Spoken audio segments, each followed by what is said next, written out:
There is only consciousness, consciousness which creates the illusion of space and time.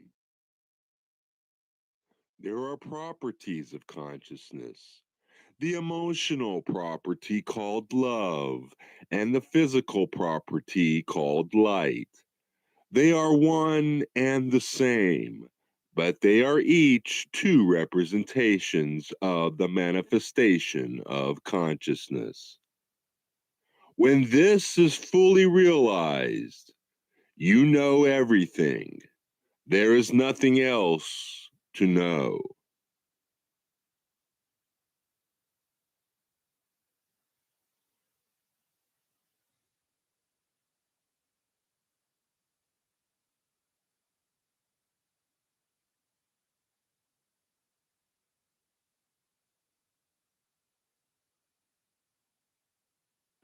A friend of mine told me about this app called Caribou, and I fell in love with it. It works just like a. All right, you asked for it, and here it is. It's a review of all of the different room accommodations on Amtrak.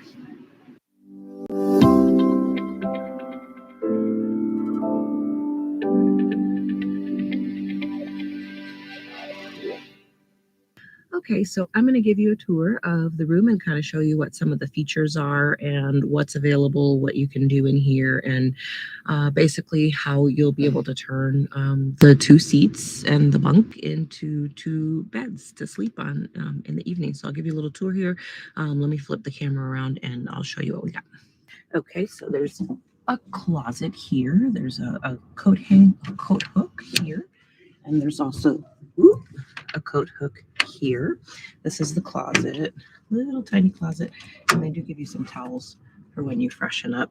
A couple of hangers in there. Let's see. We've got the seat here, which is really quite comfortable.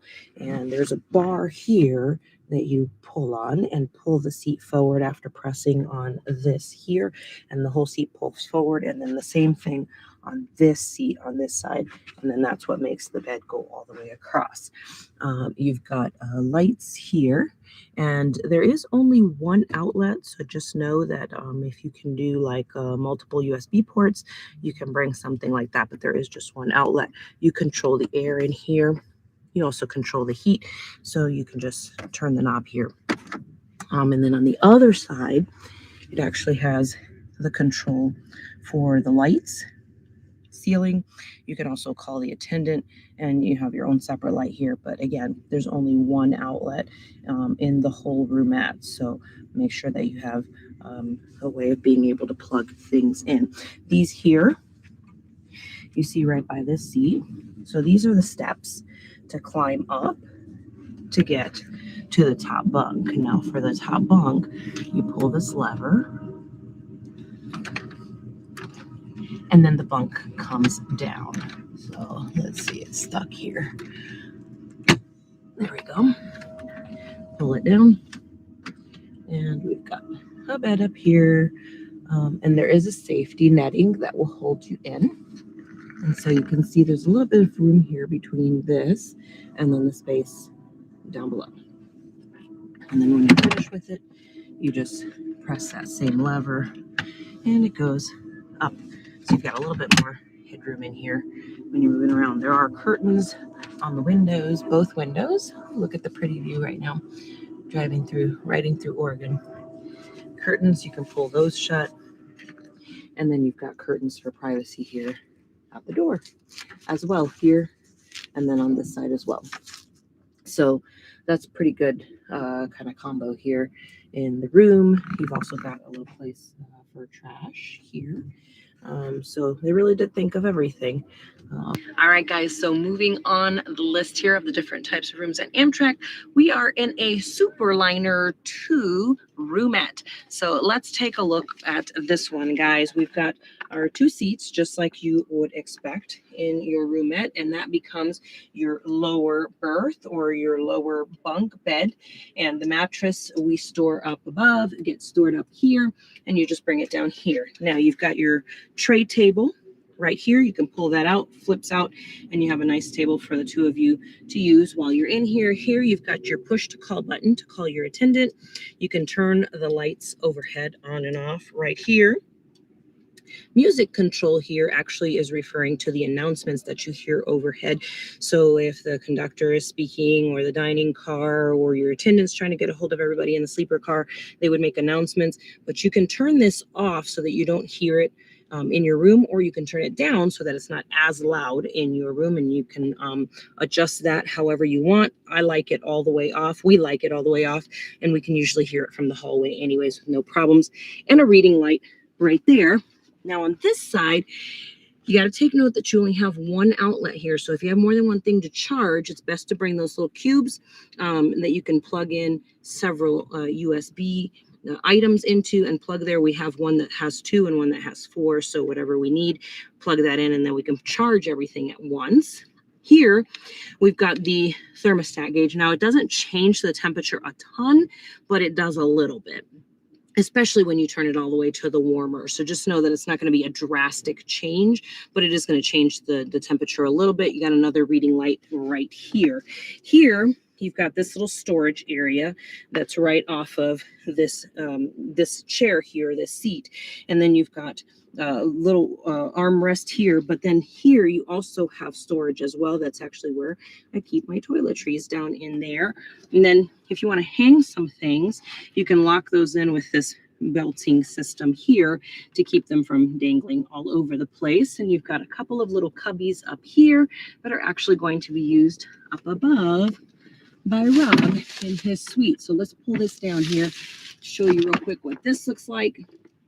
You've got the bed up here, and it's going to be a little bit smaller and narrower width-wise than the one down below. The one down below is 28 inches. This one's a little bit narrower than that one at 25. Now, this netting here is where Rob keeps his things. You got his headphones, his phone, snacks, things like that. And then this one does have the netting, like they all do, up above, to make sure that you don't fall out of your bed. And the big question is always, how do you get up there? Well, these are the steps right here.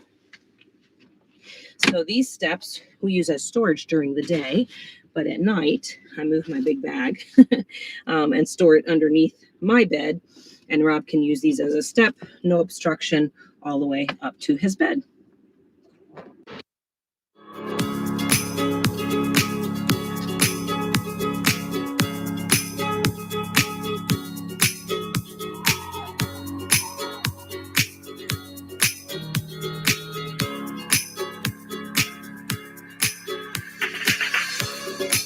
I worked out every day for a year and just lost 10 pounds. I've been doing and I've already lost 14 pounds. I lost 14 pounds. I've lost 10 pounds, 9 pounds lighter, and a lot happier.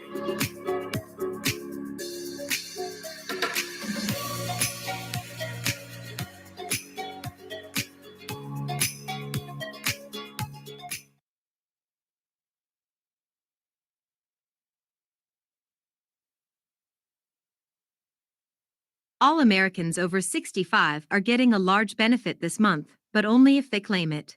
If you were born before 1957, you could get a $4,900 benefit this month. Millions of Americans could get this benefit, but very few even know it exists. This can help seniors to pay for groceries, healthcare, dental bills, and other expenses.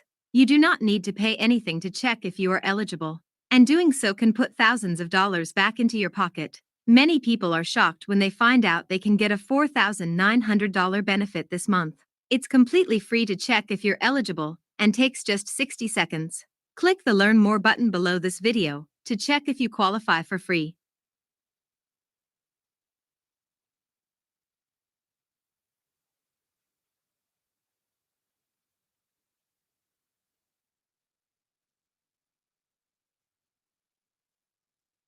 Hey guys, so let's take a look at what a Viewliner roomette looks like.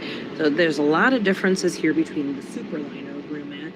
For starters, the big difference is here in that you have a commode right in your room, so you don't have to go anywhere to go to the bathroom. It's right here in your room, and you also have access to a sink right here in your room, which is great. to have those two things available right here in your room. Some towels to wash and to dry off your hands, and then somewhere to hang your things as well. So there's two seats here as you normally have, but as you'll note, this one is wider than this one. It is a little bit narrower, so the mattress is actually going to be wider on this end and a little bit narrower on this end because, of course, it gives you a little bit of space gets taken out from having the commode there.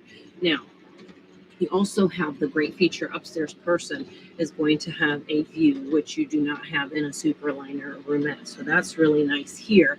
Now, the upstairs bunk, actually, look at how far down it comes. Look at this. All the way down. So look at how much room he actually has up there. So that's why he can actually use that whole window up there. He's got quite a bit of space. Now we're going to push that back up and show you some of the features. And down below here, you've got control, all different types of lights from the ceiling to the wall to a reading light. And then here you get to control the thermostat overall, but you also individually upstairs, top bunk has a control here on off, low, medium, high, and the same thing down below, off, low, medium, high. And you can also control the direction that is going in. And then you've got a little hanger here. And I love also up here, we've got a luggage rack, and you can store your luggage up there. We've got two outlets here, and those actually are going to be extremely helpful. Normally you would only have one in a Superliner roomette, but this is a great setup here and a great option if you're looking to get a Viewliner roomette. Let's take a look here. First off, you got these lights here. So you get this area light. It's a little bit, see that, brighter than the other one, and you still have that reading light right here on the bottom. So that's really nice right there. And then you still have your sink area. You have your mirror, hello, right here, but you've got your sink area, which I'll show you in a second. You get two outlets here, and then you have a light that turns on here at the mirror as well. Now, when the sink is open, you're going to see this light turn on here. There's cups right here for you. So see the light comes on, that's a warning to Rob up above to not come down here, or he's going to put his foot in the sink. So you use that, and it's actually, notice there's no drain in here. It's actually because it drains back into this area here. So one of the things that you'll notice in this one is that there is no toilet in the room. Now let me move these bags here and show you this. So normally in the Viewliner one, you'll see a toilet right here. There is not one in here. There's actually one in the hallway that we all share, or several in the hallway that we all share. But this is actually a great, nice steps here for the person above, which is Rob in this case, to come on down. The other thing I like about the Viewliner is this storage area up here for luggage. You don't have to worry about shoving them underneath the seats, which you still have room to do that if you have a lot of bags. So if you're in a Viewliner, you get this nice base up above, and it's easy to access, again, with these steps to get up there. And then let me show you the lock here on the door. So you have a ceiling light here, switch there, and also a night light one here. So that gives you the lights to the room and night light. Should Rob want it, he's not going to have to crawl underneath the bed to get to it like he would normally have to do. And then there's a lock here that actually flips. And on the outside, there's a keyhole, which the attendant actually uses to open the door if there is an emergency. Now, there's a nice big trash can right here. You just pull that right out. That's a huge trash can, honestly. And then there's this big area right here. Look at this. I have my big carry-on bag there, but look at this space. It is amazing. It's great, and it's actually comfortable. You can use this as an armrest, nice and comfy. There's my carry water bottle. You've got two more outlets here, so as you count, that's 4 outlets. That's amazing. You've got control of the air conditioning down here, this vent here. I'll show you another place where you can control it as well. And then we've got ceiling light and night light here control as well. You can turn the overhead speaker system off so you don't have to hear announcements in your room. You can hear them from out in the hall. You push here for your attendant. Nice and easy. And again, you have the area light and the reading light on this side as well. Now, Rob's panel here for up above, he's also got his own push to call the attendant button, reading light for him up above, and he can control his air more or less, just kind of like carvents you would have there. And then up here, he's got this cool little mesh pocket that he'll have from up above. And he'll show you upstairs in just a second. But let me show you this other spot here, right by the window, by the other arm. You're going to find this other vent. You can open or close it here. Tons of air coming out. And then the tray table in this. A house or a laptop? Which one do you think is worth more? Well, definitely not the house, because it not only costs. View liner too is insane. Look at this. Guys, this is not tilted. If you've ever been on a room that is not tilted, you will not have to hold this up with your knee. You will be one happy camper, just like we are. So let's send this camera upstairs with Rob and show you what it's like up there. Okay, we are up in the best part of the room, which is this penthouse suite up here. And I have so much room up here. I am sitting fully up and my head is not hitting this. If it was over here, it would hit a little bit, but there's a little ledge over here where you can sit up fully. There's 38 inches of space between the mattress and the ceiling. So that is amazing. You've got your own windows up here, and that's something you don't get on a Superliner, your own windows. So I love that, because sometimes at night it is nice just to look out and see city lights or something like that. So a couple of the features up here are, there is a ton of storage. So right up here, that's the bag that we keep our food in and all kinds of things like our toiletries. And that's my backpack with my computer and my tablet and all that. So if I want to get to that at night, no problem. All I got to do is crawl down there and get that. On this end, there's a little pouch here, which I think I'll keep a couple snacks in. I'm going to keep my glasses in there. Have my own light up here that can be turned on. And then the air is nice because you can angle it towards you or away, and you can also turn it on or off, or higher or lower. And there's an attendant call button for the person up here. So know that that's there. Make sure you don't push that by accident. There's a little harness here to keep you in the bed, which I think will work. Fair enough. That's going to be fine. But the main thing about this is the room. So on this end of the bed, and the bed is 6'2" long. So that's just how long it is. But on this end of the bed, it's a normal width of a Superliner. Then as you notice, as you get up towards this part, it does jut out. So you have more space up here. You have 28 inches as opposed to 23 inches down there. So this bed is just like being on the lower level on a lot of these trains. And a lot of times you're up on the upper level and you don't have the same headroom. You can't sit up. You don't have windows. You don't have a big bed. But on this Uliner 2, you have everything that they have down there, and that just makes it totally amazing. Okay, next up is a Superliner bedroom. So let's give you a quick tour here of what the Superliner bedroom looks like. First off, you do get a closet right here. Store some things in there, and then you get the sink area. So in a bedroom, you are going to get, on a Superliner, a bathroom. So you get your own sink, soap. There's a little even vanity in here with some toiletries, where you can put some toiletries, and there's even a bit of a counter space here for you. You've also got a nice big trash can, which is really nice. If you're here for a night or two.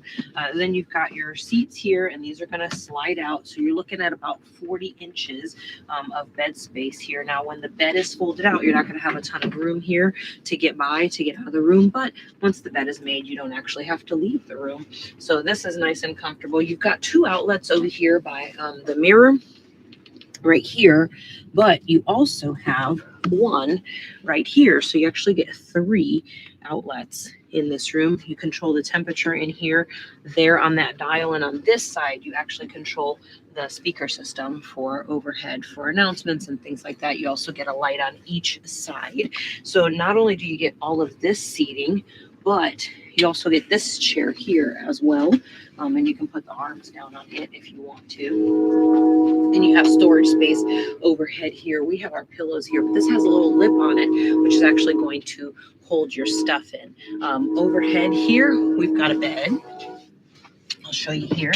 I'm not going to build the whole thing up at this very second, but you'll see here Bed folds down, quite a bit of space here, and you do have a little bit more space here than you would like in a roomette, as you probably already heard. And you've got stairs that we attach here in order to go up to the upper bunk. So there's actually quite a bit of space there for you. Now, we're going to go into and take a quick look at the bathroom, which is a huge bonus. So I'm going to squeeze in here. There we go. So there's plenty of room in here actually just to move around and shower. It's an all-in-one. So you've got your commode and your shower. You've got a shower head that comes off, and you can safely store your towels up here. They'll be dry. There's a two system here, two-step system, so that you don't accidentally turn it on while you're trying to go to the bathroom. And then your toilet paper gets stored under here in order to keep it nice and dry. So that's basically the whole look there. It's really nice to have this right here in the room and not have to worry about even leaving the room all night if you need to use the restroom or whatever. You're just right here in your bedroom. So hope you guys enjoyed this one. Let's move on to the next room. All right, guys, we are going to take a look at the bedroom on a Viewliner, and this happens to be a Viewliner 2. So we're going to take a quick peek around here. This is a great accommodation, probably one of our favorites overall. So let me show you guys here. You can seat, so this is the couch area here, and it slides out and turns into this bed.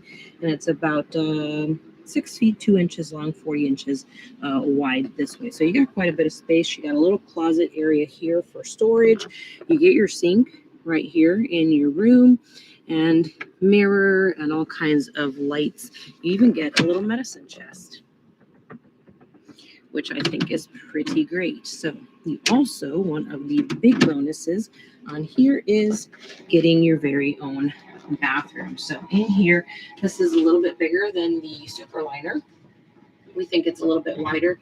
Amtrak provides you with towels, and you've got your shower head, which does come off from here, a safety bar, and you turn your water on right here. You've got your toilet paper, and it has a cover on it to protect it from the water when you're showering, and of course your commode, which is really nice. So that's kind of an all-in-one. And then as we head out here, we're going to take a look at one more seat here, and this seat swivels in, and then when you're ready to sit in it, you just pull that out and put the seat down, and you can sit right there. And then this ladder actually stores behind this seat right here up against this door here. So this will be out of the way during the daytime when you're awake. Rob's going to give you a quick tour of the upstairs.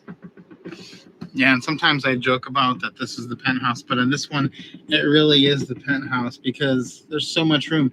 I'm sitting fully up right now, and aside from this bar, my head does not touch the ceiling. So tons of room up here.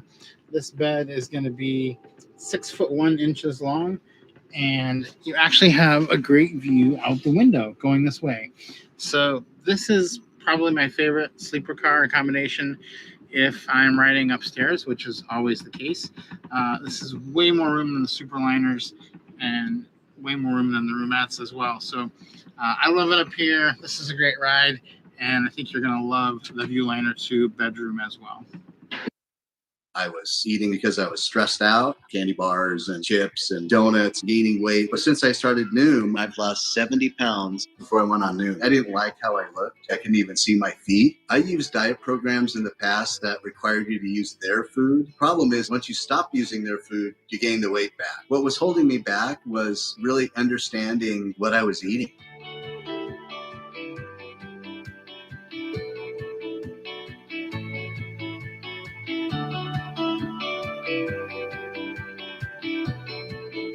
I broke my back and I had to find a new career. 2.5 months ago, I kind of stumbled across Noom, and it changed my life. I'm down to 171.4 pounds and not going back up. I worked out every day for a year and just lost 10 pounds. I've been doing Noom and I've already lost 14 pounds. With Noom, you don't just lose weight, you keep the weight off.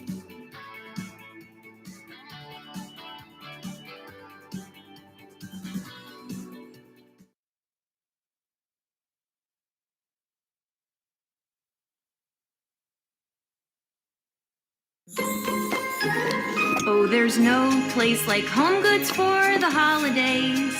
'Cause no matter whose name is on your list, when you need gifts that dazzle in a million ways, for the holidays you can't beat Home Sweet Home Goods. Jillian, you're doing it again. Sorry. Yeah, I'm so sorry. Watch Home Sweet Home Goods, the holiday special on YouTube now. Next on the list is the family bedroom on a superliner. So this ideally is for about 4 people, 2 to 4, however many, 2 to 4 people, whatever. No. All right, so next on the list is the family bedroom on a superliner. So let's take a tour here of what's available in this family bedroom. So this is actually quite spacious as far as the beds are concerned. So this is the bed laying down. I'll show you what that looks like in just a second when we fold it up. But here's the ladder that goes up to the 2 beds. Now this bed here is only about 5 feet long. So this is going to be more for a smaller person, a child, or a small middle schooler or high schooler is going to fit up here. This one is the regular length, so it's about 6 feet long for that one. And then you can also put a child here. This folds down and it's basically the exact same size as this bed here, and this is the full size bed here. Now if you are a taller person, this is actually really great because you can use this entire space. If you're taller than 6 feet, you would have all of this space right here, or like an adult and a child could sleep here, or 2 smaller adults as well.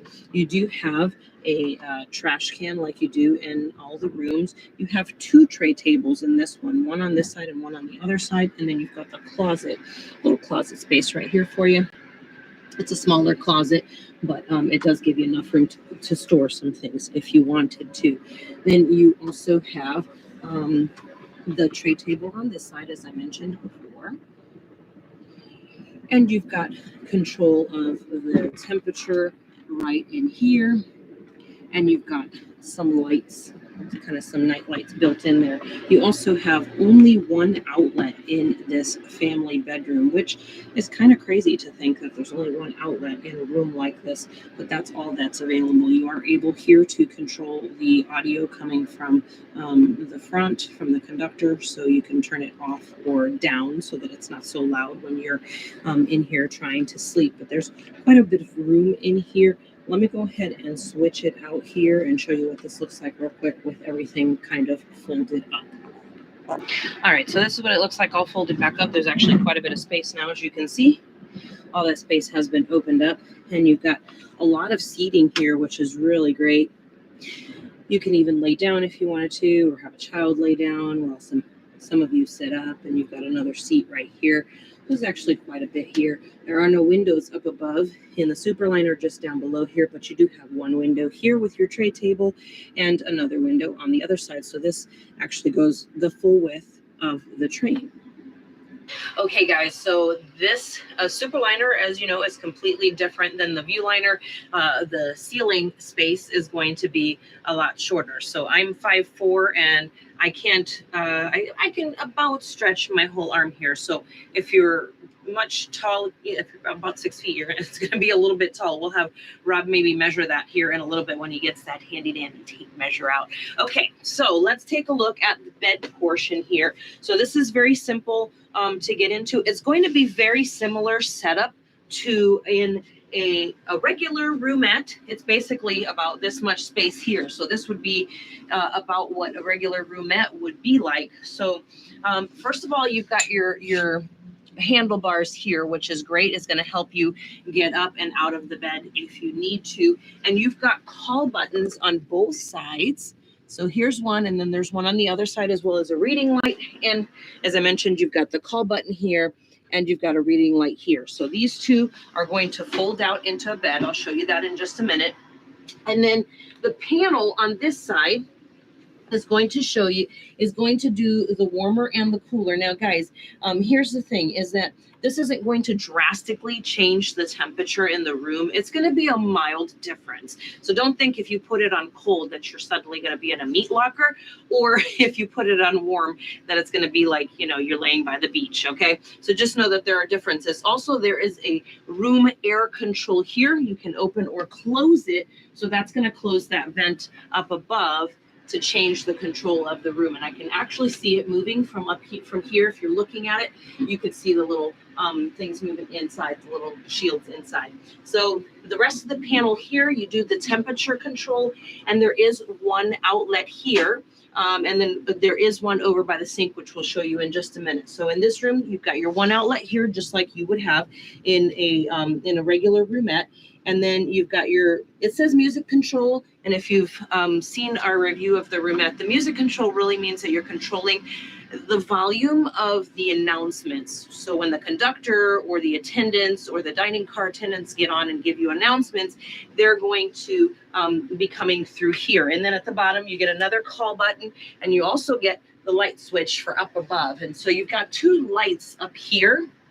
One of them stays on, is a little bit dimmer, and that one stays on for your night light at night, okay? So the top bunk is folded down here. So when it's not down, it's like this. So you got quite a bit of space, and it snaps into place. So I'm standing here, like I mentioned, I'm 5'4", and I'm standing up here if I wanted to stand here, or if I want to walk around anywhere in the room. Now let's pull that bed down and have a look-see up here. All right, so during the day, the mattress for the lower bunk is stored up here very easily, and then you got your here. Make sure if you're the person coming up to the top, you're using these up here to buckle yourself in, because you know, there is quite a bit of rocking and rolling on some of these trains, and you don't want to roll out obviously into the middle of the night. You're going to end up on the floor, okay? And then the nice thing back here is they do have this netting and the little pocket, which we all know Rob loves these. He likes to store his phone, his snacks, headphones, and stuff like that for at night for himself. And then, like I said before, this is the mattress that's going to go down here. I'll show you what that all looks like in a minute. But first, we're going to go to the other side of the room. Before we do that, I'm going to show you the steps, how to get up here. We're going to go to the other side of the room and go to the bathroom. We'll show you the bathroom. So steps are exactly the same as in a regular roomette, here, and you're right up into the bed. So no ladder required like you would need in a Viewliner roomette. All right, so here's the bathroom, guys. It's on the other side of the room, directly across from the bed. But see this? People who are thinking, I don't want to go to the bathroom with someone looking at me. No problem. See you later. You would just close that curtain very simply, and then the other person doesn't have to see you going to the bathroom. You can have your privacy, and if you need an assistant or something, they can come and help you very quickly. Now, you've got not only this bar here, but you've got this bar here, okay, for accessing the toilet, which it gives you plenty of room too. If you can see here, look at how wide that is. If you've got a wheelchair, this is a wide door here. So you're gonna be able to bring that in, and they'll store the chair out here for you. And you'll be able to have access to this very easily, guys, because there's a ton of room. You've got a nice big trash can here. And then you've got your sink area here. And here's the other outlet for you, tissue and towels, a couple of mirrors, cups for rinsing out your mouth. And there is a mirror light switch here, turn it on or off right there. Now, here's a cool thing that I really like about this room is you've got windows on both sides, guys. So this is about the size, lengthwise, it's the size of the full train. So you're going, you can look on this side, or you can look over here as you're sitting. So if something cool is going by on that side and you want to see it, you can go right on over to the other side. In the accessible bedroom on the Superliner, you do not have the shower in your room. So I'm going to show you exactly where that is. This is the Viewliner room, and the shower is just 2 doors down. So right here, you come out, second door on the left is going to be the shower. show you what that looks like in here. Close this handle, push the lock, of course, over. And then there are some bars in here for you to hold on to. Not a ton. There's no bar on that side. But the shower head does come off, so you can use that like that. Attach that back on. There's a bar there. There are no other bars in here. There is a seat there. I've noticed a lot of times it does have towels and stuff sitting on it, so you may have to move those over. But they do provide you with the towels. They do provide you with soap. And then when you're done with the towels, you're just going to leave them in here. So you've got the shower area, and then you also have a dressing area to this shower. All right, guys, so for your accessible bedroom, they have all of the ADA approved accommodations with all of the bars and all of the different things that you need available. So in a bedroom, you are going to, of course, be getting your sink, and you've got the bars there. You've got a commode in your room, and you've got the bar that comes down here, as well as having a push button here to open and close the door so you don't have to pull it yourself. You're also going to have your very own shower here, and the seat goes up and down. So if you're here with a partner that doesn't need the seat or doesn't want it, then you can put that up. There's push button, 2 push buttons, one up above and one down below. And again, the bars are here. And of course, you can take the shower head off if you need that to be able to sit and bathe. Other accommodation that's important for those in the accessible room is the passenger emergency intercom, and you can connect with the crew through this intercom by pushing, and then they will connect with you there. You do get your table here if you want to eat. Pull your table out and you're able to eat here. And then you've got, this is the bed, the seat pulled out into the bed, and it is almost double the size of a regular bed in a regular roomette. And then the bed up above is also bigger. Now, one of the cool things, because we're in a view liner, one of the cool things here is how high up the ceiling goes, or how much space you have, headroom up above. It's really, for someone like me who has issues with claustrophobia, this is great. And you do have the netting here, of course, to help to protect you. And you have little storage space up there, which I think is fantastic to have that available. And then you also have a little closet and a trash can behind there as well. At the sink, you do have some outlets. And then you also have outlets at the back here where you're able to adjust reading lights, area lights, call for the attendant, and make adjustments to the speaker. So there's plenty of light, there's plenty of air, plenty of places to sit, and there's lots of room here. Again, this is an accessible room, and you're able to, if you need to bring a wheelchair in here, you can, or a walker. You could bring your bags in here. There's all kinds of space. So this is a great room if you are needing an accessible bedroom on Amtrak.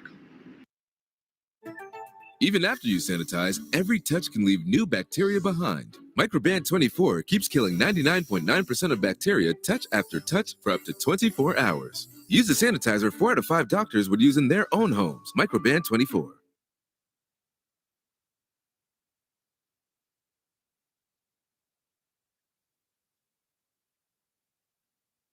We are traveling today from LA all the way to Miami, Florida, and we are so excited. It is going to take us 4 trains and 8 days. We're going to take you along with us on this journey. We're starting out here in Burbank, and we're catching the Coast Star Light all the way up to Emeryville. That's the plan for day 1, so hop aboard with us.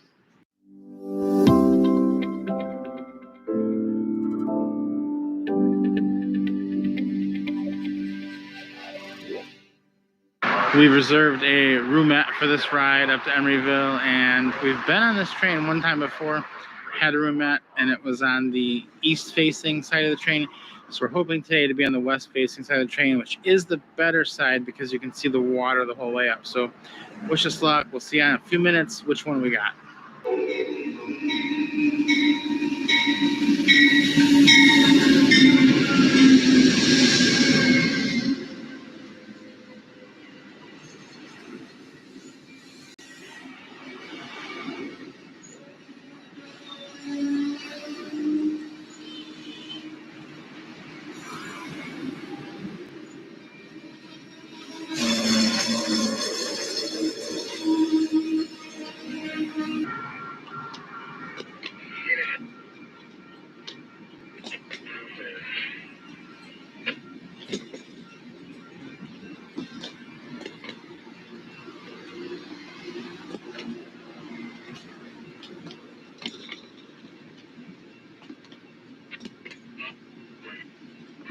Have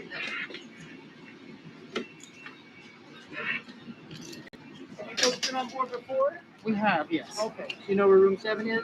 7, yes. So on that side? It is on, yes, it is on your side. Thank you. 7, room 7.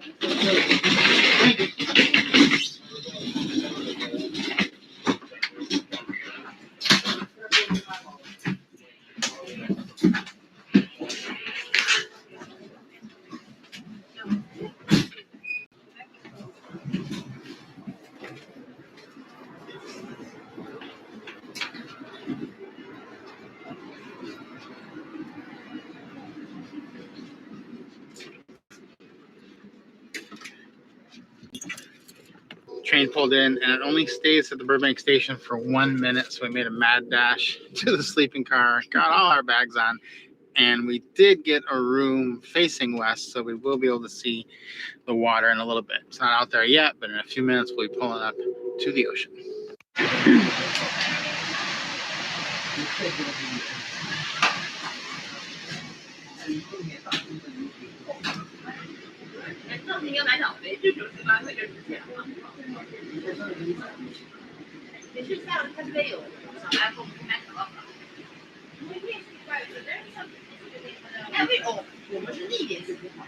Ladies and gentlemen, if you have a 12:30 reservation, 12:30 reservation, please wait to wait for the time to time. Please wait to be queued. Once again, 12:30 reservations, please wait to work with time and please wait to be seated. Thank you. Good there?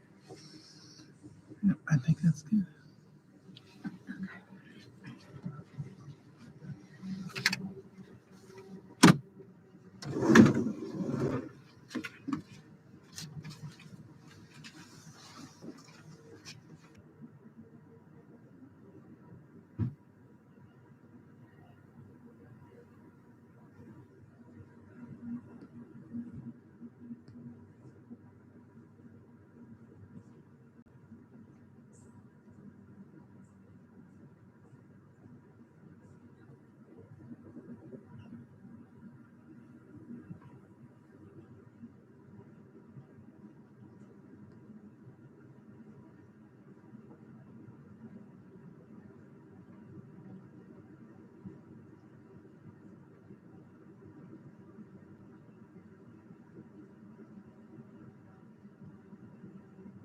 All right, we wanted to give you a little tour of our roomette here on the CoStar Light. This is a superliner, which means that the ceiling is going to be a little bit shorter than on a viewliner, and there's a few other things in the roomette. There is no toilet in the room.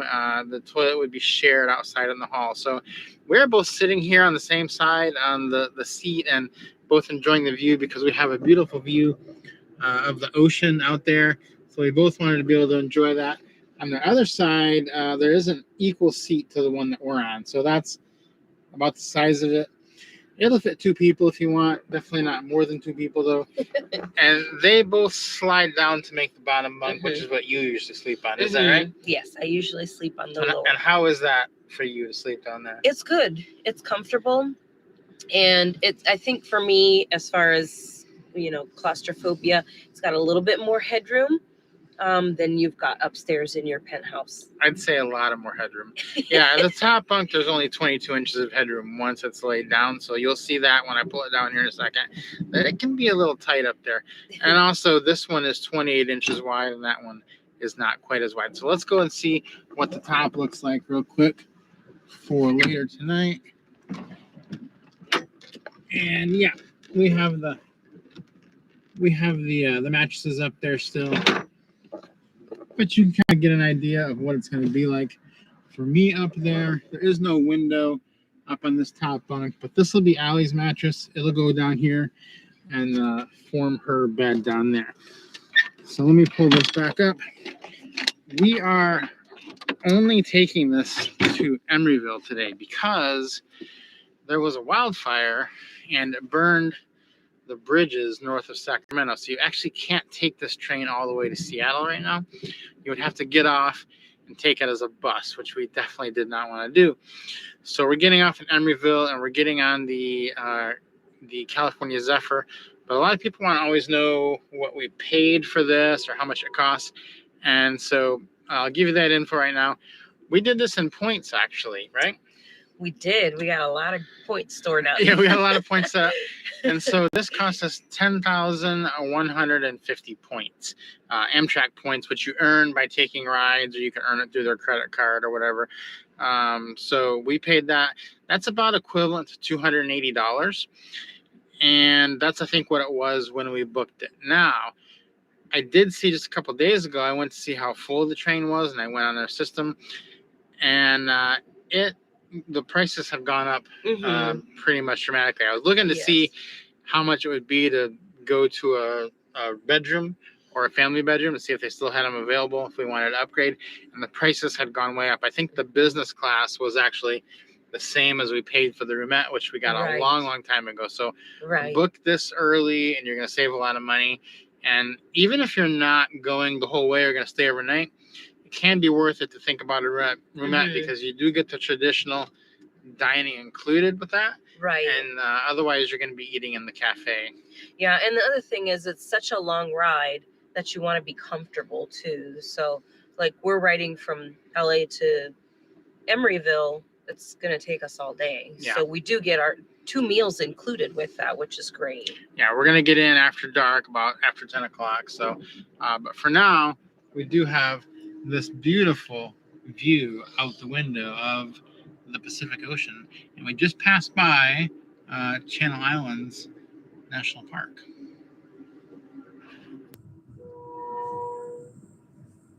Guy way up there taking pictures. There's some people inside that van. They haven't gotten out yet. Yeah, there's nobody out here.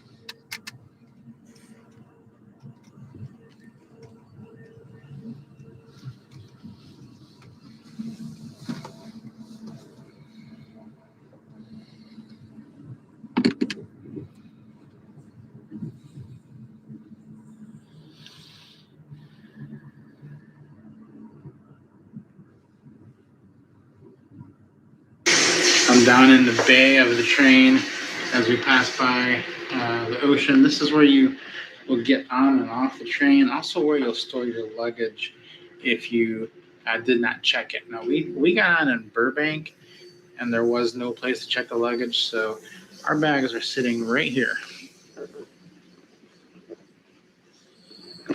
Those are our bags, and they'll be there all the way to San Francisco. And they're fine there. There really isn't extra room to put them in the roomette, so I just recommend putting your bags there if you can't check them at a major station, and they'll be fine just there the whole trip. Just pulled into San Luis Obispo, so I'm gonna hop off the train real quick. We have a fresh air break here for 7 minutes, so I'm gonna get out and take a quick look around.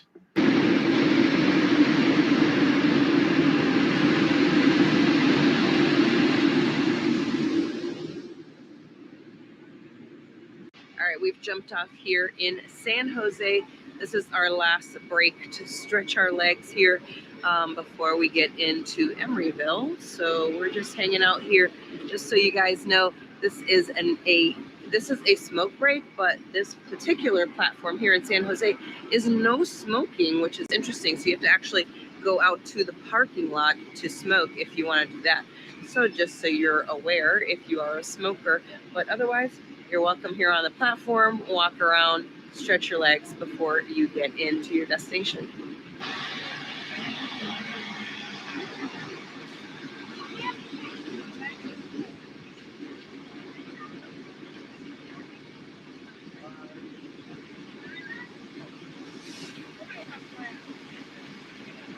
All right, we just pulled in here to Emeryville.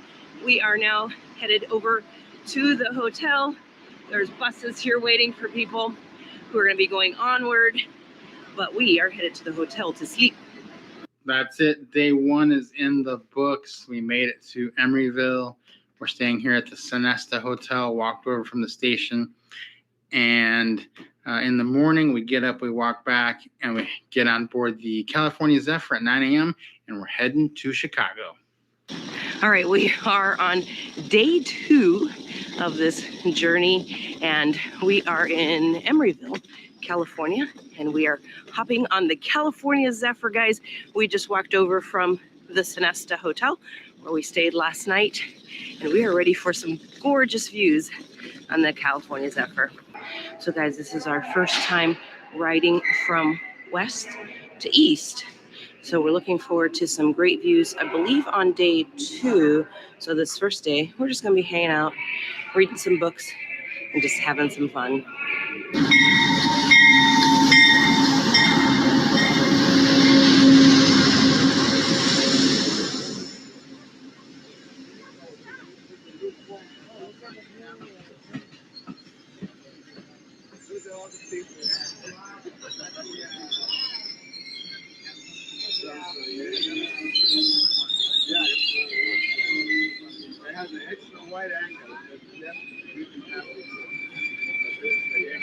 I'm hanging out in one of the best places on the train, the observation car, open to coach and sleeper car passengers. There's tables and chairs where you can sit together.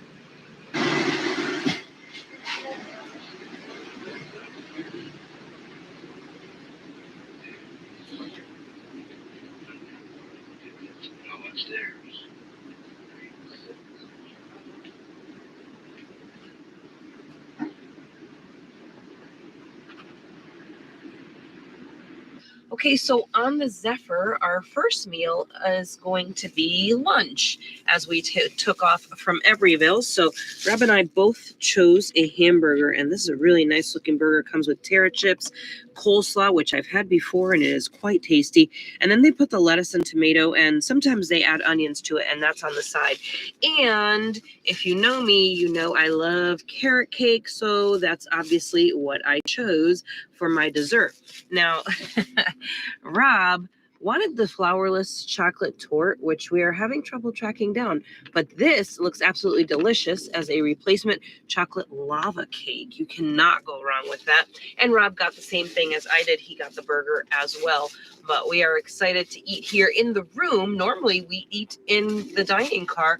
We thought, why not watch the scenery and enjoy our lunch right here in our roomette.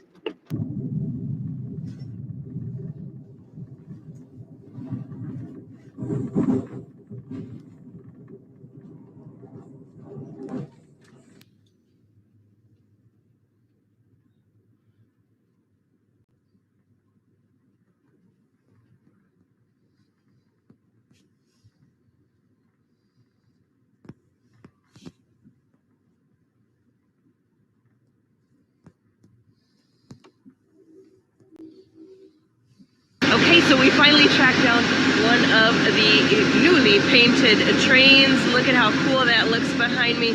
Give you guys a little better look here.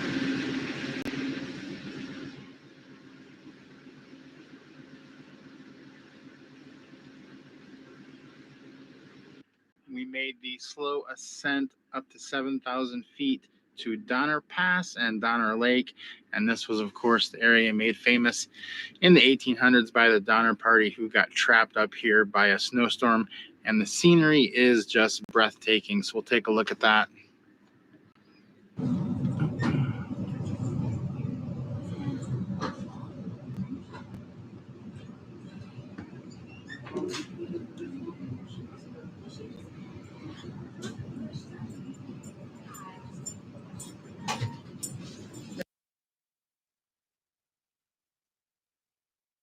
We are now following the Truckee River through California as we approach Reno, and it is beautiful. There's all kinds of people tubing and enjoying the river as we go by on the train.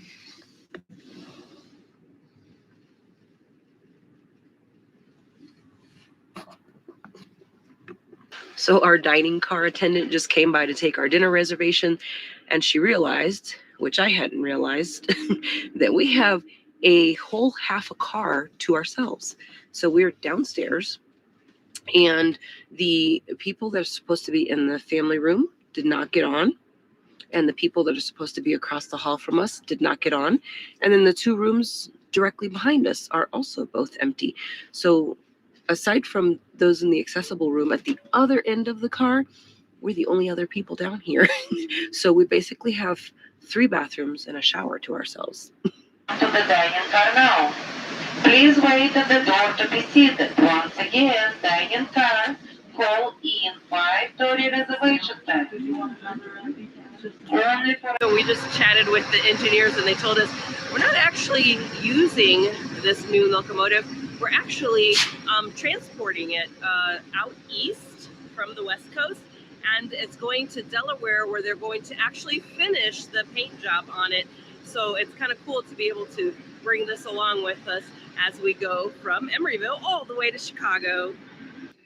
We are riding through northern Nevada, and it's a pretty desolate area. There's salt flats and little shrubs, and that's about it. We have seen a few cars, right? Yes, there seems to be just there's one car. It seems kind of lonely out here if you're driving. I don't know where they would stop. There's nowhere to stop. It's just the road, the desert, the salt flats.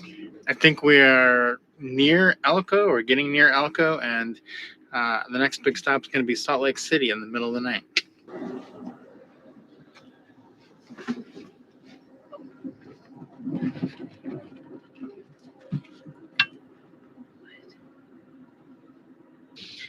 Okay, just woke up in Utah, I believe. At least from what I'm seeing out the window, looks like Utah. And gonna go get some breakfast and then hop in the shower and get cleaned up and get ready for the day. Okay, all refreshed and ready to go. Today is actually the prettiest part of this ride, as we're going to be stopping in Glenwood Canyon. Now, there's not a ton of stops on this side of the journey on the California Zephyr from Emeryville to Glenwood Springs. There's not a ton of fresh air breaks where you can hop off the train and get some fresh air, stretch your legs, or smokers smoking, that kind of stuff. So if you have the need to get off, it's a little bit more challenging on this part of it, but it's nice to be able to get out and get some fresh air. We're headed towards Glenwood Canyon right now. And we're going to get off there and get some fresh air, walk around a little bit. It's always a nice, refreshing area to step off of the train. And then we're going to go grab some lunch, and then we'll continue on the journey. We are in Glenwood Springs, and there are tons of people getting on the train here because this is it. This is the best stretch of railroad in the United States from here to Denver. So everybody wants to see that. We're excited. We're going to go inside, make sure our cameras and our batteries are all charged up to capture this magnificent view. Basically, here you can slow down the Colorado River. It's basically there to keep the erosion from tearing the highway apart and tearing these tracks apart. So basically, this dam just has some blocks in between, and it slows down the Colorado River. Now, this dam, if you see the sign off to the right, it says the Grand River. So this dam was actually built before the Colorado had its name. The Colorado River used to be known as the Grand River. So that dam was actually built, basically, I think it was 1913, I believe, 1913, and they finished it in 1916. So it's been there for quite a while. It's still up and running, still slows down the river, does its job. It also does divert water up to those peaches, all that peach trees. That's where that water goes up to keep the Palisade peaches going. Now here in just a second, folks, we're going to go through Beaver Tail Tunnel, the first tunnel we've gone through since leaving Grand Junction. Okay, we are trying out 2 new dishes to us on the traditional dining menu, and this is the artisan grilled cheese. So there is some turkey in here and 2 different kinds of cheeses and bacon as well. And then it comes with some Terra chips and some coleslaw, which I've had the coleslaw before, and that's really good. And we've had the chips before. I did try to order this once before, but there was a problem loading them onto the train on our previous ride. So I didn't get to have it before. I ended up having a kid's grilled cheese, and I kind of mishmashed my own with some vegetables, and that was really good. But now I'm going to get to try this one. and I'm excited because I really like turkey breast. And then Rob has got the Caesar salad, and you have the option of adding the pan roasted chicken to it, and it comes with a roll on the side. So this looks like basically a traditional Caesar salad that you would expect just about anywhere else. And then you've got the chicken on there if you want a little bit of protein. But I'm going to go ahead and try this.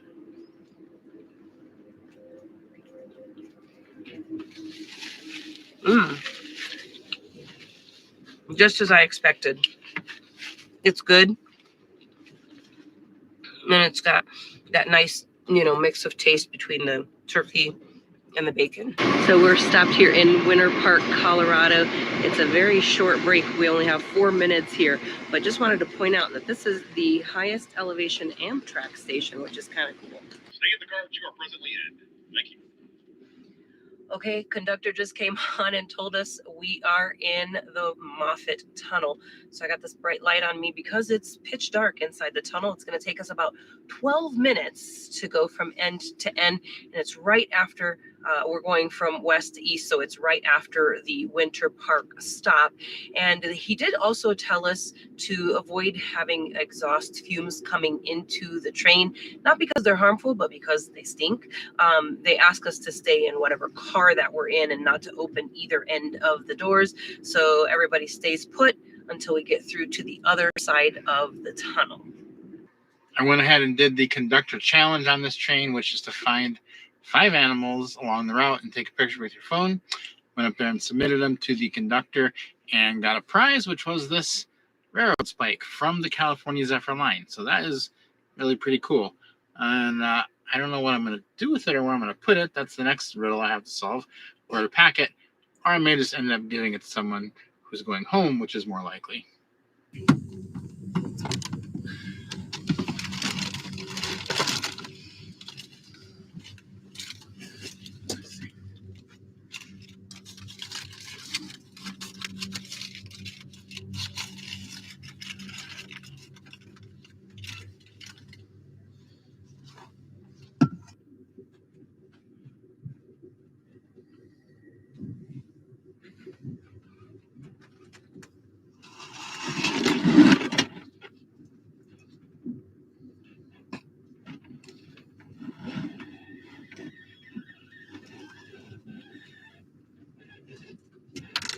Folks, now as we come out of the Lower Gore Canyon, we come into the Azure Valley.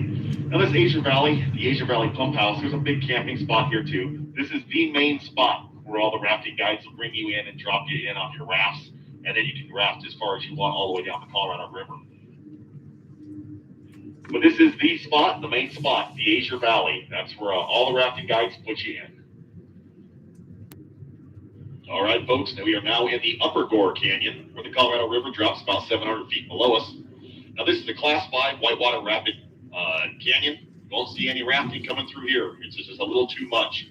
We do see kayakers every so often that decide to brave it out, but it's a little too much for the rafting. Especially during the runoff, folks. It may not look like much down there today, but when the runoff comes, it's something coming through this little canyon. Now, folks, some of the scenery here may look a little familiar to you if you've seen the movie Under Siege 2, Dark Territories with Steven Seagal. That movie was filmed up and down through this canyon. Under Siege 2, Dark Territories with Steven Seagal.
Quick stop here in Omaha, Nebraska, and it's time to talk some numbers. So we paid $1,028 for this roomette for all the way from Emeryville to Chicago. And it was originally $1,200 and something dollars, but we did have a companion coupon that we put on there to make it a little bit cheaper. So that was a good deal. If you're wondering how you get those, you can get them through like having the credit card or through having enough points and miles to get status. Now, we did get the same exact trip last summer for $560 on the buy one get one free sale. If you want details on that, we have a link to that on our website. That'll be in the description, how that buy one get one free sale works. Didn't have that going right now though, so we paid just a little over $1,000 for this room. All right, we are stopped here in Omaha still, and as you can see behind me, there is some engine work going on. And interestingly, we've been, one of the engines is down, but we have been being towed by a BNSF engine. And ironically, we are also towing the brand new Amtrak engine. So it's about the most eclectic group of locomotives you'll find on a train anywhere. We're still not really sure what is going to happen. We've been here. They've been working on this for a few hours, and we're not sure if this could turn into a bus situation or they're going to get it fixed. We're still hoping they're going to get it fixed and get us back on the road to Chicago tonight sometime. And good thing is staff's been treating us well, and we're optimistic we'll be going soon. We made it. All right, they just called all aboard, so we're about to get back on. So since our train is about 9 hours late, we're going to be on for one more meal, and that is dinner tonight. And they had a different menu. We've been doing traditional dining all the last couple of days, and today they said we had a lot of new choices. We're not really sure why there are new choices, but there are. So we have the beef stew, which is what I got. There was also a mac and cheese and a couple other things, a chili, and just some pasta with chicken. So, and Allie went ahead and got the chili with a bunch of toppings, and they had a roll, and then we got some drinks, and they also had some desserts. And he just said they found some extra desserts, so we're not even sure what these are. So this is a mystery opening for all of us. Ooh, and cheesecake. It's cheesecake. Hey, door number one, cheesecake. And I'm guessing that's chocolate because it says choco. Let's see. This is also not on the menu. I don't know where they get this from, but you won't find it on any Amtrak menu that we've seen. It is a chocolate lava cake. So there you have it. Somehow we were late, out of a little bit of food, but we came up with all new meal choices, and it looks really, really good. So we're gonna go ahead and eat right now. Other tissues can cause a sore red nose. Try Puffs, the #1 lotion tissue to soothe your blows. We have made it to beautiful Ottumwa, Iowa. And you might be able to tell from the sky, it is sunset time. Sun is setting behind me, even though we were supposed to be in Chicago in the afternoon. So we're around about 9 hours behind. Tip for you for this, if this is your first time going to be riding on one of these trains, is don't plan anything the day of arrival. So don't plan any type of flight or big transfer you need to make, because there's a decent chance you could be a little bit late. So Amtrak staff has been treating us really, really well on board, even through these delays. And we've just really enjoyed the ride, because we are not scheduled to leave Chicago for 2 more days. We've learned our lesson in the past, don't make a tight connection. So we've just been enjoying the extra time and having a good time on board. Fed us a couple extra meals, and it's been great. Next stop will be in Chicago. It's going to be probably after midnight and really dark. So we're going to sign off here from Iowa. It has been a great trip. Thanks for coming along with us. We did a whole trip on Route 66 last year, but we never made it to the start. So we rounded this sign up here in Chicago. This is the official start of Route 66, and we're excited to see it and see some other things too.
Got a Chicago dog here in Chicago. I didn't get everything on it though because I just wanted mustard. So this is one of the things you need to eat when you're in Chicago, along with some pizza from Gino's East or Giordano's, and some Italian beef, preferably from Al's.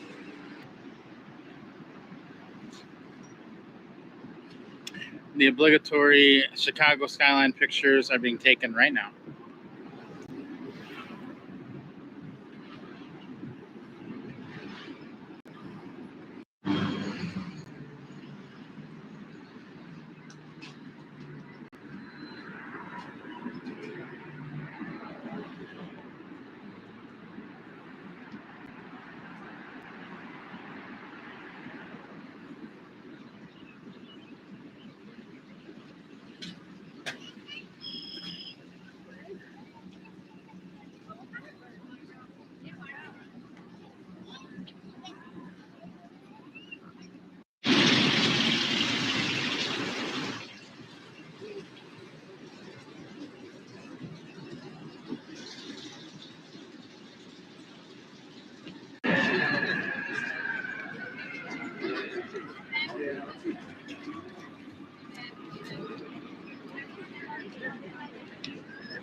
All right, we are at Cloud Gate, known as the Bean here in Chicago. It almost, from this angle, which is my favorite angle to take a picture, it almost looks like it's like a snow globe. It's really cool, but this is my favorite angle of all the angles to take a picture here at the Bean. But this is one of the most iconic places to take a super touristy picture, but how can you resist?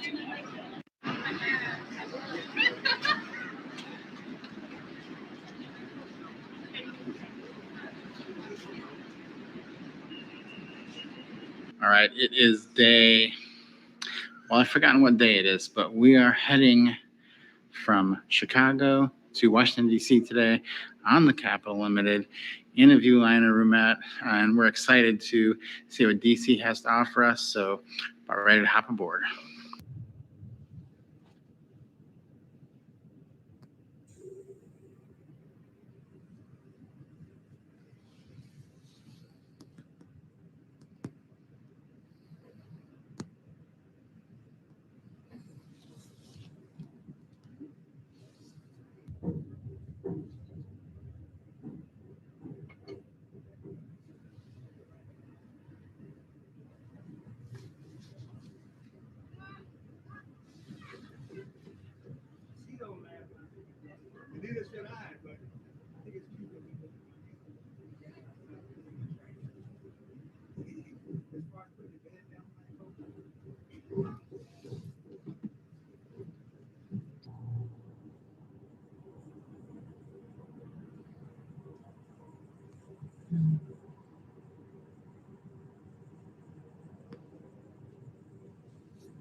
All right, guys, so we are on the Capital Limited, which means we have gone back to the flexible dining. So this is our first flexible dining meal since they brought back the traditional dining. So this is our first meal back from traditional dining switch.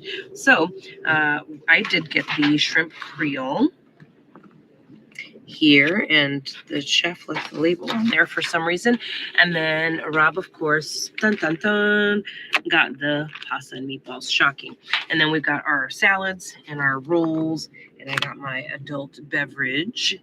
And I like the blondie brownie, and Rob likes the regular brownie. So we got one of each of those. So we're excited to gobble up this food, and we're having it here in our room. We'll come back with some more info for you later.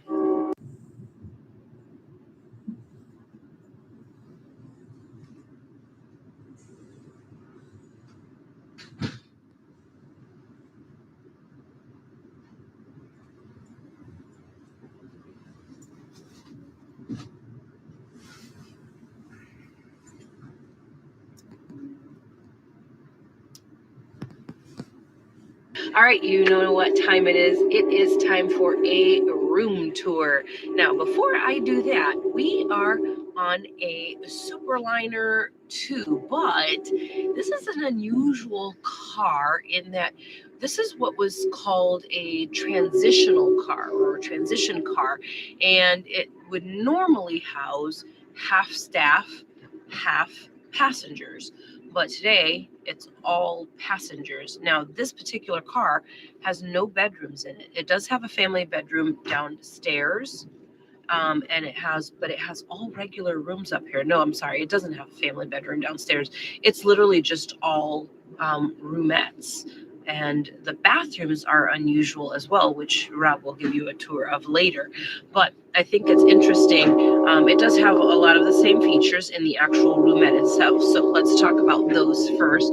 First off, you do have all of your regular functions here with your music control, which actually controls the announcements that are being made overhead. You get your reading light here.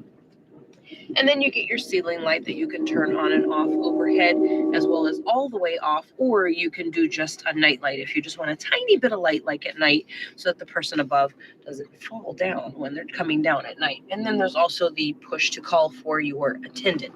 And then, so the seats that Rob and I are sitting in here are going to turn into my bed in just a little bit because I usually sleep, well, let's not lie, I always sleep on the bottom bunk, and Rob graciously sleeps on the top bunk, which we have named now the penthouse. And then these are the steps here that he goes up.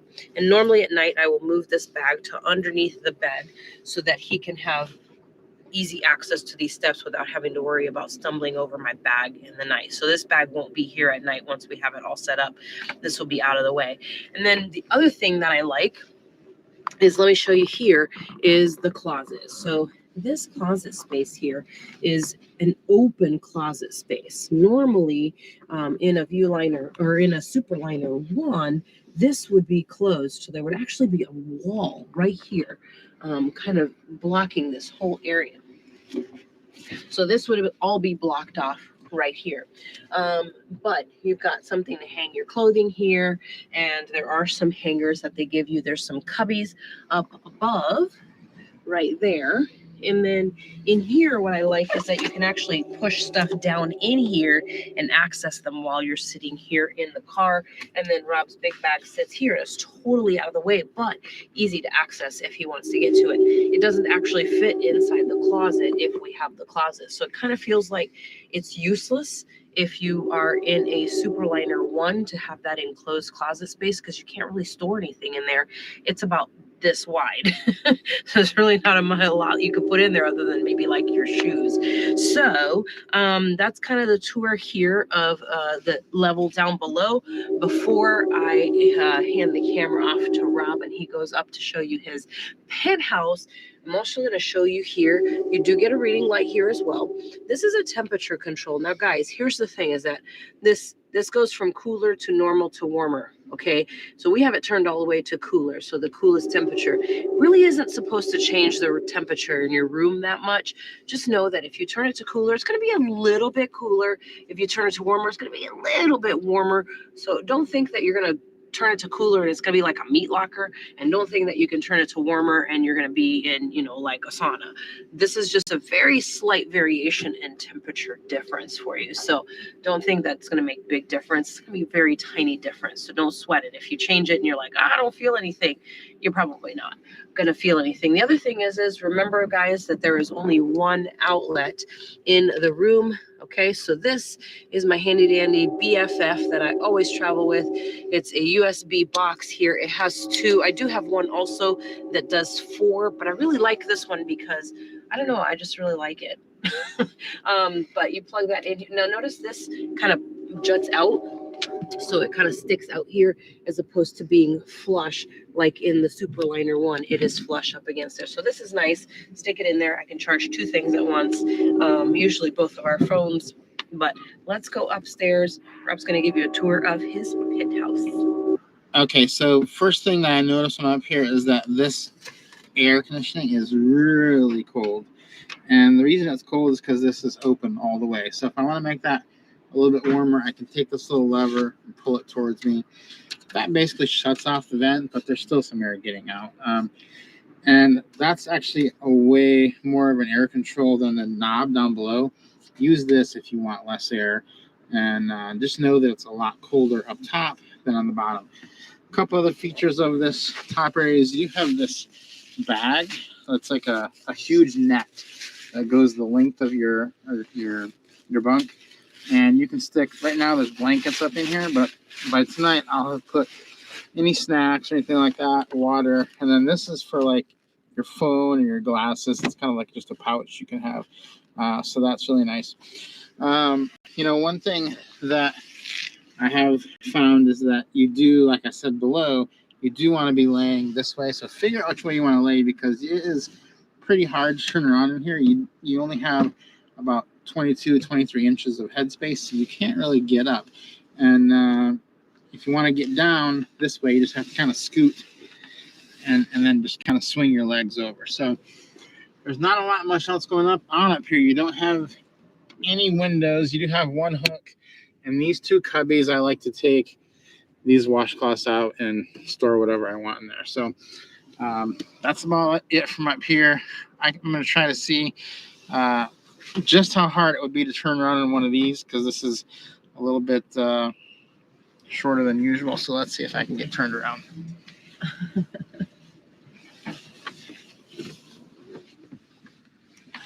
Yeah, actually, I did it.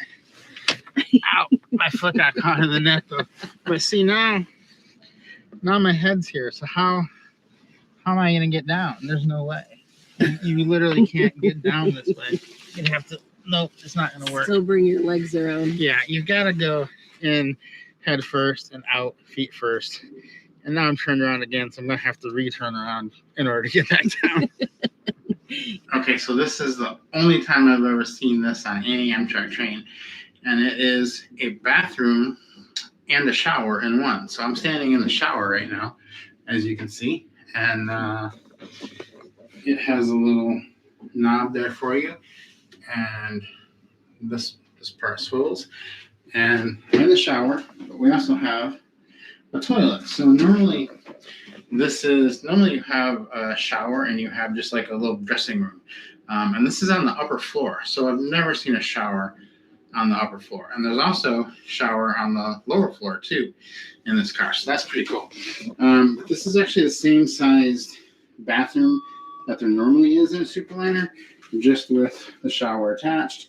And that's actually good because it gives you a little more width here when you're using the bathroom. But just the normal things that you usually have, sink with water that you gotta hold down like that. And that one's not working. So just cold water today maybe. And changing table, bars for all this. So yeah, pretty unique bathroom. Never seen it like this before, so that's exciting.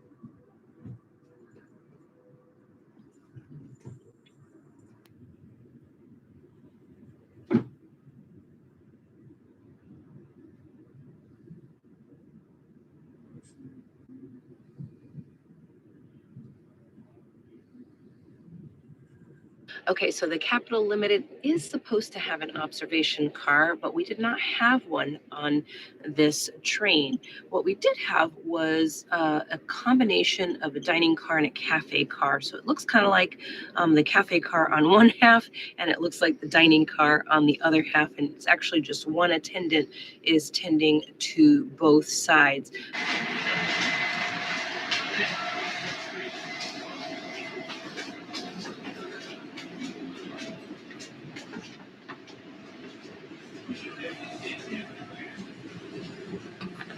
So we always get questions about how much we paid for our fares on Amtrak, and we actually used points this time around. We got on in Chicago and we're getting off in DC, so terminus to terminus, and we used 16,000 points to do that. Guys, if you want to learn more about how to accumulate points and how to use points and get free rides like we do, make sure you guys head over to the website groundedlifetravel.com and check it out. We'll give you all the information on there.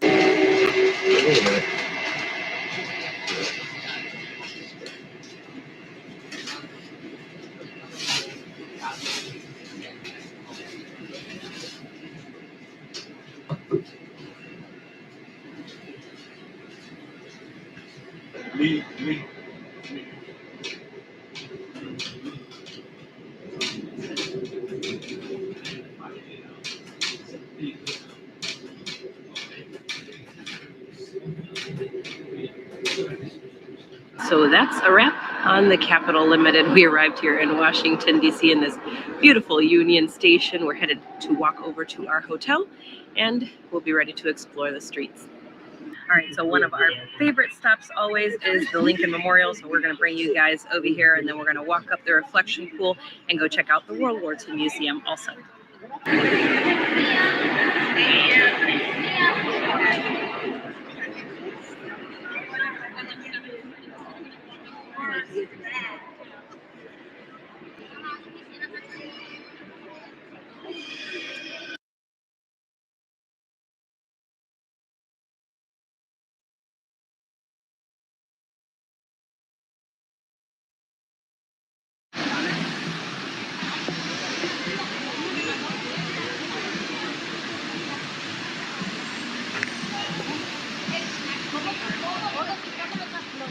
Okay, so I found the state of Michigan, which is where I was born. I think that is probably the best state. Allie's probably going to tell you otherwise.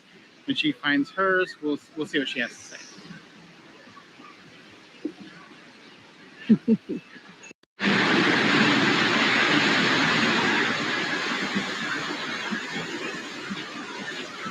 Well, don't let Rob fool you, but I think New York, my birthplace, should be at the top of the list. Drop a note down below in the comments what state you think is the best state.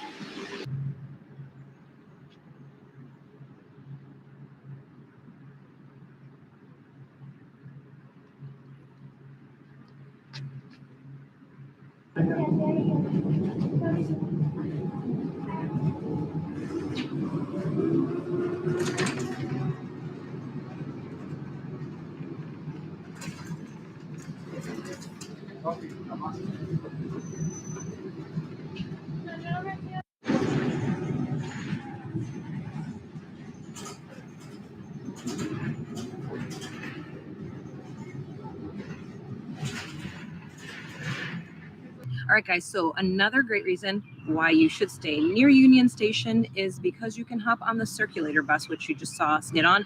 There was actually nobody on it when we got on it. We were the first people on. It's free to ride, and it goes all the way up and down and around the mall area. It takes you to all the stops. We got on at stop number 1, which is at Union Station, and then we got off here at the Jefferson Memorial. We've been to DC tons of times. This is actually our first time stopping over here at the Washington Memorial. It's usually under construction, which it still is. But we're here to check it out. We're going to bring you guys with us to see it also for the first time with us. And let's take a look around.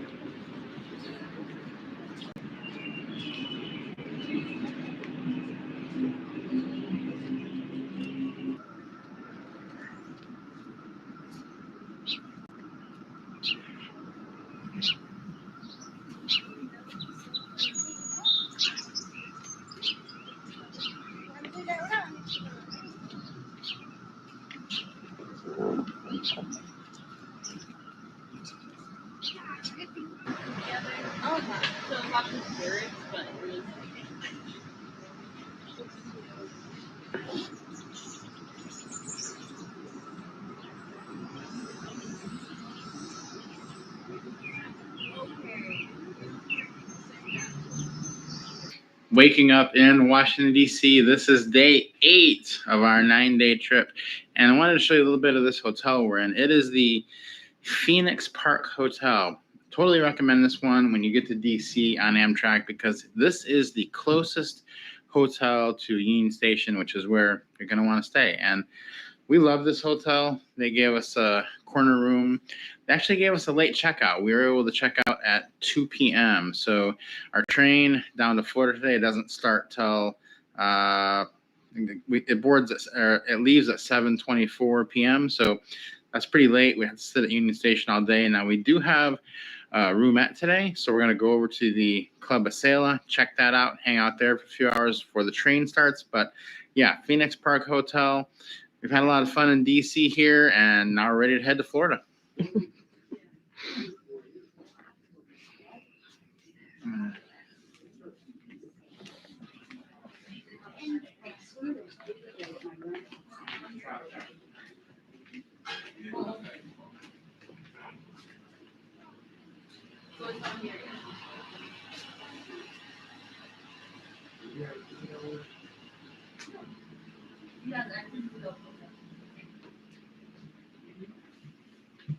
You have one on my scarf.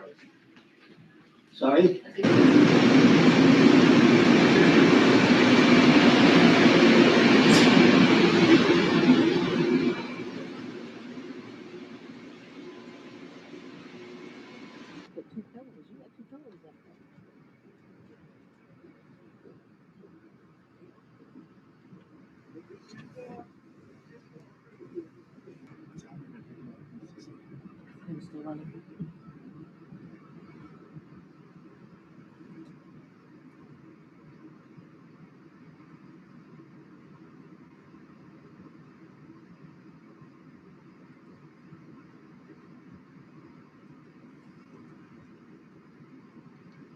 We are on the Silver Meteor, leaving DC and going down to Florida at the first stop here of Alexandria. And so excited because we are in a Viewliner 2 roomette, and it's our first time in a Viewliner 2 roomette. So this is all new to us. What do you think so far, Allie? Oh my goodness. So excited. I could tell as soon as we stepped onto the train that we were on a different type of car with the wood paneling, and just the hallways look completely different. So I'm really, really excited. There are a lot of differences, but I'll keep all of those to myself until I do the room tour.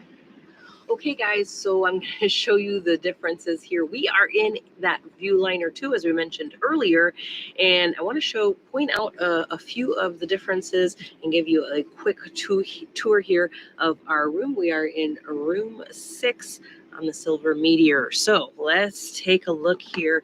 First off, you got these lights here. So you get this area light. It's a little bit, see that, brighter than the other one, and you still have that reading light right here on the bottom. So that's really nice right there. And then you still have your sink area. You have your mirror, hello, right here, but you've got your sink area, which I'll show you in a second. You get 2 outlets here, and then you have a light that turns on here at the mirror as well. Now, when the sink is open, you're going to see this light turn on here. There's cups right here for you. So see the light comes on. That's a warning to Rob up above to not come down here, or he's going to put his foot in the sink. So you use that, and it's actually, notice there's no drain in here. It's actually because it drains back into this area here. So one of the things that you'll notice in this one is that there is no toilet in the room. Now I'm going to move these bags here and show you this. So normally in the Viewliner 1, you'll see a toilet right here. There is not one in here. There's actually one in the hallway that we all share, or several in the hallway that we all share. But this is actually a great, nice steps here for the person above, which is Rob in this case, to come on down. The other thing I like about the Viewliner is this storage area up here for luggage. You don't have to worry about shoving them underneath the seats, which you still have room to do that if you have a lot of bags. So if you're in a Viewliner, you get this nice space up above, and it's easy to access, again, with these steps to get up there. And then let me show you the lock here on the door. So you have a ceiling light here, switch there, and also a night light one here. So that gives you the lights to the room and night light. Should Rob want it, he's not going to have to crawl underneath the bed to get to it like he would normally have to do. And then there's a lock here that actually flips. And on the outside, there's a keyhole, which the attendant actually uses to open the door if there is an emergency. Now, there's a nice big trash can right here. You just pull that right out. That's a huge trash can, honestly. And then there's this big area right here. Look at this. I have my big carry-on bag there, but look at this space. It is amazing. It's great, and it's actually comfortable. You can use this as an armrest, nice and comfy. There's my carry water bottle. You've got 2 more outlets here, so as you count, that's 4 outlets. That's amazing. You've got control of the air conditioning down here, this vent here. I'll show you another place where you can control it as well. And then we've got ceiling light and night light here control as well. You can turn the overhead speaker system off so you don't have to hear announcements in your room. You can hear them from out in the hall. You push here for your attendant. Nice and easy. And again, you have the area light and the reading light on this side as well. Now, Rob's panel here for up above, he's also got his own push to call the attendant button, reading light for him up above, and he can control his air more or less, just kind of like carvents you would have there. And then up here, he's got this cool little mesh pocket that he'll have from up above, and he'll show you upstairs in just a second. But let me show you this other spot here, right by the window, by the other arm. You're going to find this other vent. You can open or close it here. Tons of air coming out. And then the tray table in this view liner too is insane. Look at this, guys. This is not tilted. If you've ever been on a room that is not tilted, you will not have to hold this up with your knee. You will be one happy camper, just like we are. So let's send this camera upstairs with Rob and show you what it's like up there. All right, checking out the bathroom here on the Viewliner 2. And if it looks familiar to you, that's because it is almost exactly the same as the Superliner 1 bathroom, which is our favorite bathroom. So this is probably now going to be the favorite bathroom. And the reason is that the sink has a lot more space than the Superliner 2. So the Viewliner has definitely got more space here, and the water kind of stays on after you take your hand away. Whereas on some of the other ones, if you take your hand off, it'll stop. So it's kind of hard to brush your teeth and stuff like that. Also, this toilet area is angled, so it gives you a lot more room. The other ones can be pretty tight and just hard to use, especially on a train. You got a mirror here behind me. You've got some bars here to hold on to. And overall, this is probably one of the best bathrooms you can get. So there is a shower right across the hall. We'll go check that out now as well.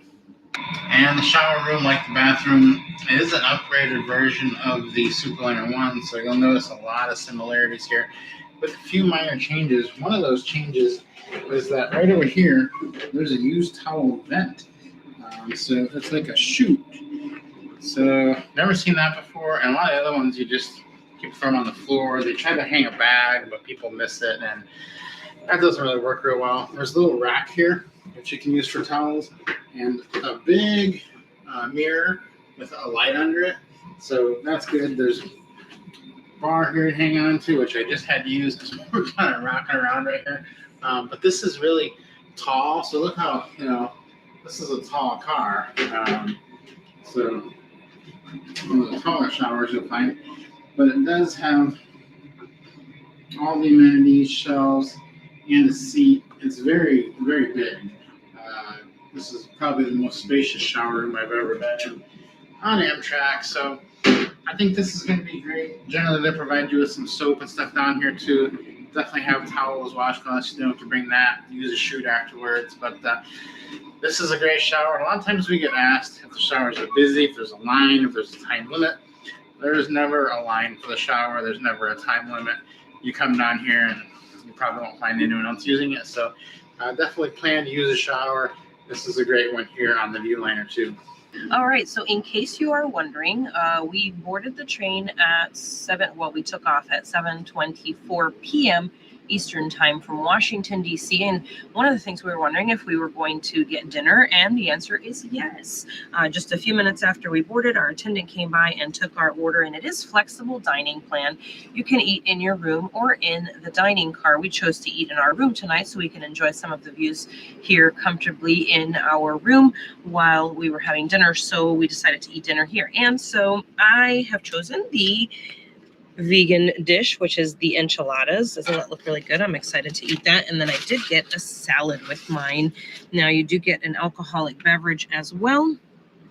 So I got some wine, and they give you the little plastic wine glass. And well, only one person ordered alcoholic beverages, but we got two, so let's not discuss that right now. If you see me in person, ask me why we have to, and I'll tell you the person. Next is that we did get our brownies, and I always like to get the blondie, and Rob likes the regular with the Peruvian chocolate brownie.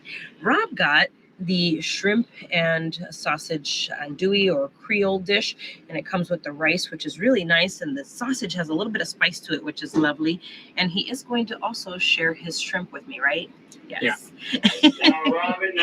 All right, so let's dig in. It sounds like we're arriving at the next station, so we're going to dig in while they board the next crew.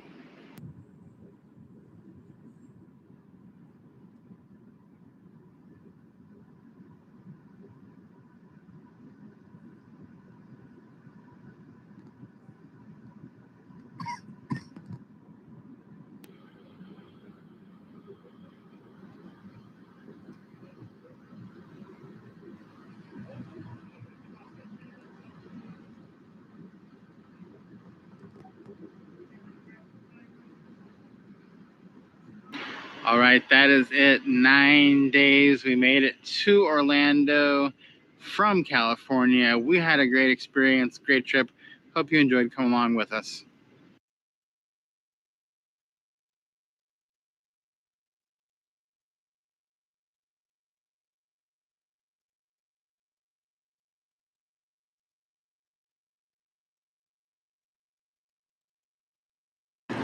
Okay, it's Monday the 21st of May 2018, and I'm here at Portland's Union Station, ready to board the third leg of my train odyssey.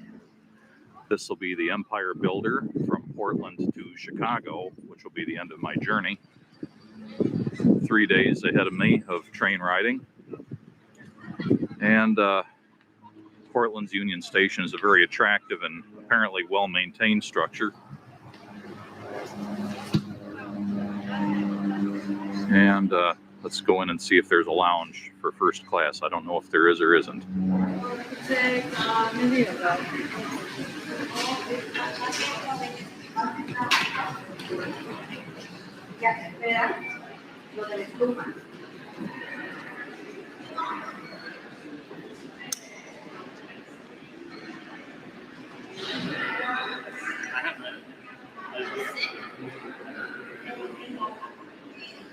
Huh, I spot a sign down there that says Metropolitan Lounge.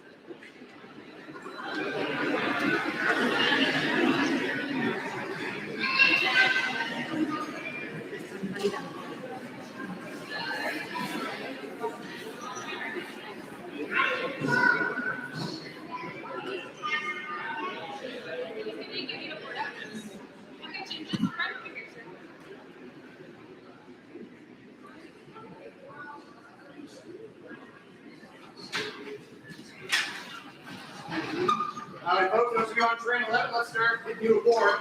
Make sure you have your boarding slip out. Go through the gate.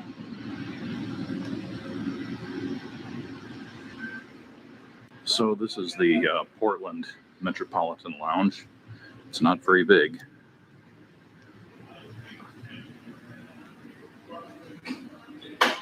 Room 21. I'll say stop. I'll open the doors and let you guys out. Northbound to Seattle.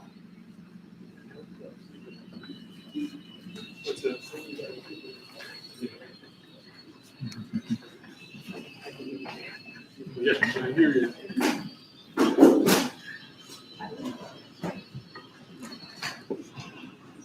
This is the Coast Starlight that's passing through on its way to Seattle.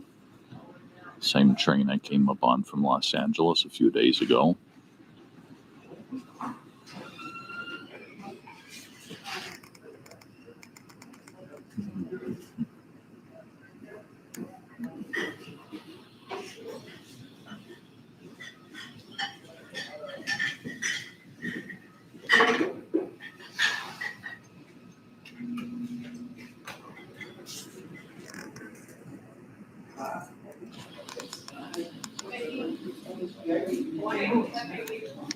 The coach passengers are now coming out and being ushered down towards the rear of the train.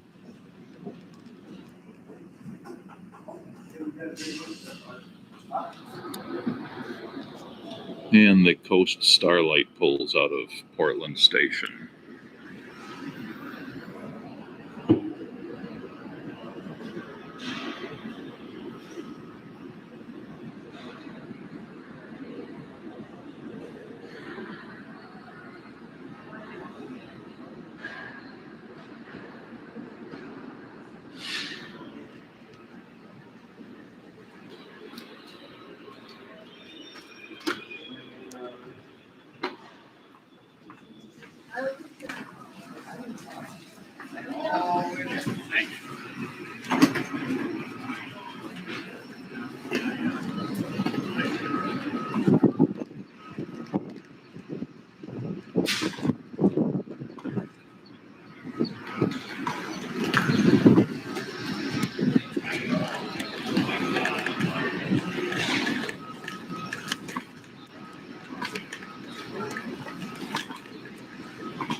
The consist on this train coming out of Portland is a bit different from what it has been on my other trips because the train has yet to be merged in Spokane, so it's only got one locomotive at this position.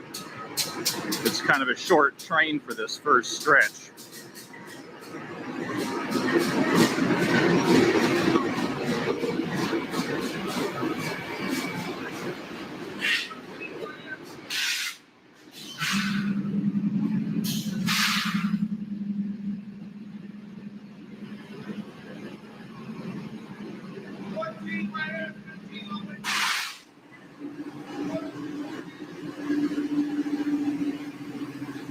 And on this train, the sleepers are at the tail end.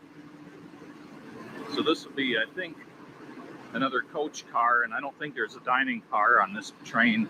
I believe the dining car gets added in Spokane. It's part of the train coming from Seattle.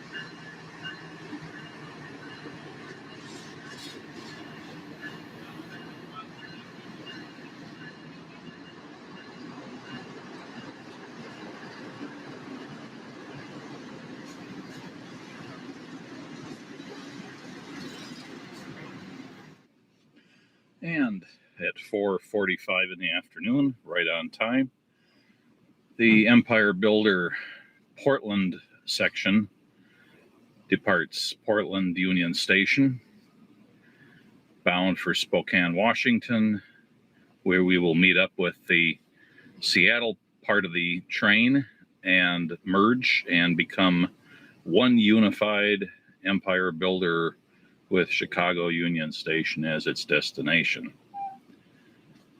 I was trying to guess which way the train was going to leave out of the station by which way the locomotive is pointed, but since this is an unusual consist, for a moment I thought maybe it was going to go the other way for a bit, but as it is, it's heading in this direction, which is good, because I think that means I'll have a good vantage point of the Columbia River, assuming we're on the north side of it, which is what I think it is.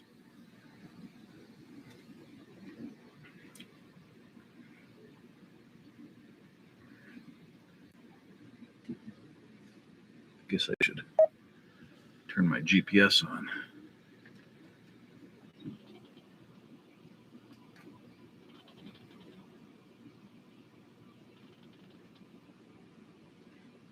The tracks do follow the Columbia River for a ways based on the information I've received up to this point, and then branch off and head diagonally up through Washington up towards Spokane. And presumably about the time that happens is about when it'll be getting too dark to do good videos. So I think that'll work out well.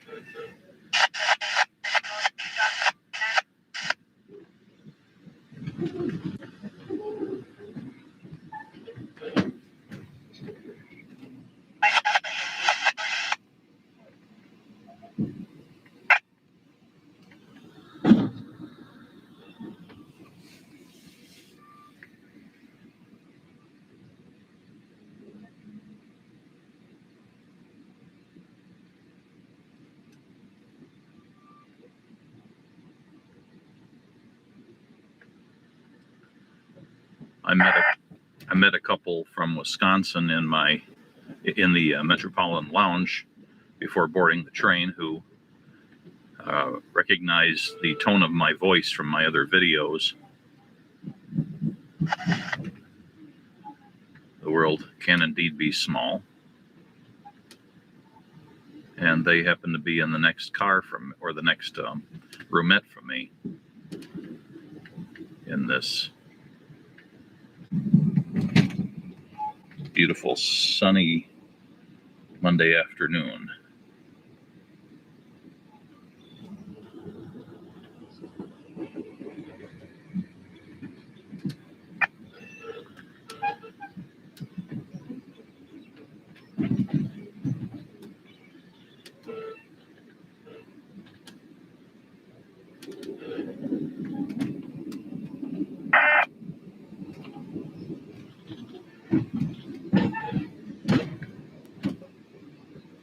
We are train 28, so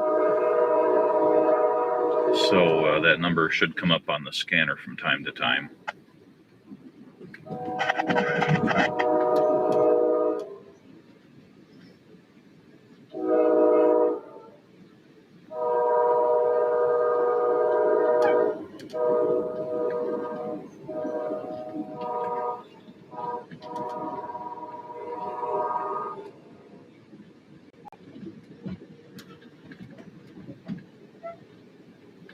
We're in a good-sized rail yard north of downtown Portland. But it looks like we're just highballing our way right through it.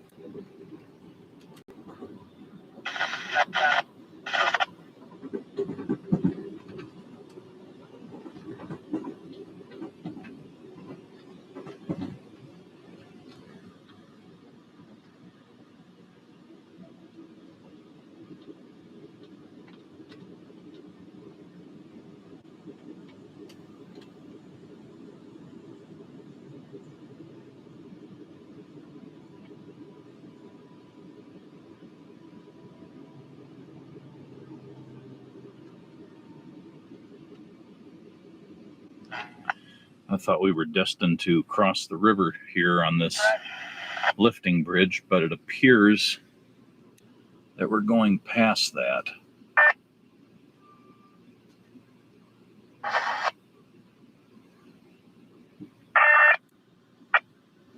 Well, as it turns out, we are taking that bridge. Yes, don't think.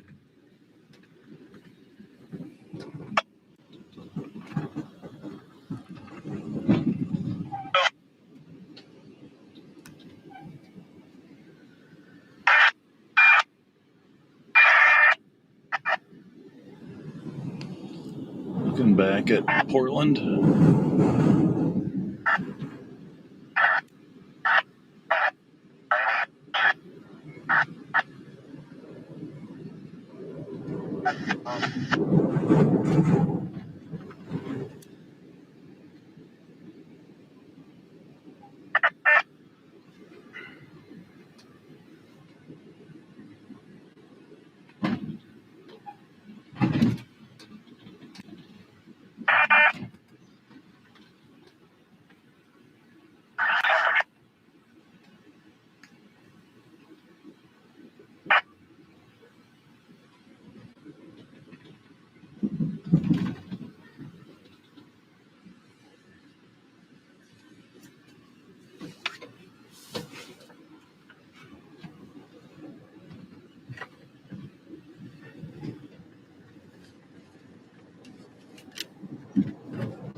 So looking at Portland on the map, it's hard to see there, but looking at the detailed view, we started out down here and we've crossed over onto this sort of peninsula here. We're cutting across it, and we're soon going to be crossing the Columbia River here, which will put us in Vancouver, Washington. Not to be confused with Vancouver, British Columbia. About ready to cross over to Hayden Island, which is this island right here where my finger's pointing. That's the one we're about ready to cross over onto.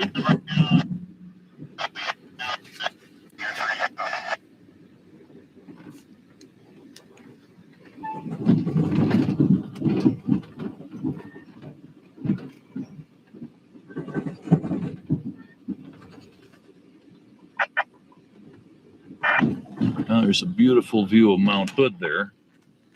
See if my camera can do it justice. I don't think so.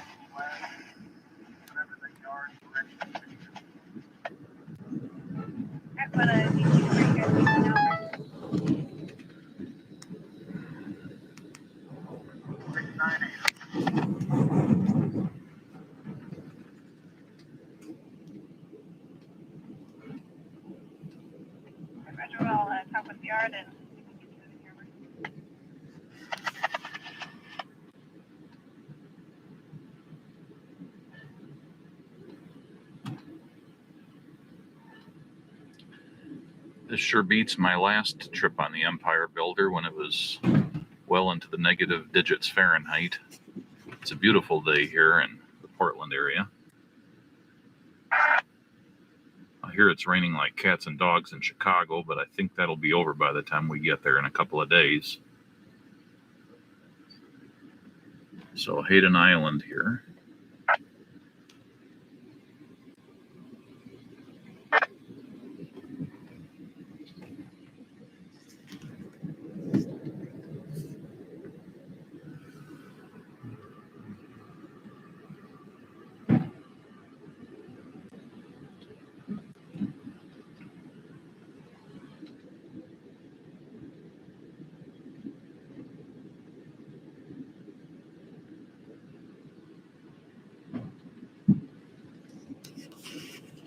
I wish I could get a better view of Mount Hood.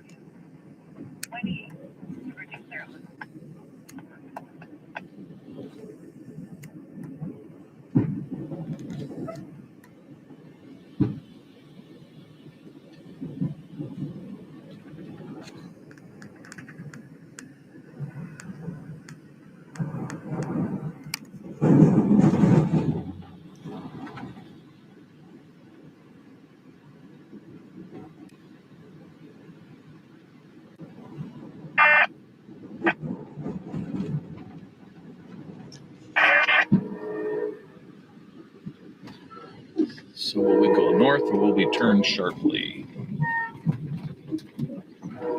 We are turning sharply.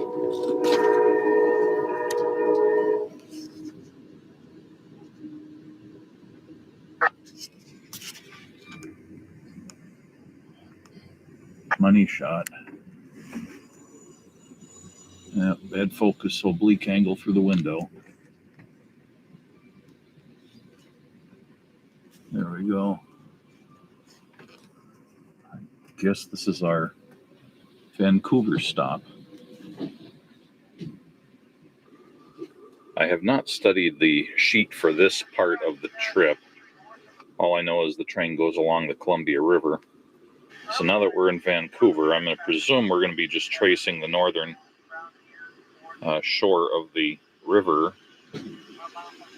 up to some point where we're going to branch and head up to Spokane. It seems logical it's going to go more or less along the stretch of I-90 and then 395. It may. I guess it could take another route, but that seems likely. While we're sitting here in Vancouver, I should point out that Mount Hood, that I was trying to get a good picture of, is the highest point in the state of Oregon at 11,239 feet above sea level.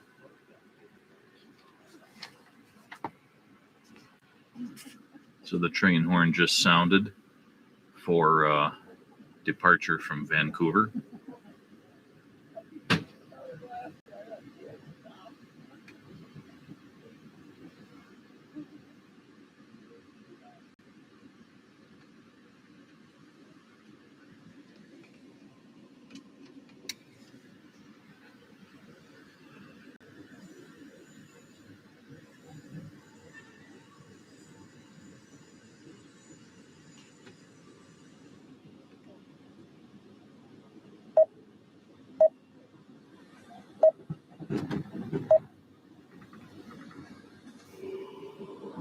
I'm not sure. Yeah, this is the Interstate 5 bridge here over the Columbia.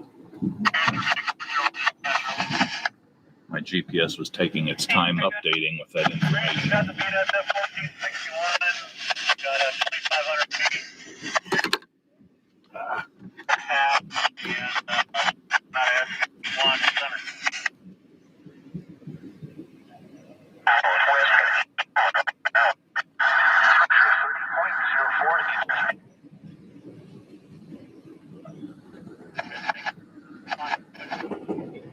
There's a flight departing Portland Airport across the river.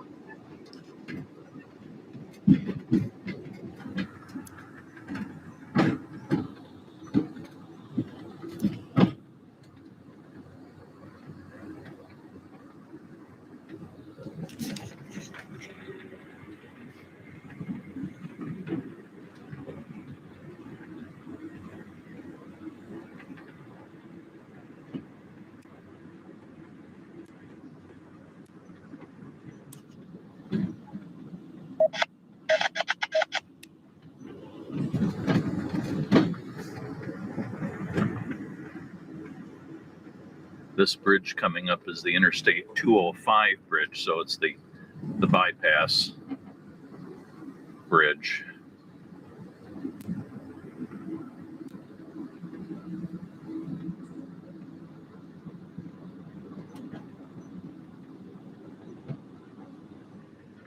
I am somewhat disappointed to discover that now that we've gotten into a point where there's some good light on it, the outsides of the windows were clearly not washed before this trip. They're pretty dirty. That must be part of the, I guess, the gotcha that comes from Amtrak's budget cuts that they've had to endure recently. Small things like whether they have somebody who can clean the windows or not. Apparently, that's one of the things that goes by the wayside. Still, it's not horrible. It's not streaked or blotched. It's just generally dirty. If I hold the camera right up to the glass, it's less apparent.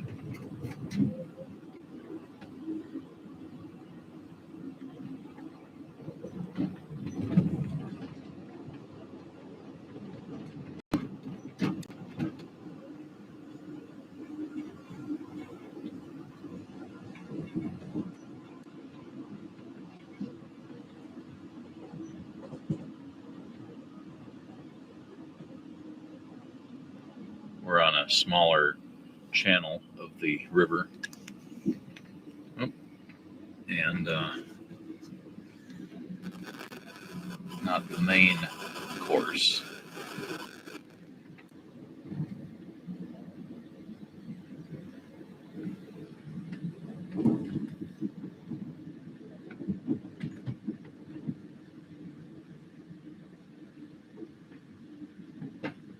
I actually know what it looks like inside those pipes that we just went under. Not those exact ones, perhaps, but ones just like them, having been inside a few myself.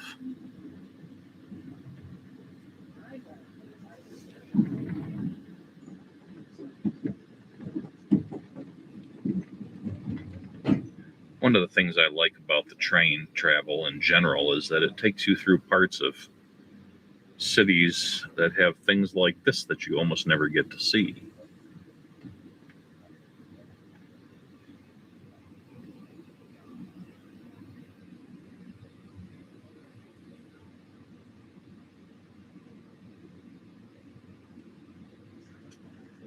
It's a Georgia Pacific facility that we passed by here, or are passing by. Okay, clear. Let's roll. We're paralleling Washington State 14 and just went under it. And the river valley can be seen just ahead, but we're a little bit too far to actually see the water at this moment.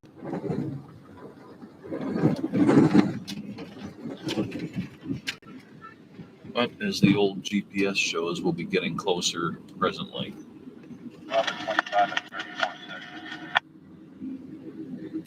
I almost had a small disaster with this quite a few years old GPS while I was driving around the Portland area during my several days layover between the Coast Starlight train and this train. My suction cup mount broke, and I had to scurry around to several different stores, but luckily a Best Buy less than 2 miles from my hotel had one in stock that would fit this, which was a minor miracle. I was almost going to buy a whole new GPS just to have something to use on this trip.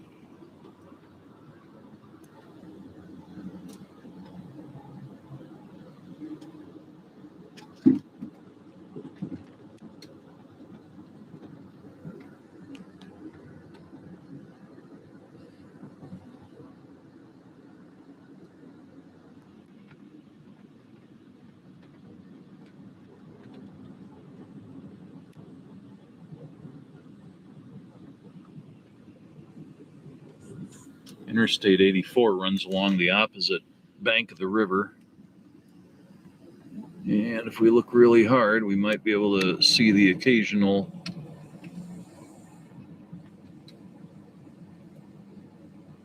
traffic running along it.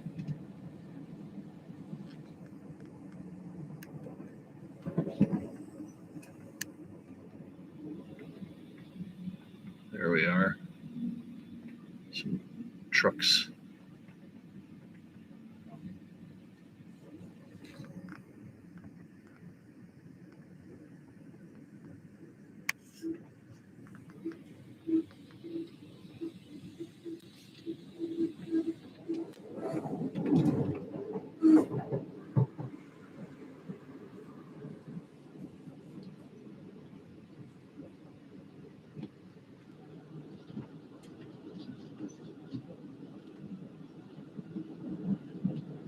a longer tunnel than I expected.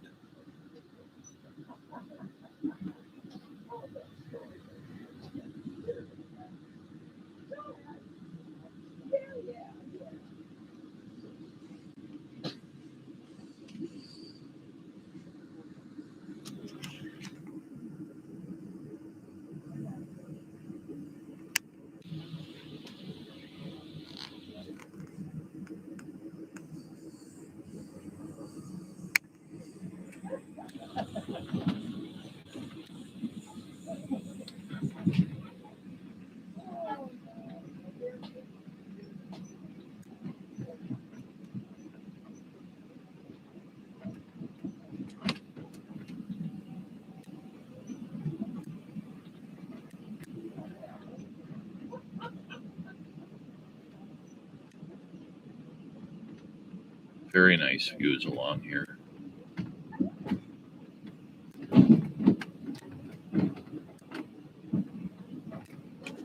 I think this whole area across the river is part of the Columbia River Gorge National Scenic Area.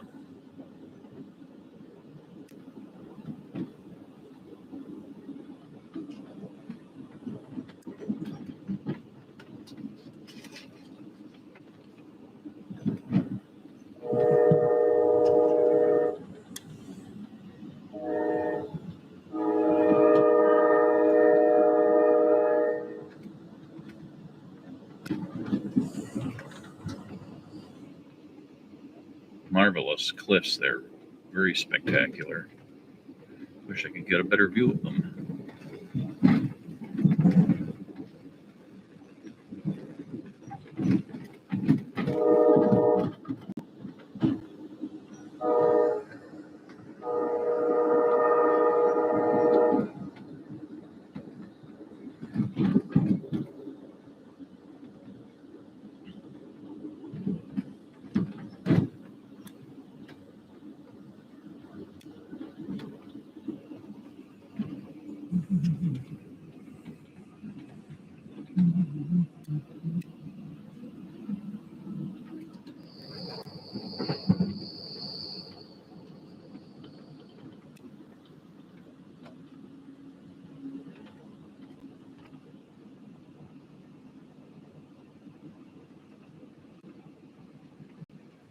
We're now in the area of North Bonneville, Washington State.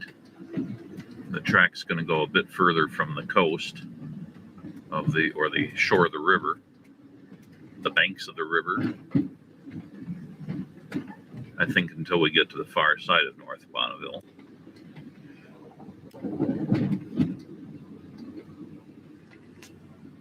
And for those following along at home, we haven't gone that far from Portland yet. North Bonneville is right about there in the middle of the screen, right about where the shadow line is. It says Stevenson right above it. There we go. That's where we are.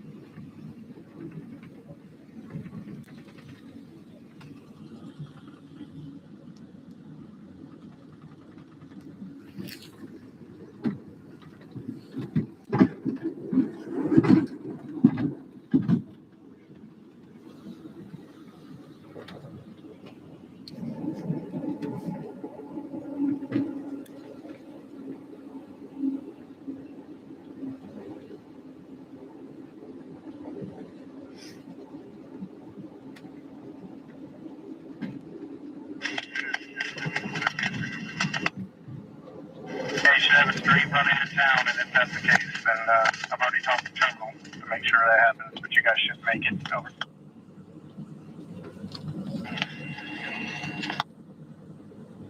Okay, thank you. That's the best course, Metro.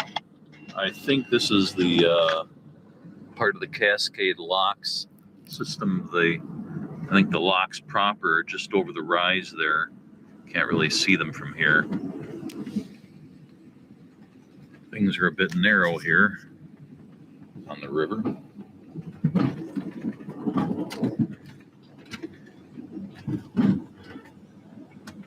Yeah, I'm not sure if that was the Cascade Locks back there.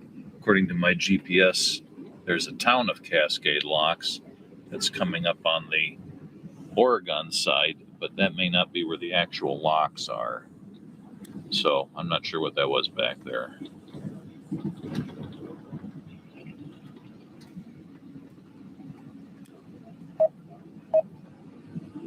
This bridge here links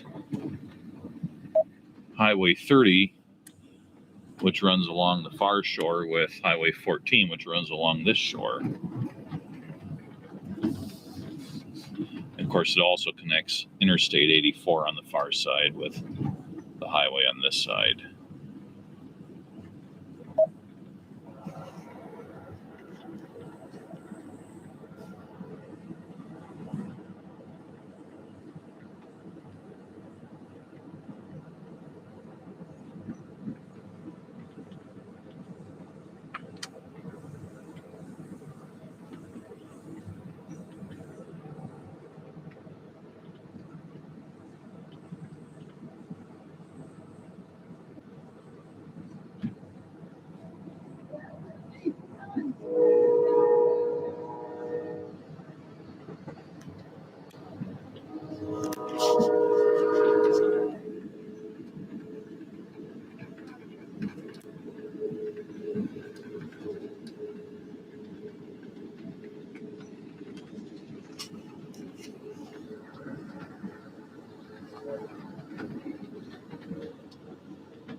We're now in the town of Stevenson, Washington State.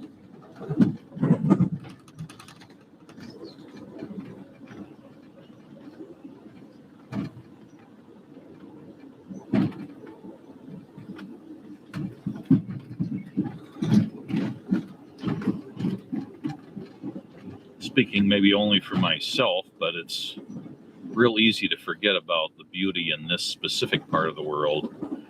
One thinks of the beauty of the Cascade Mountains or the beauty of the Pacific coastline in the Pacific Northwest, but not so much about the inland rivers.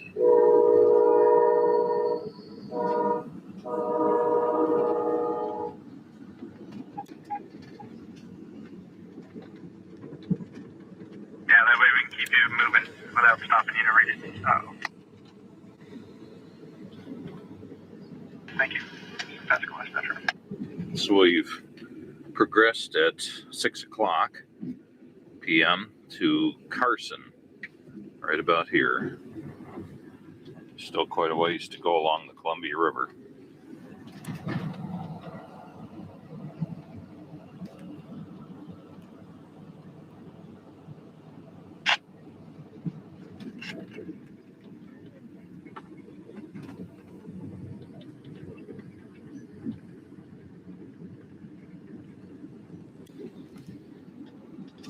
Is this up with transfer now?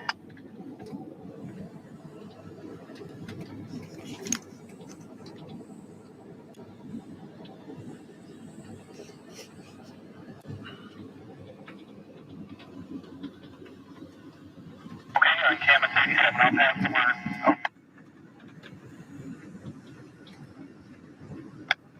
Yeah, there's a bit of turbulence out on the river there. This is a river that has some flow going to it here. It has waves and little white caps.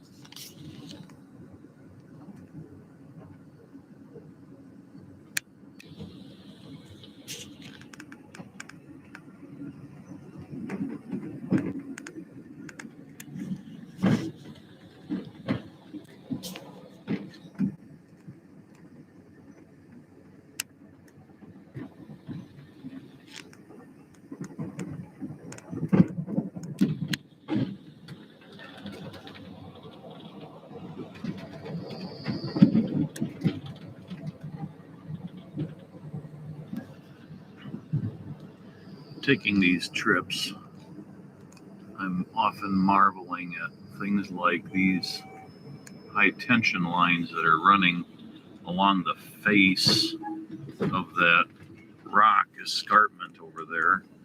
Anyway, we're past that now, but way up on this crumbly, unstable, steep, boulder-strewn slope across the river were these high tension lines, and their towers were starting about a third of the way up the slope. I thought that had to be a job, just erecting those up there. You know, how do you get heavy equipment up there to do that? Drag them up on lines? I don't know. Seems like it almost would have been easier to stick the poles on the riverbed.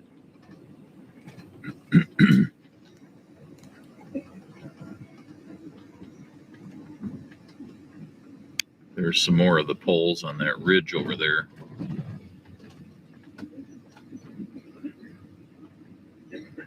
But that's a much more accessible place. And you go up and they crest over there too.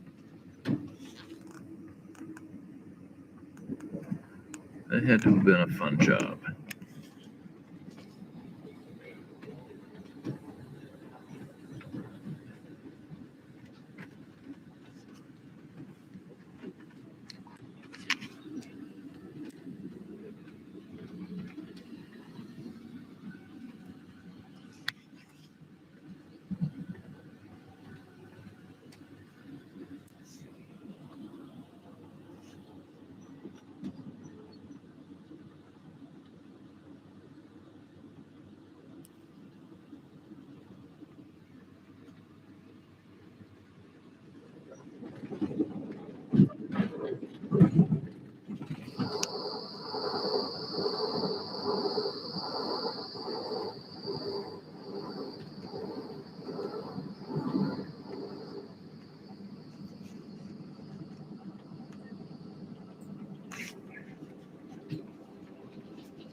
now in the town of Underwood, Washington State.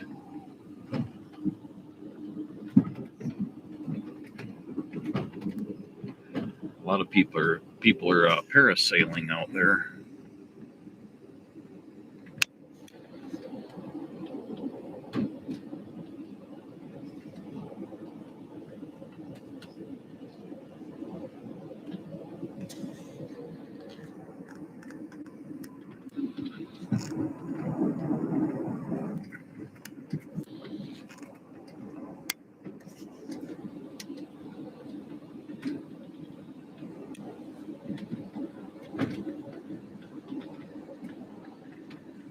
This is the Hood River Bridge connecting the Highway 14 on the Washington side with Highway 30 on the Oregon side.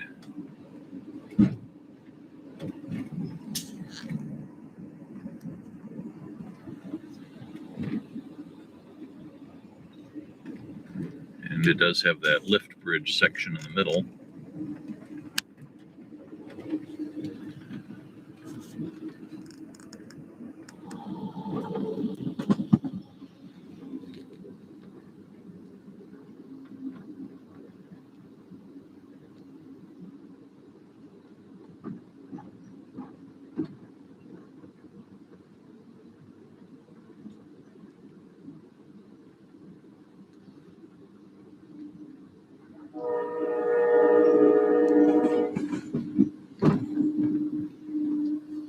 Now we're in the town of Bingen.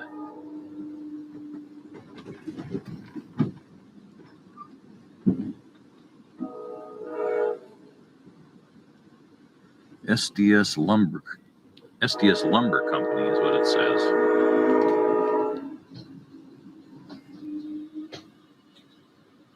Guess there's a station stop here.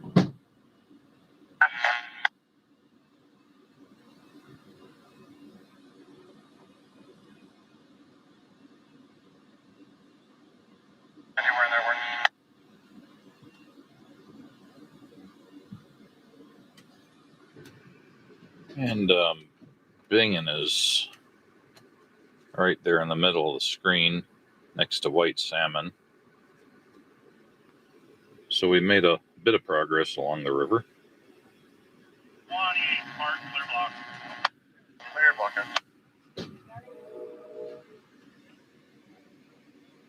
And at 6:20, we're pulling out of Bingen.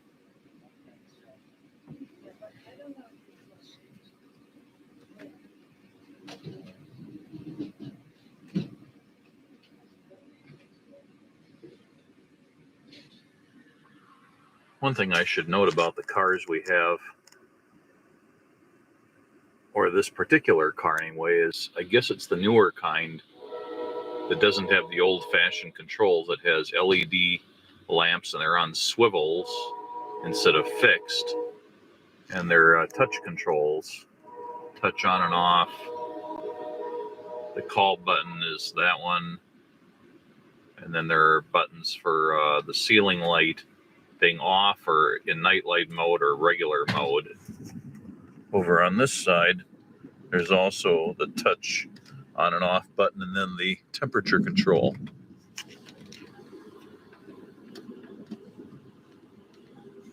Which seems to be pretty much normal. So I'm not sure if these are older cars that have been renovated, but here's another change.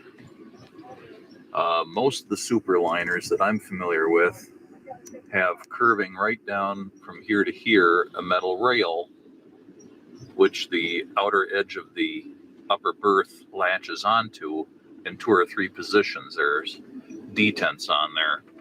This one has apparently the detents over on the hinge side, so it's a little bit different.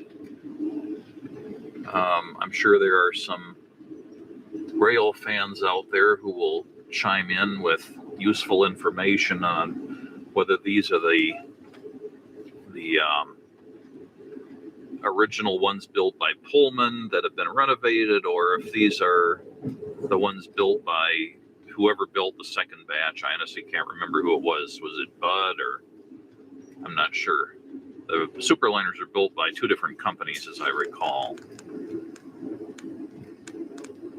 First batch and second batch, and then there have been groups of renovations that have been done to various numbers of cars, and I can't keep track of all that stuff.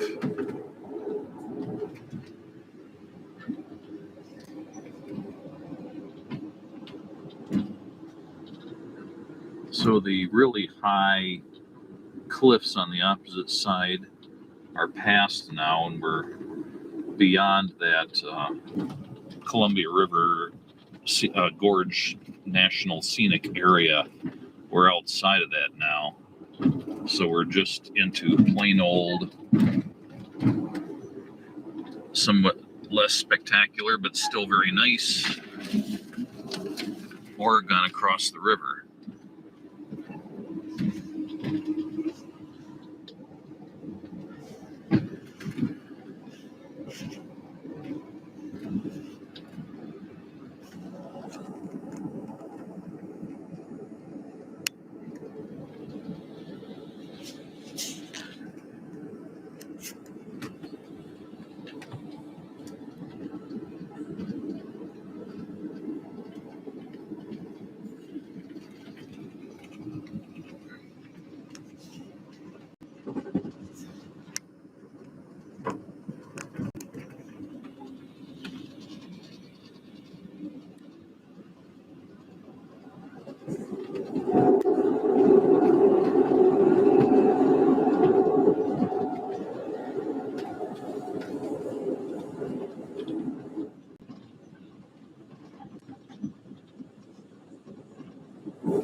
And yes, that was still Mount Hood in the distance.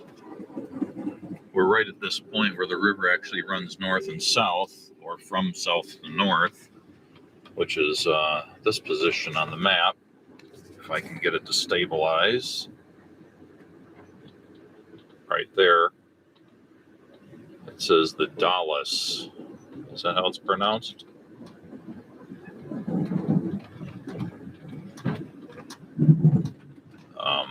Anyway, we're in that position, and Mount Hood is just right over here. So that's what we would be looking at, all this distance, and we're still seemingly just as close to it as we were in Portland.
And just a few minutes ago, my car attendant came by with my lunch, or dinner. What am I saying? It's dinner.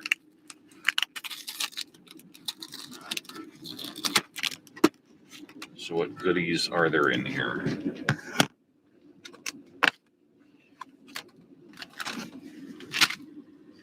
Some sort of a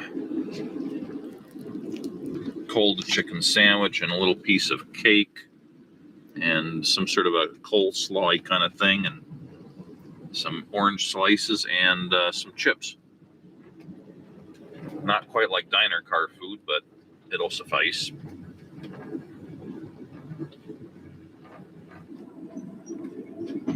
We passed the locks there at the Dallas. My camera switched off right in the middle of it because the battery ran low. So I didn't get it. It was pretty spectacular. Oh well.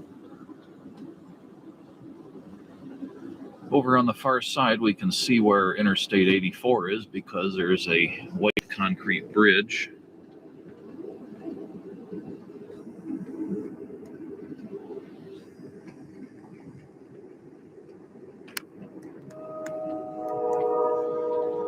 But you can already see the dramatic change in the face of the river and its shoreline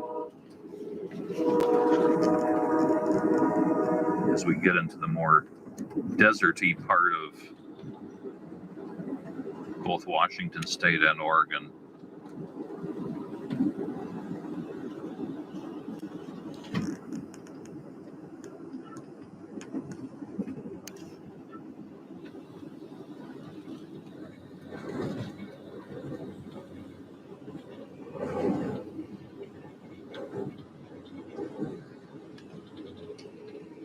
Hey, will you ask Sam or Kim if they need anything? No, we need a fork. I think I'm going to come back. Alright.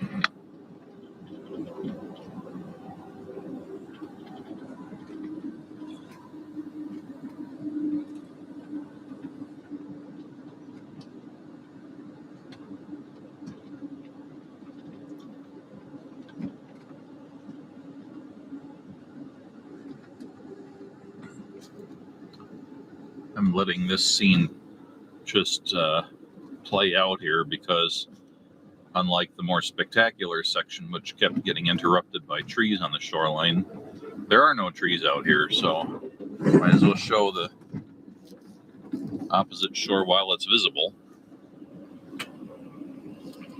There's what looks like a railroad bridge crossing here. This is not a road bridge that is coming up on the left.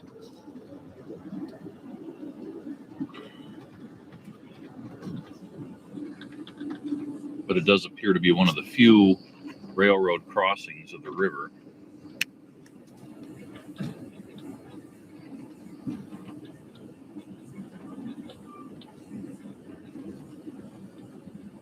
At least along this stretch.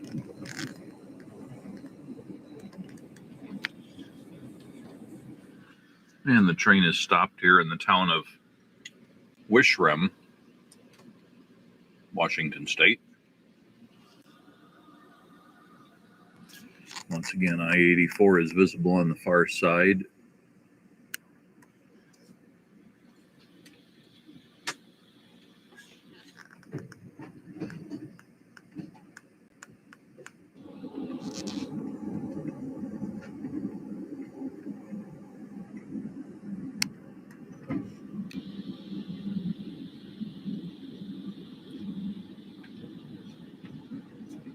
You had to stick them back here with us.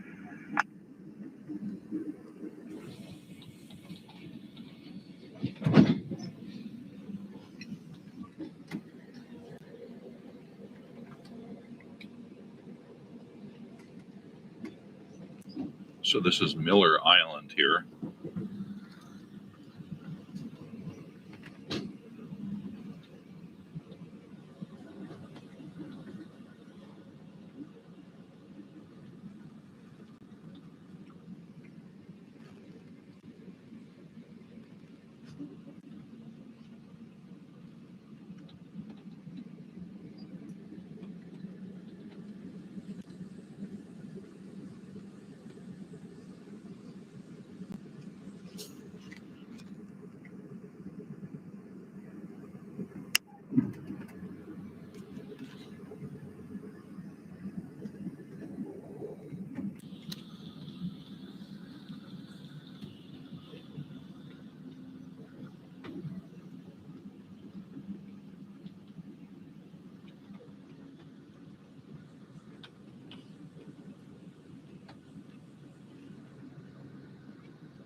This bridge coming up is the U.S. Highway 97 bridge, which runs along the Washington side until here,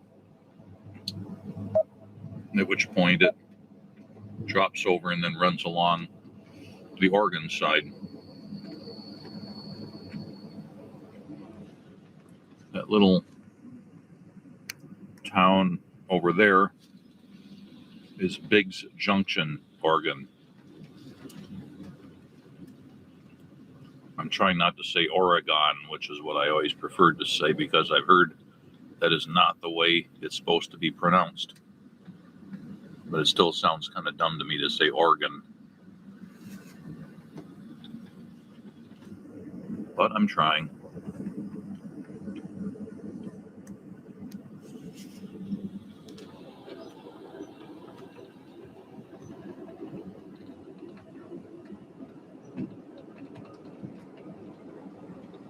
Lots of vineyards along here. And groves of various trees. I don't know what kind.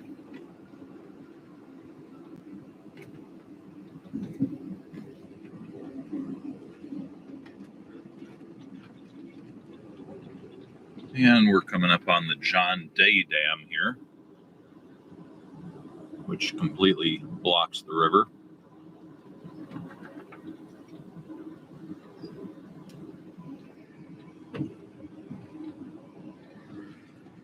The river, or the dam rather, is right there in the middle of the picture on the camera.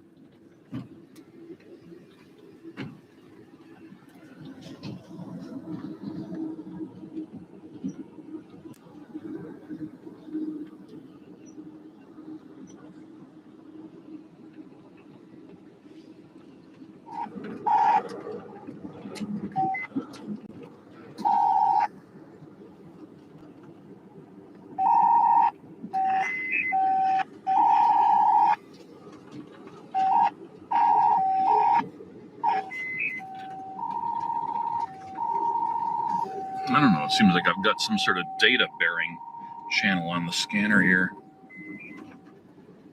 At about 7:20 in the evening, we're at another one of these places where the river temporarily bends, and that would be right here.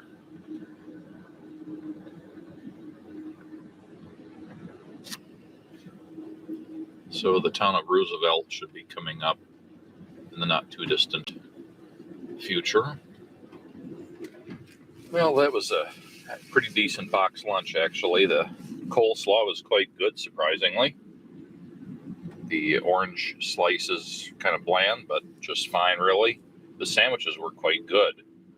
The flavor was good. There was some nice cheese in there. I don't know what kind. The cake was very nice. And I'm just waiting for it to settle a bit before I dive into this small bag of Sun Chips. I do think it worth noting that this is the first Amtrak sleeper I've been on where they did not provide bottled water in the room.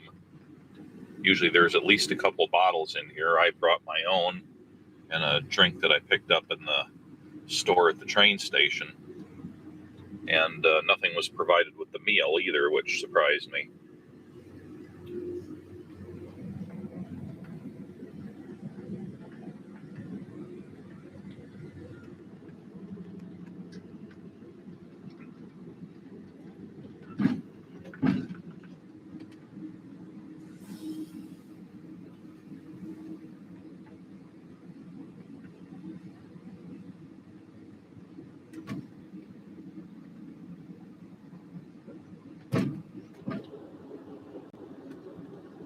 And the character of the landscape has changed dramatically. It's getting to be pretty flat now.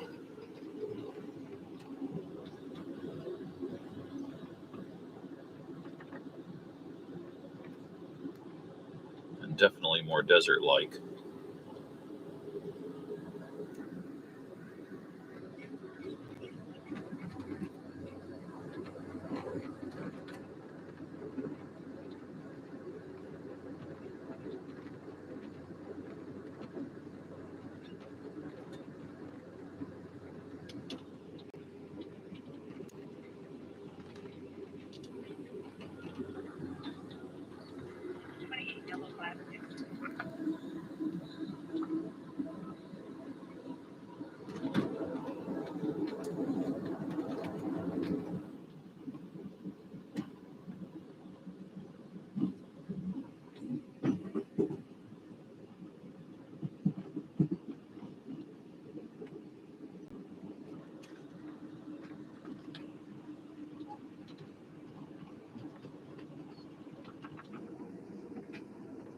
way off in the distance there. Might just be able to make it out. It wasn't so jerky. You can see a tall stack with flashing lights on it in the distance. That's on the Oregon side of the river and quite a ways away from us at this point, several miles. And that would be a power generation plant called Boardman that I had a hand in designing the software that runs the pollution control systems on there, or at least part of the pollution control systems. That was probably about 6 years ago.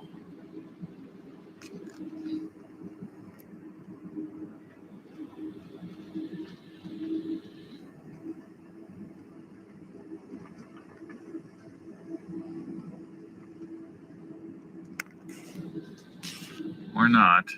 I never actually went to the plant, I just wrote the software. And here's another likely contender. It could be this one right here. That might be Boardman. I think this is probably the one actually, because the guys who went there said it was pretty close to the water. All right, never mind what I said before about the other one a bit further away. When you write your software properly, you don't have to go out there to fix it.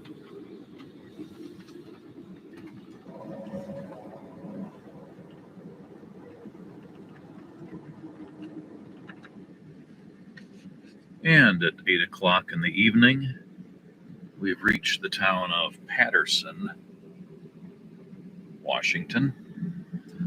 And it is right there, not long before Interstate 82 crosses the river. And I suspect that's where the train is going to depart and start going northwards.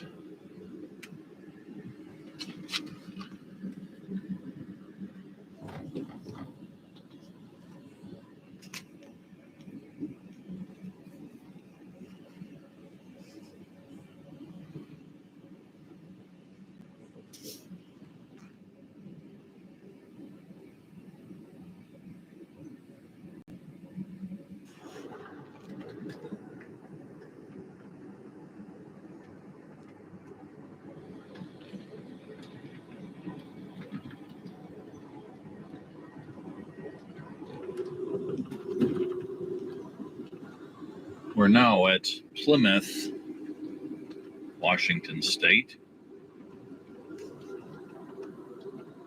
where Interstate 82 crosses the river. Umatilla, Oregon is on the other side of the river. And this bridge here is going to be the I-82 bridge, I think. Looks kind of like it's made out of wood, doesn't it? So you've got one direction on an older bridge and the other direction, oh, gotta zoom out, on a modern concrete bridge. Well, we're still tracking the river at the moment. And here's another bridge. This is the McNary Lock and Dam.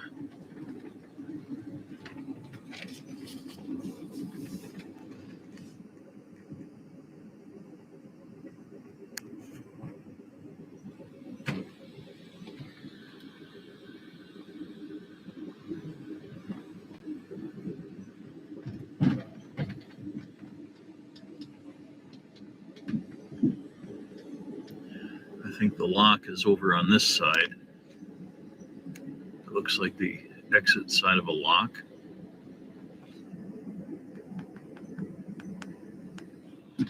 And there's the other side of the lock.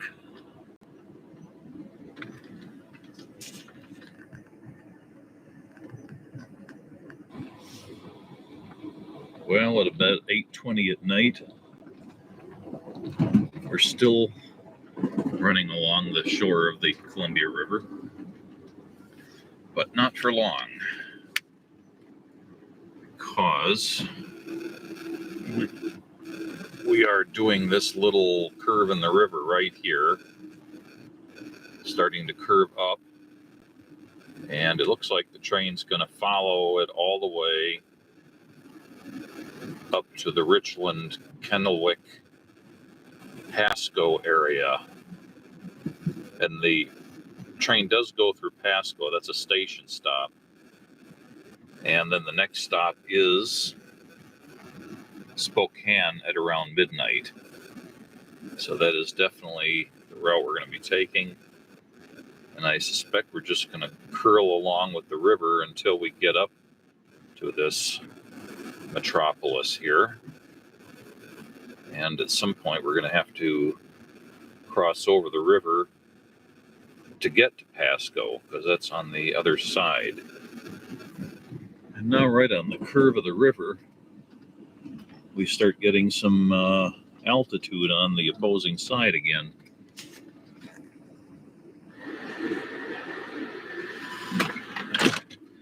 The same guy who has been on each of the trains on this trip, the Southwest Chief and the Coast Starlight, and now this train, he's gotten yelled at each time for walking around barefoot. And I can see right now he's just left his room walking around barefoot again. Guy doesn't learn. I know I've said it before, but Amtrak will jump on you if you walk around outside of your room without shoes on.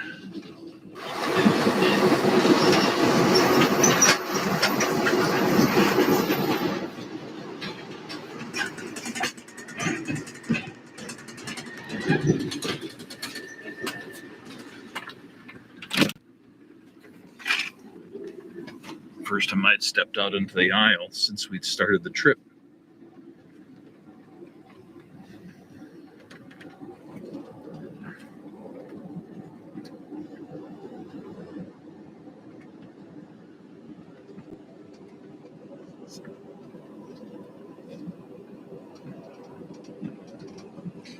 If we were to go straight along this highway here, Walla Walla, Washington is over around here, but we're not.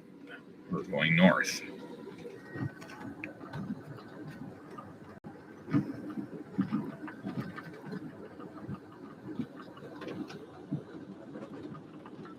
All right, at 8:40, we're pulling into Findlay, Washington.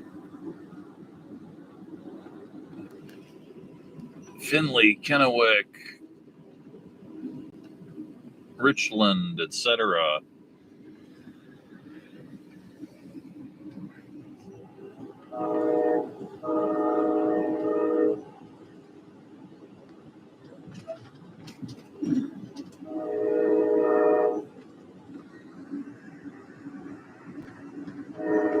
$8:45, and we pull into Kennewick.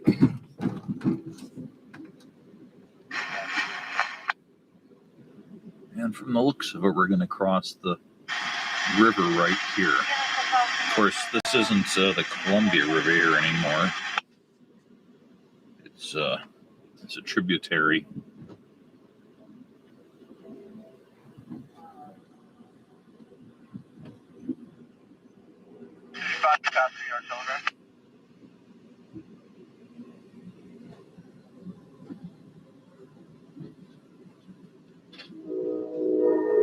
Yep, looks like we're committed to that track.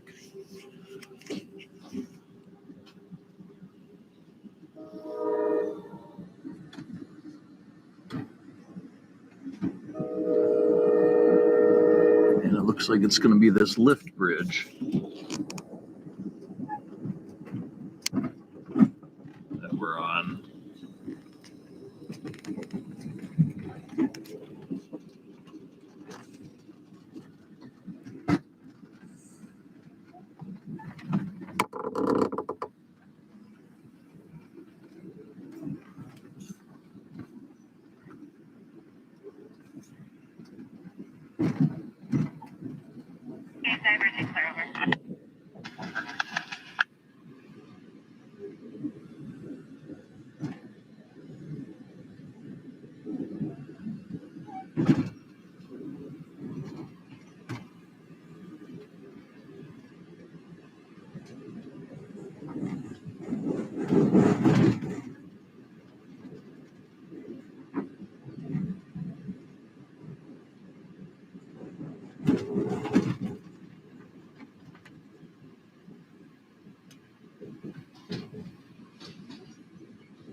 And with that, hello. Ready for your bed?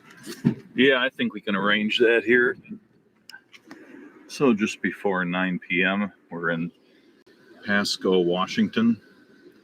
Our last stop before Spokane, which should be another 3 or so hours. You can't get off of your stretch your legs, take a smoke if you wish to. This is Costco.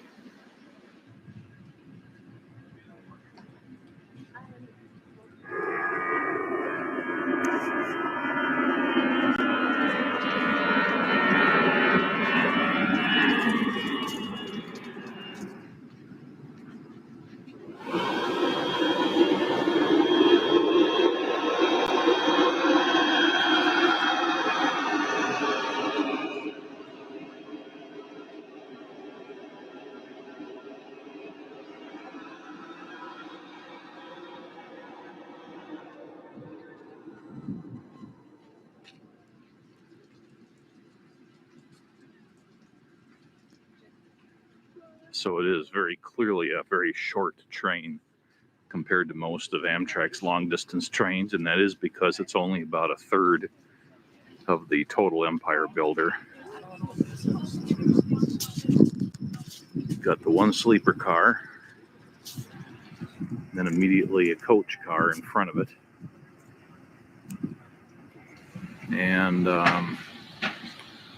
another coach car, and then a lounge car, and then immediately the engine. I don't even think there's a baggage car or a transition car on here. I don't know how they do that. Maybe they don't need it for such a short trip. I don't know.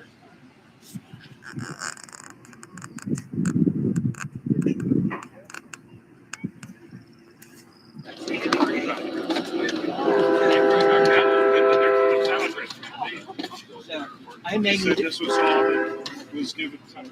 I made Yeah, we only got one. Come back. I don't know.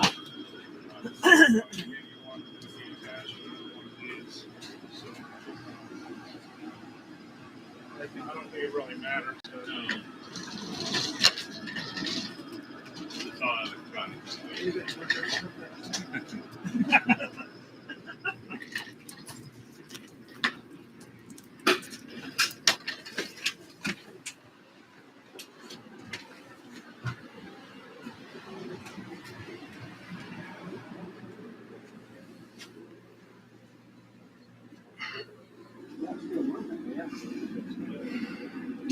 So the bed's been made, and it's time to start thinking about sleeping.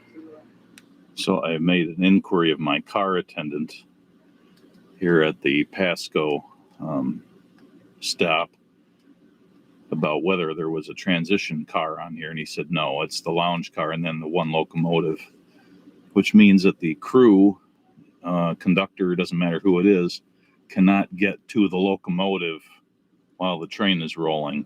Normally they'd be able to use the transition car to get to the lower level and then go through the baggage car and then into the locomotive or locomotives and pass through those all the way up to the front.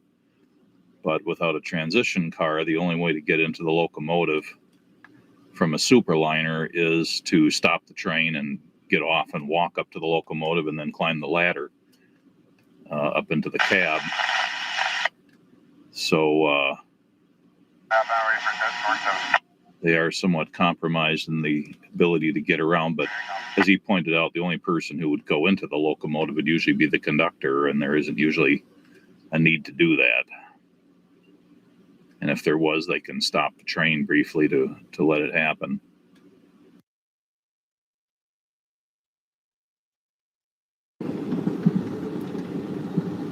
Well, it's 6 a.m. on the second day of the trip, Tuesday, the 22nd of May, 2018. And overnight, the train has managed to get from Spokane, Washington, through the top of Idaho and into western Montana.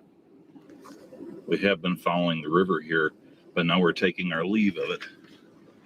And on the map, it's right in the middle of the camera there. Reposition right in the middle of the camera image now. We're starting to go down towards where the green teepee symbol is. So just a bit east of Whitehaven in the Kootenai National Forest. And I presume we're going to be heading very quickly for the bypass around Glacier National Park. But it is now time to see about getting breakfast. Hopefully it's open now.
Yeah, I wasn't prepared for that. I was didn't have a big lunch. So I figured, well, maybe I'll have a steak or something for dinner. High school? Yeah. Part of the university. Right along. I went to school there a couple years. Yes, I don't college.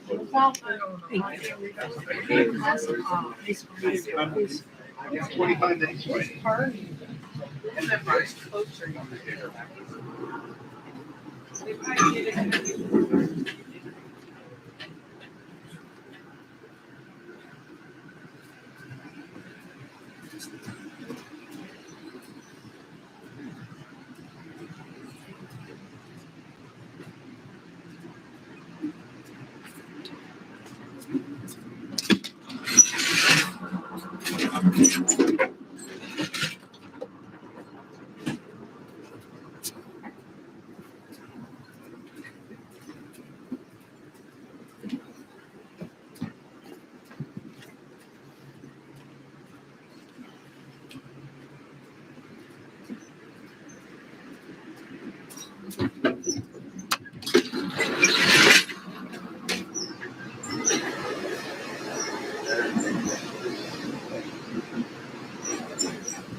Excuse me.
Your dog is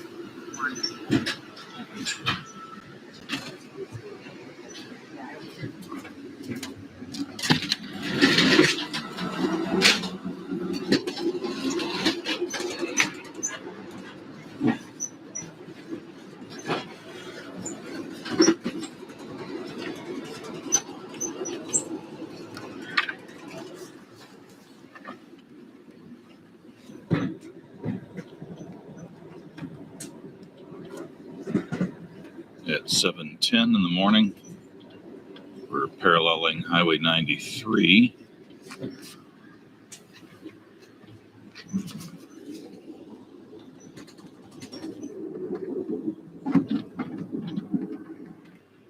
So, if I can hold this steady enough,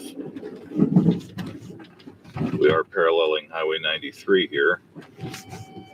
Right around where it says Whitefish, paralleling the highway. And we have a station stop coming up there in 15-20 minutes from now. After which I suspect we'll be paralleling Highway 2 there to go around the south end of Glacier National Park.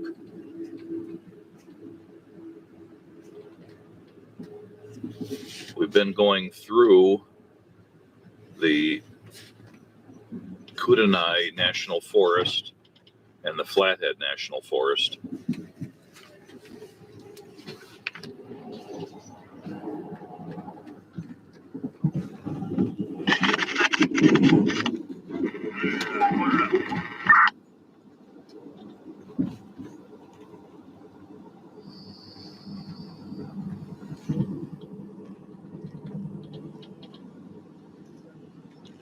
You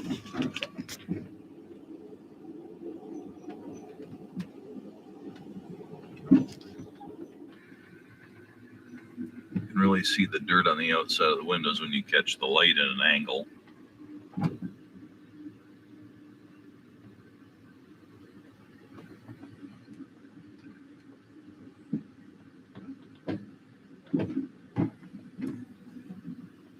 I would consider this worthy of a strong comment to Amtrak. It's in the last year I've really seen a big change where they're just not doing things like cleaning the windows. And I think half of what you're selling here, people, is sightseeing trips. The windows have to be reasonably clean, at least some effort put into it.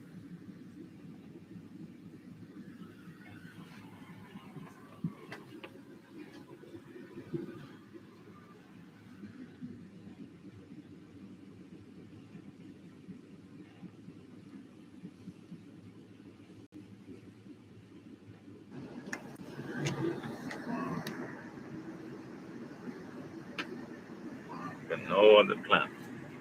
You look everywhere. You look at every other plant.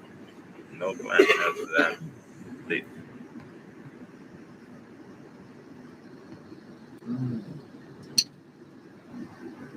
But every rock. I didn't think that anybody ever found it. It was sacred books.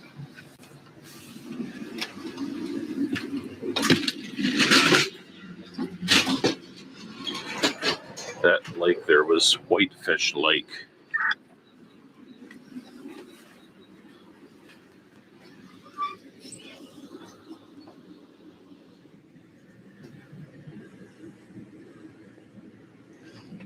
I tried to get some videos of Whitefish Lake, which is along the other side of the car, but the sun is coming in from that side. There's just a ton of glare, and I couldn't get more than a few seconds of usable video.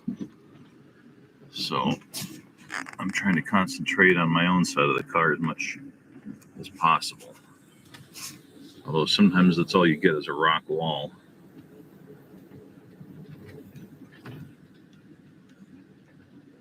And lots of trees.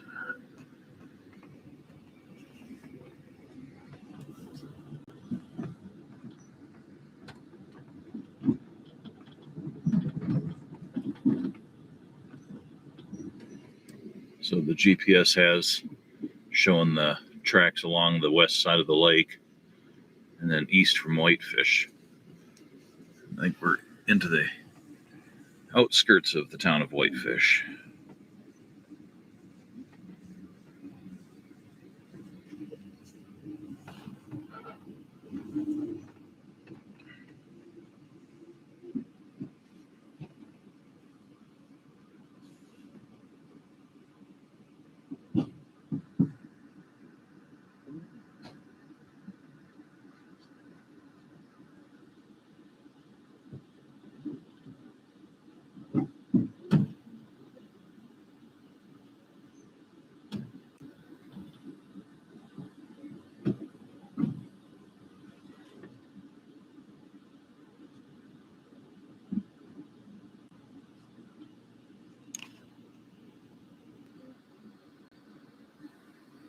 And this is Whitefish, Montana.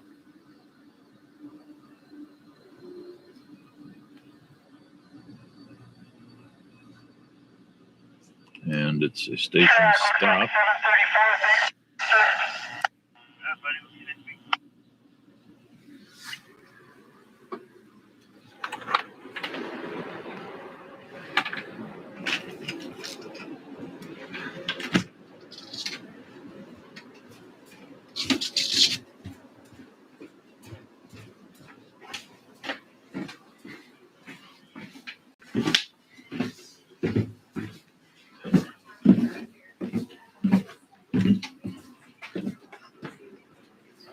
Whitefish don't have breakfast. He makes pancakes or what? I mean, omelet.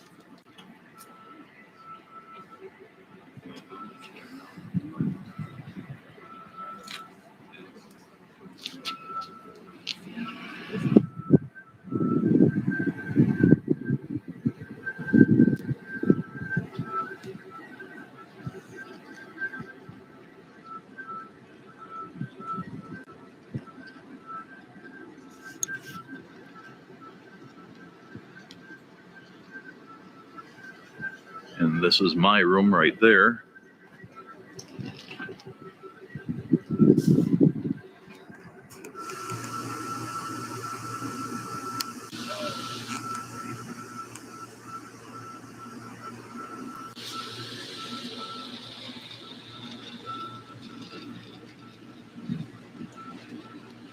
Well,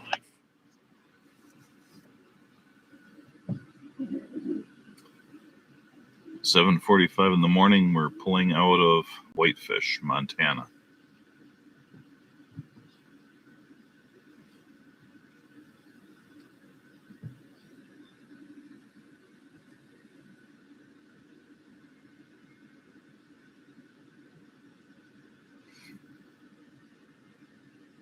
Amtrak Tower, 734 in, 745 out.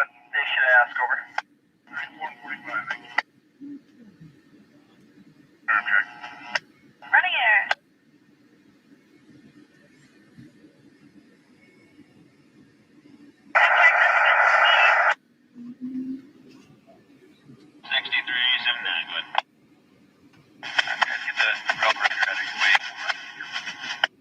Okay, Roger. BNSF detector. Milepost 1212.9. Main 1. No defects. Repeat. No defects. Total axle 5.2. Temperature 5.7 degrees. Out. You can see there's a little bit of snow still left up near these particular peaks. These aren't very high, they're just big hills.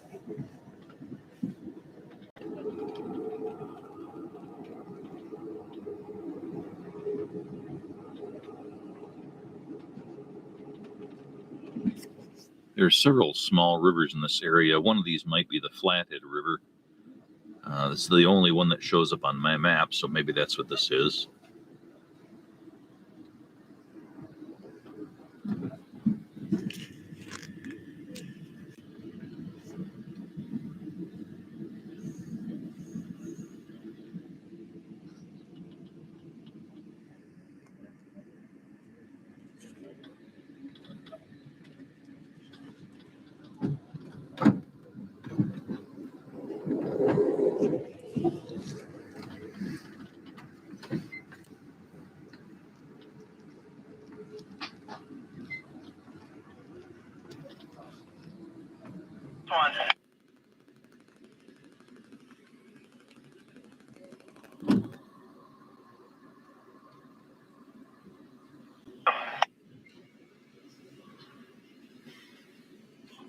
So we were just pulling into the West Glacier station.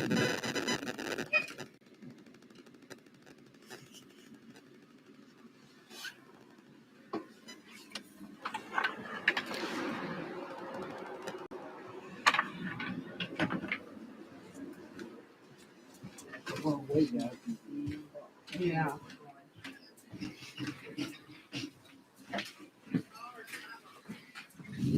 Roger, cut the motor and shut with the Roger. You got it. Appreciate the help there. So now that we've passed West Glacier, I think we're technically within the boundaries of Glacier National Park. And we are still paralleling Highway 2, and it's actually right up there.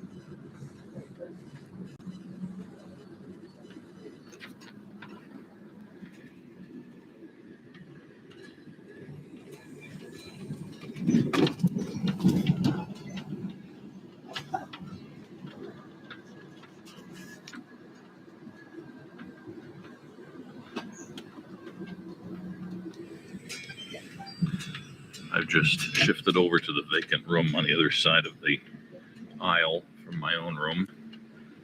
The people who were in here got off at West Glacier.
It's still Highway 2 there.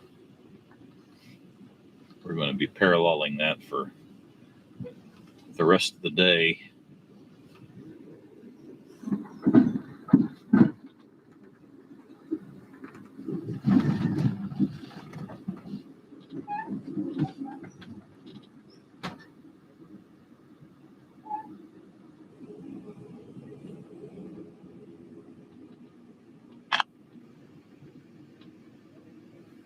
All right, ladies and gentlemen, folks, next scheduled station stop. Essex, Montana. Essex is coming up here in about 10 minutes. And at about 8:55, we're coming up on the town of Essex, which is the second station stop for Glacier National Park. So that means we're roughly halfway across the park.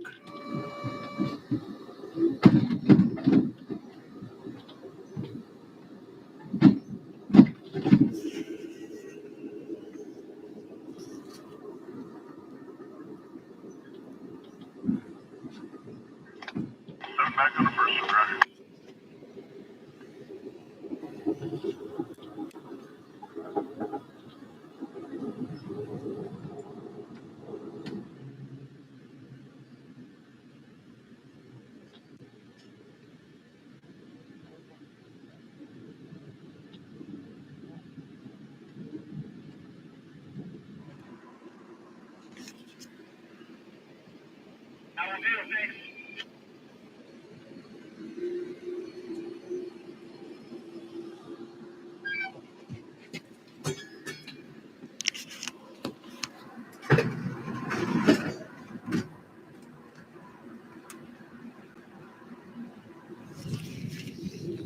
And you can see there's a much larger train we have now than we did yesterday.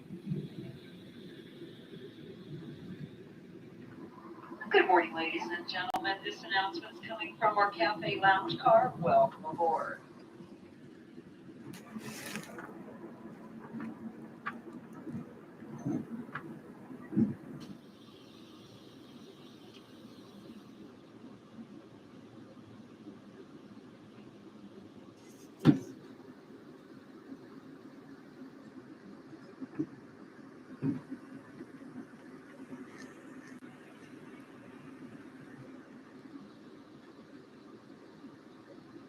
Highway 2 again and the river.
Milepost 1162.1, main 1, no defects. Detector out.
Station stop is East Glacier Park, Montana. Folks are about 20 minutes away. 20 minutes away from East Glacier has to be your stop speed. So check your city car accommodations, your code seats.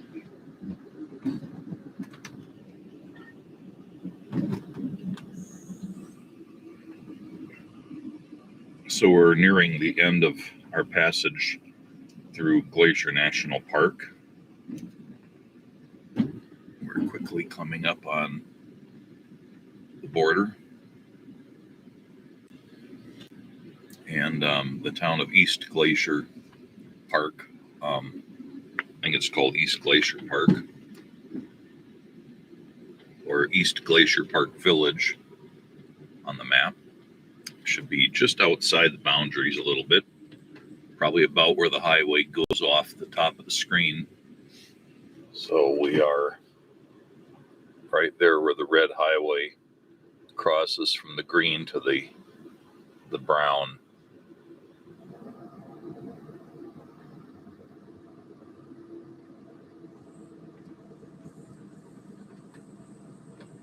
We're pulling into East Glacier Park. Sector milepost 1138.8. No defects. Repeat, no defects. Total axle 5-2 out. I won't.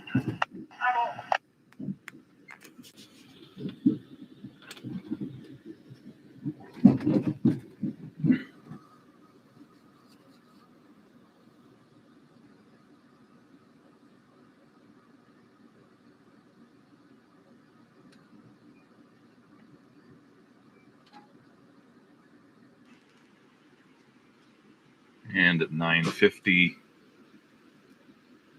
we get the call to highball out of here.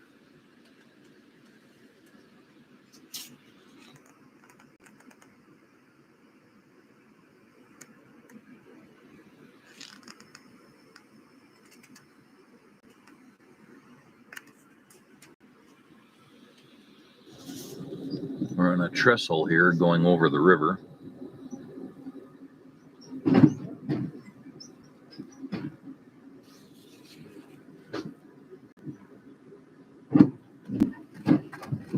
Going by the green flag for 35. Here we go.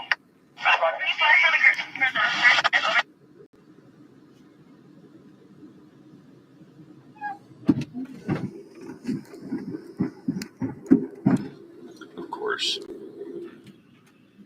There's one crossing the tracks right now. He waited for us to go by. I don't see any on the track behind us yet, though. Got one over? I got 3 over. My air's good, so we didn't get any losses. Here we go. Oh, thank God. Thanks, out. I didn't get the camera going quick enough, but there were these cows. Cattle to the dispatch dispatcher, over. I'm just getting ready to do that. Amtrak Glacier dispatcher, over.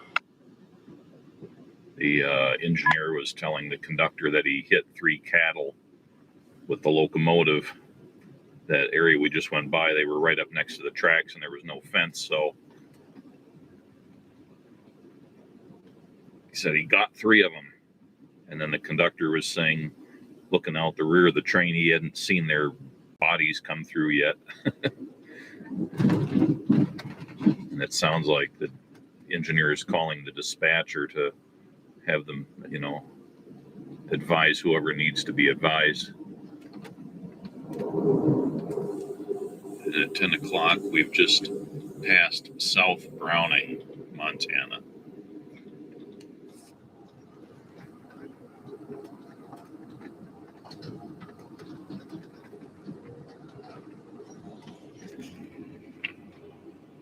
At 10:20 in the morning, we are just west of where it says Cut Bank. At 10:36, we're pulling into Cut Bank, Montana.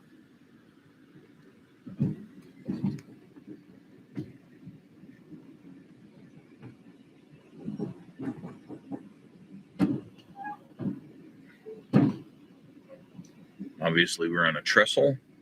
Either that or the train is able to fly.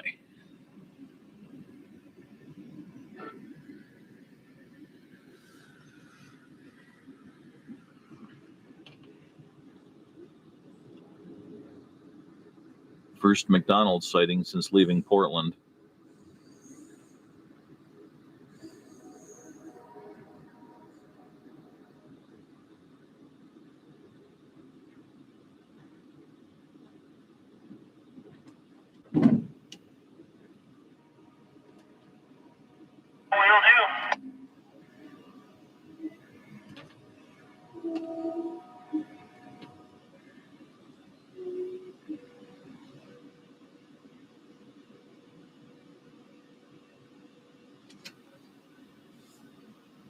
Amtrak will be able to highball on time to Lynn Block.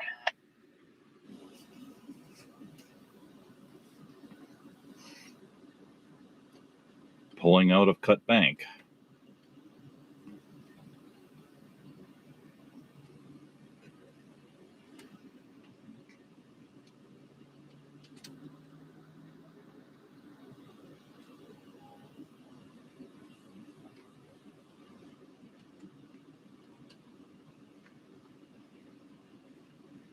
Not much of a station. Or maybe this is the station here. It seems to be in better shape.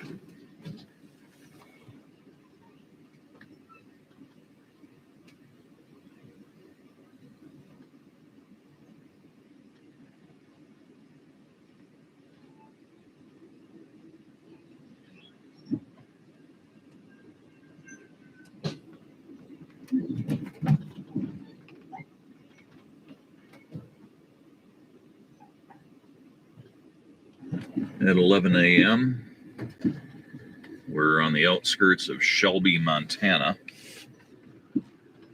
which on the map is right there.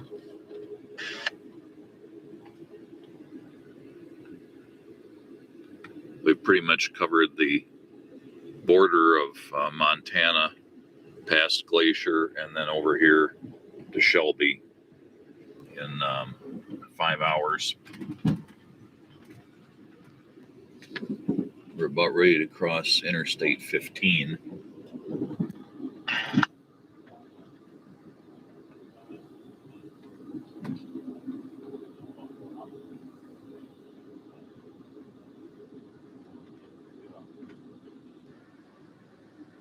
Sinclair stations. I don't know why we don't have those anywhere around where I live. Maybe they're only in the western states now.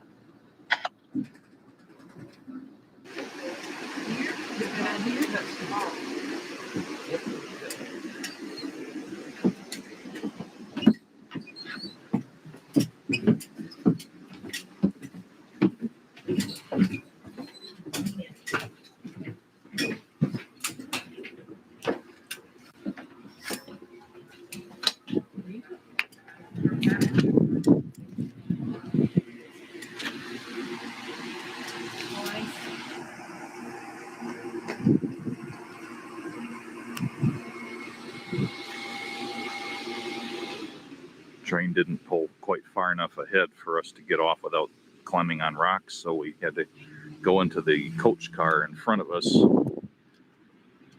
in order to step off.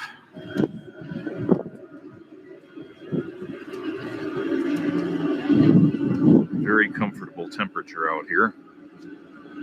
Not sure what it is, but I imagine it's somewhere in the 70s. You're supposed to be able to tell the brand of Superliner car based on the design of the trucks. For example, this truck design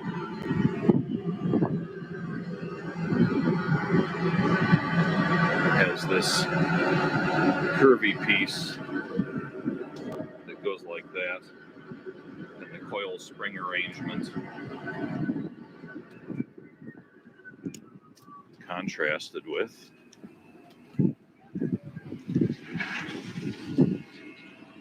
this design. It looks very different.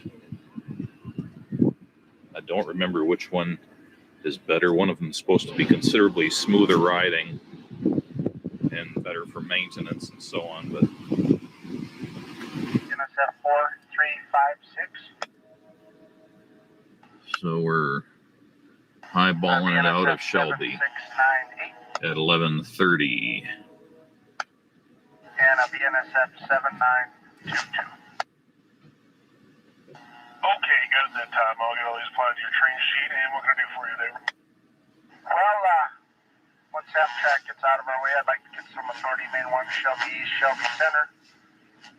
Use the manual crossovers over to main 2 between Shelby East and Shelby Center and get a signal down to the Great Falls subdivision over. I got quite a few trains there right now.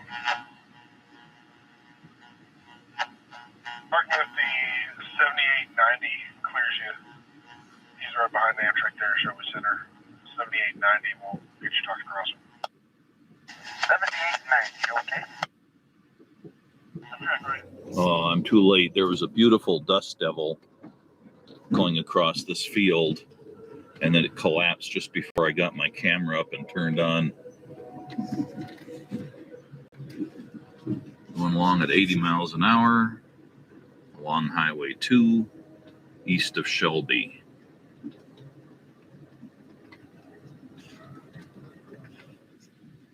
At 12 noon, we're just on the west side of the town of Galata or Galata, which on the map is right there in the middle of the screen.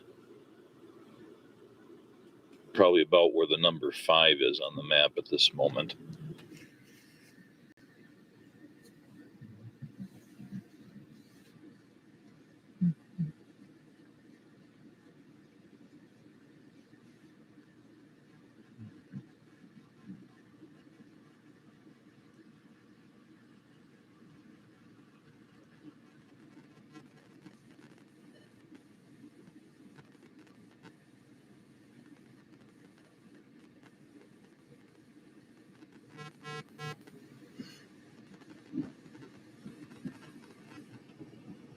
That roof doesn't look so good.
Oh, yeah. Stroke back.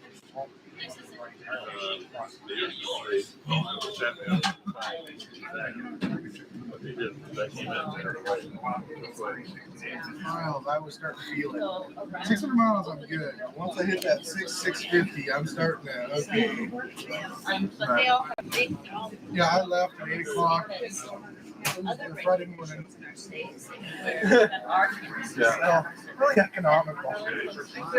But, oh, man. After what it cost me in Advil and chiropractor fees, and they go, I just want to get to the damn brain. I'm pretty much broke even. Yeah. $40 chiropractor. Yeah. No, I should. Oh. Okay. Okay. Gotcha. Okay. I didn't know you didn't know Harley before that one.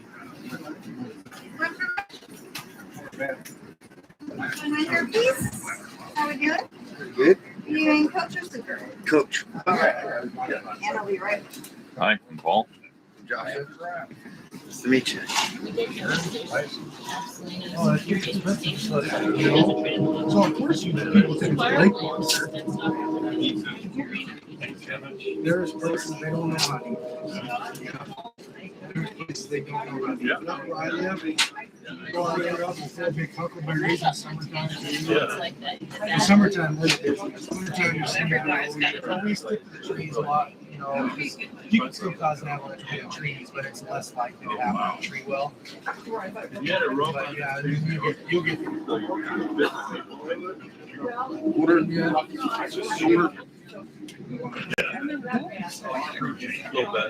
Oh, is it?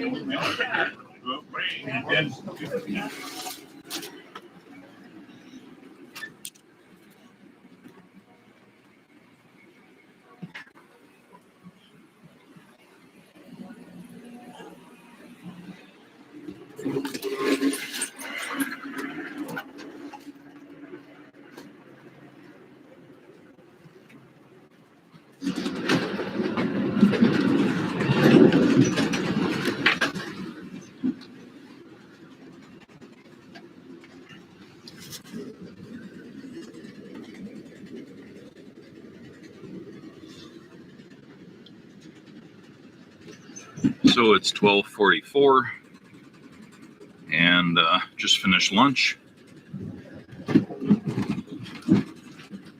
Seems like most of the sleeper rooms in my car anyway are empty now.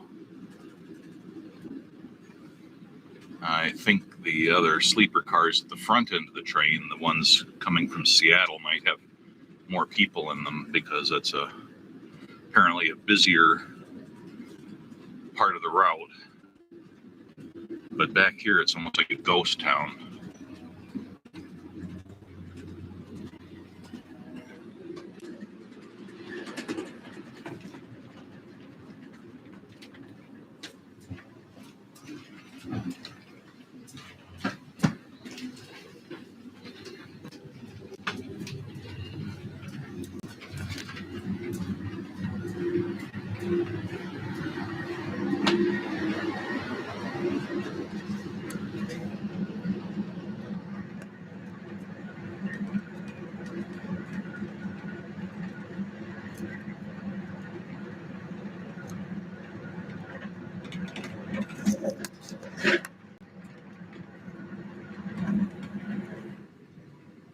And we're rapidly sneaking up on the town of Guildford,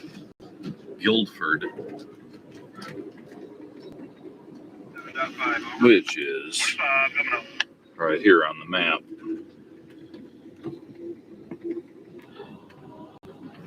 There's a, just below those clouds out in the distance, appears to be a range of decent sized hills. Okay, so this is Guildford here.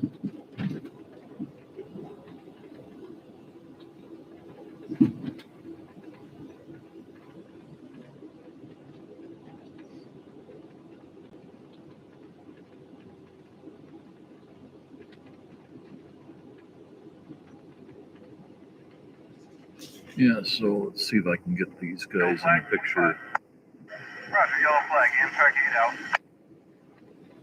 Yeah, so those dark hills in the distance. So that's to the south of us. On the map, looking in that general direction, I don't see anything except right about here.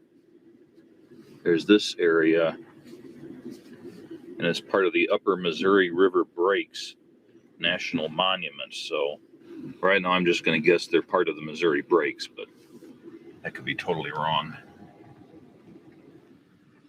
Coming to a stop for no apparent reason. Haven't heard anything on the scanner.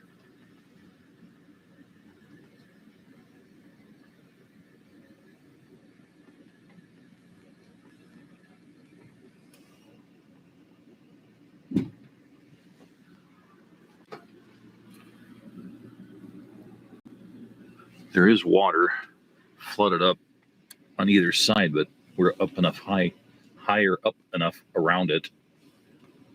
I wouldn't think it'd be due to that.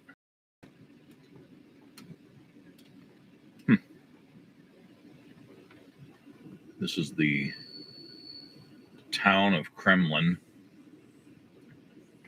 An odd name to have out in the middle of northern Montana.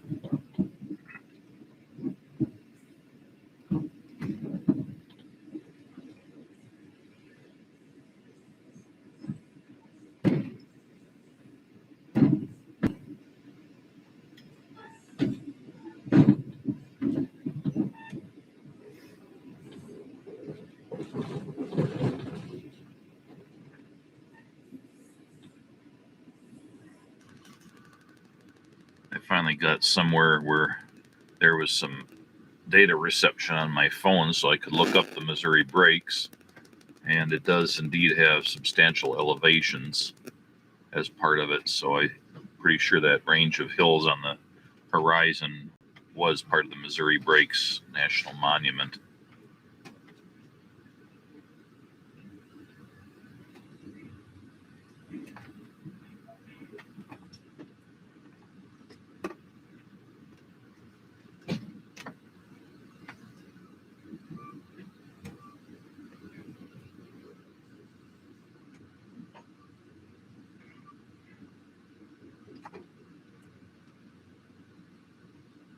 Picking up to Hammer West, all red, you would stop. Roger, that.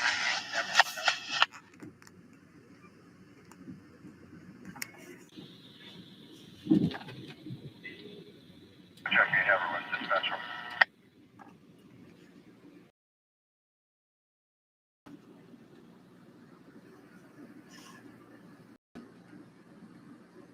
Just on the outskirts of Hoover. At 1:40 in the afternoon, Hoover, Montana.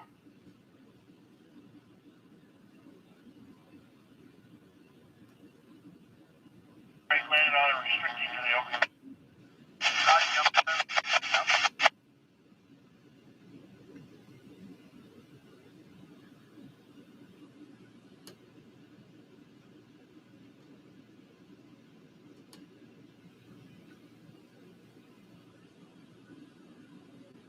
Hammer Center West, is that correct? West section. And check. We're going to cross over in front of you guys. Roger that, bus. We're going to be stopping at the dealers. Hold the chart over. Okay.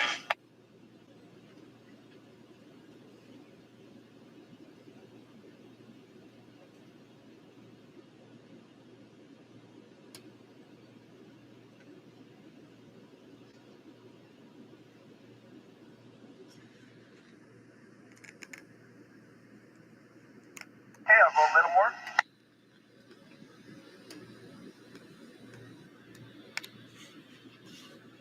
And center.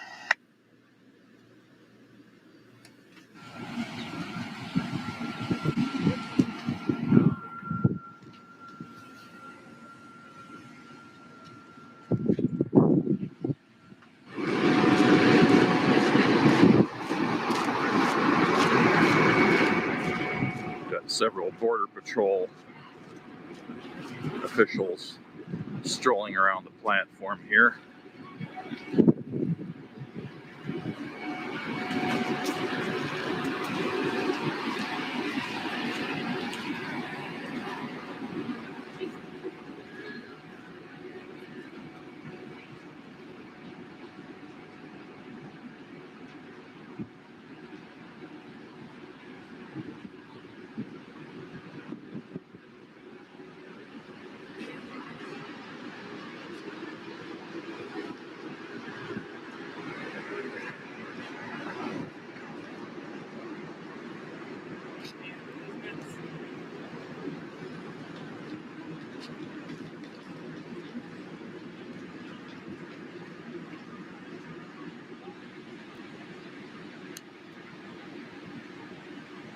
So this engine here, an S2 steam locomotive built by Baldwin Locomotive Works, is one that actually pulled the original Empire builder in the 1930s. This is the last of the 14 engines that were bought for that purpose. The Baldwin Works described this model as the finest, most powerful steam passenger locomotive ever built up to this time. After the Empire builder was streamlined and diesel powered in 1947, these engines were converted to freight service.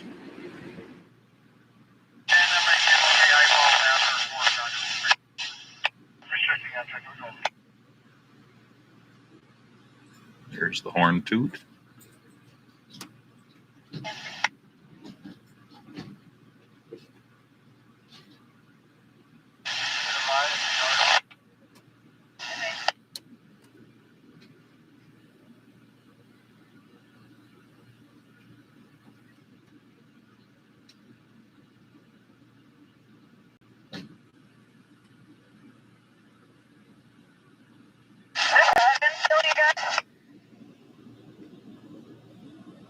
Yeah, that's what, yes. Okay, I'll get you lined through there either way if you want to cut away your power, and then I'll come back and get you lined into this stuff. Okay, sounds good.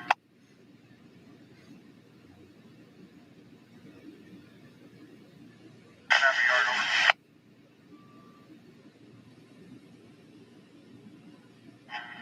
yard. That time 1341 and Mark.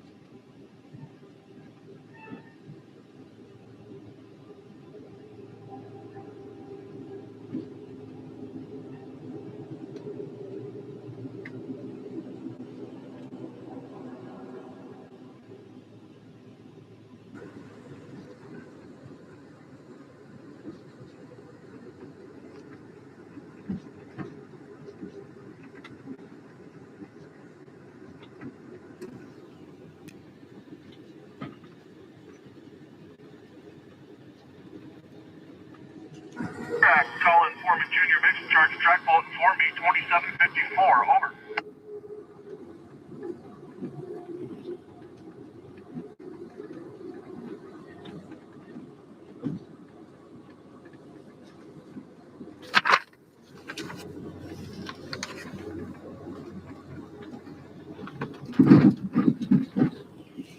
This is the Milk River here, which runs parallel to Highway 2, or meanders parallel to Highway 2. East, ready to copy, over.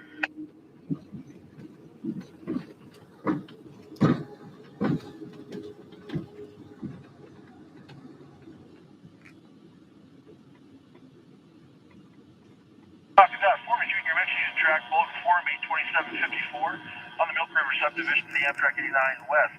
Through the limits of 359.4 and 358.2 gives permission to the 89 East to bash a red flag at milepost 359.4 Maximum authorized speed unless otherwise restricted on the main. Is that correct? Over. BNSF detector milepost 364.0.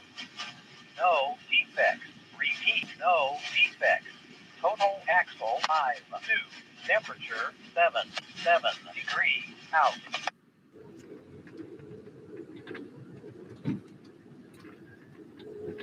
Regarding the black crud that gets on the insides of the windows on the trains, a commenter on one of my previous videos where I was showing how much crud I was getting off the windows with an alcohol wipe, one of the commenters said that this isn't just normal dirt, this is actually soot from the diesel exhaust of the locomotives being brought in through the fresh air intakes in the cars and not being adequately filtered deposits itself on everything basically. But the place you notice it most is on the windows. I suppose that could be true. Although I would have thought that they would have had filters that would have collected that stuff before it gets into the ventilation system. But the guy might be right.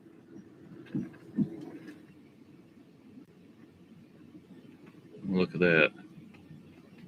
All the seeds off the trees blowing past like snow there for a moment. So we're in Malta now. This is the town of Malta. Highway, that's US Highway 191, intersects going north and south with Highway 2 going east and west, both of them US highways.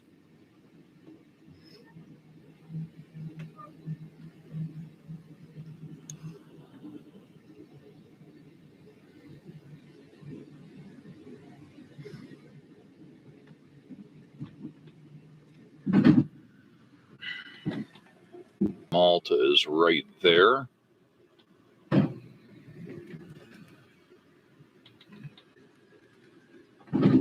So we've managed to come that far. Still quite a ways of Montana to go, though. We've only gone maybe 2/3 the width today, and it's 3:15 in the afternoon.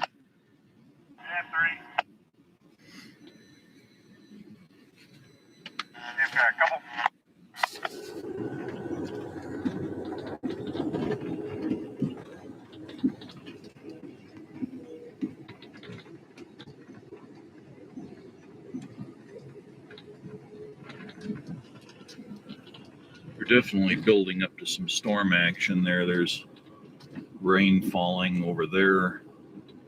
Quite a bit falling over there, it looks like. Maybe we'll get our windows washed. Over. I got 60 coming up. 6 up.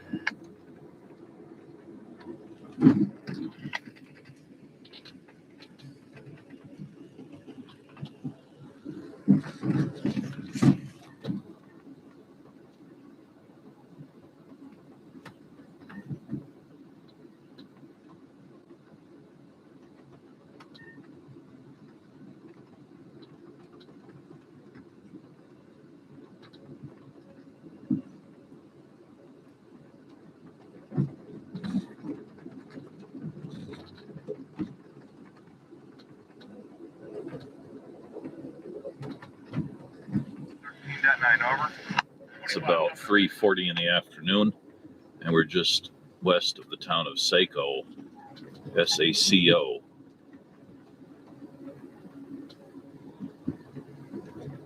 Highway 2 is just on the left side of the train.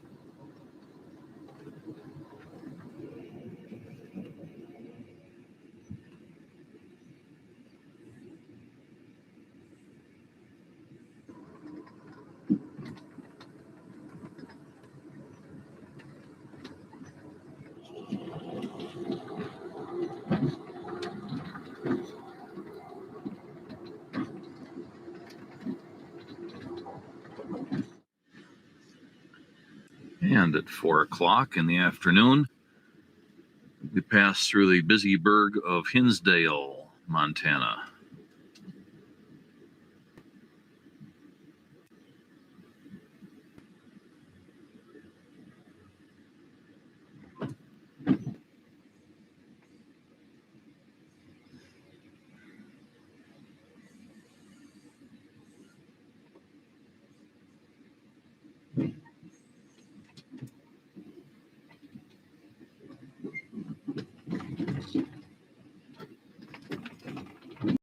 Well, we've been sitting stopped for at least 15 minutes just on the east side of Hinsdale.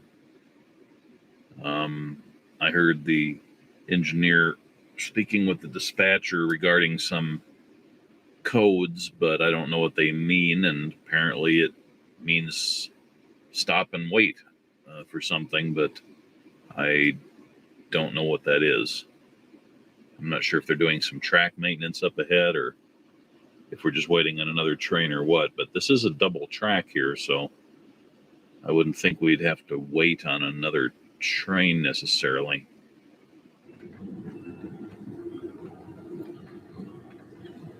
This is just outside Vandalia, Montana.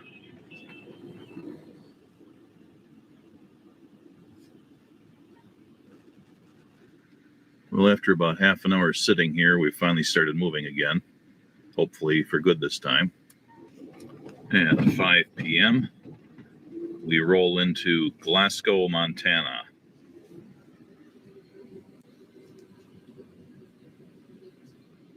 Where State Highway 24 intersects US Highway 2.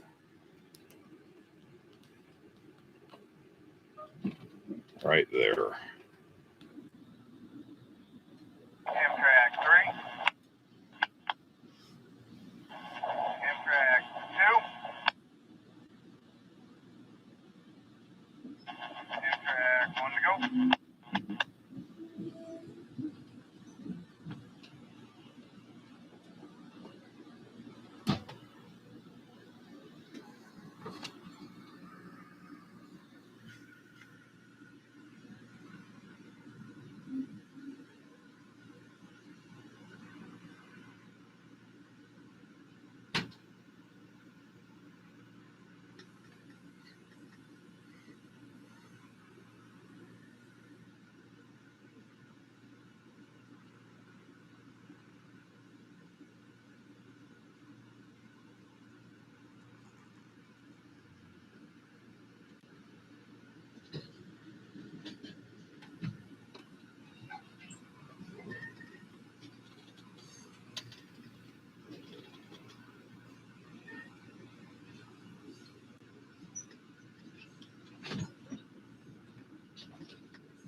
At 5:30, going through Fraser, Montana.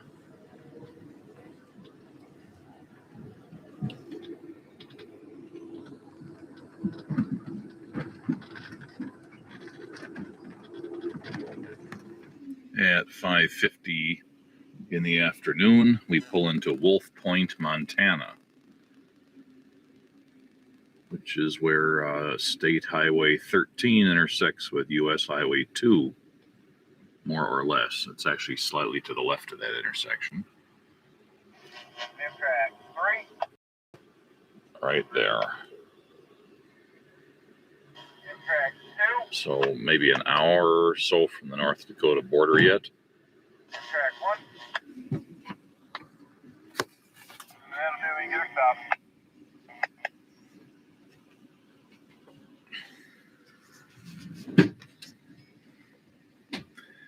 With all this track repair stuff I keep seeing spread out along here, you'd think by now they'd have really smooth rails, but maybe they're just gearing up to do the work.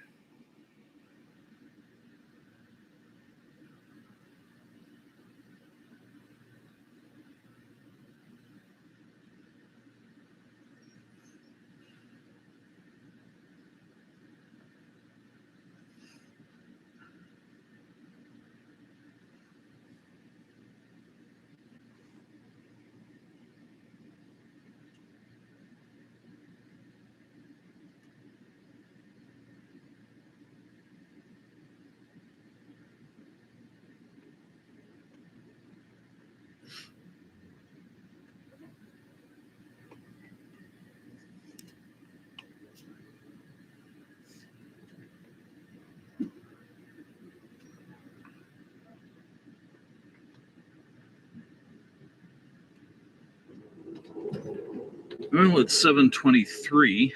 I just returned from having dinner, and we're following the Missouri River here. And according to the old GPS, we're really close to the North Dakota border.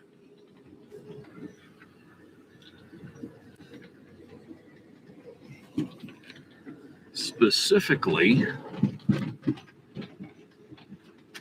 there's this big loop in the river right there. And that is this one that's right there in the middle of the image.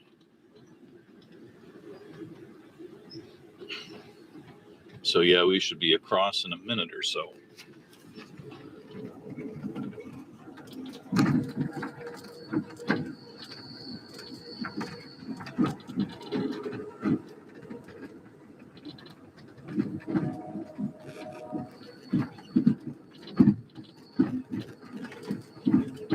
Welcome to North Dakota. We just crossed the state line. And that is I think that's Fort Buford there, or a reconstruction thereof.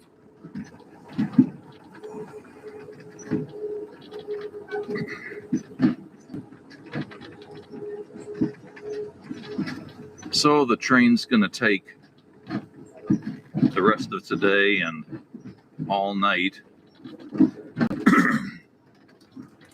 and part of the morning, or the early morning, to get across North Dakota and Minnesota.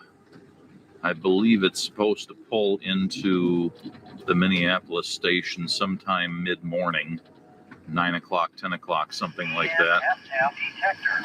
So we're not going to see much of North Dakota before it gets dark. I suppose we have another hour or so before it's fairly dark out here, which is a bit different from taking the Empire Builder the other direction, in which case you miss a chunk of Wisconsin and all of Minnesota at night, but you see North Dakota. Here we're going to miss most of North Dakota.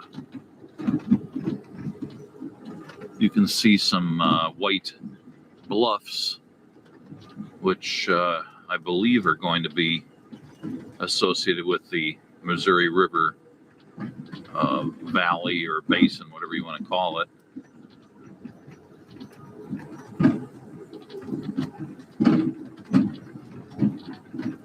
Because that's exactly where it is,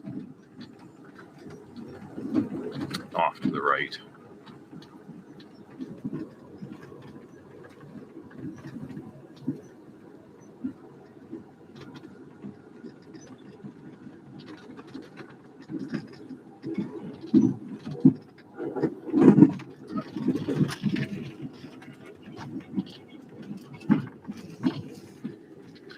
And we come back in sight of the Missouri River here. This bend brings it close to the tracks.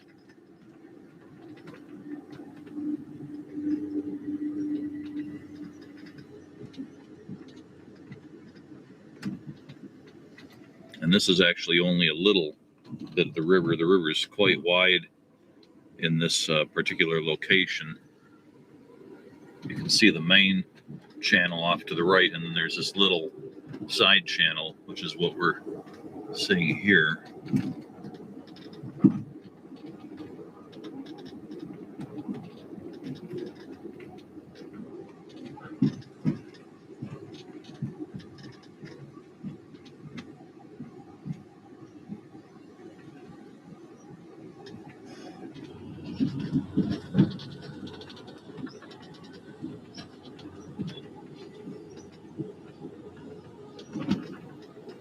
I believe this is a flooded area that does not normally have water here. Low-lying area off the main channel, but they've had a lot of water here, as evidenced by other flooding I've seen on this trip. So I think this is not an area that's usually wet.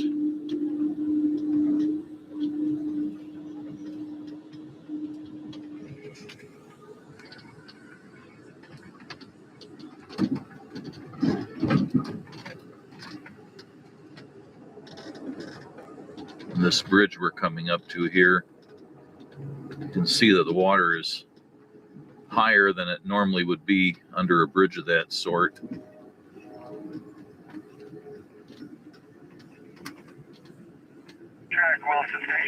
Some sort of flood stage here.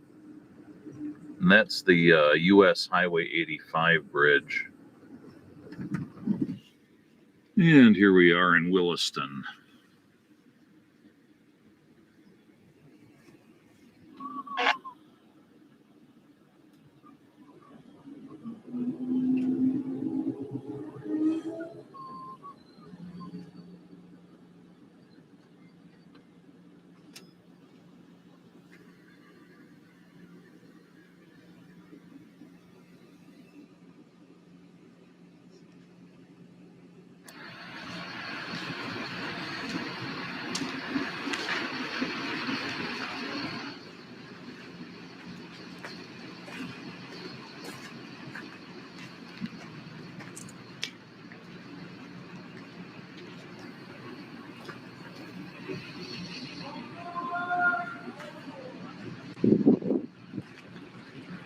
Short station stop here in Williston.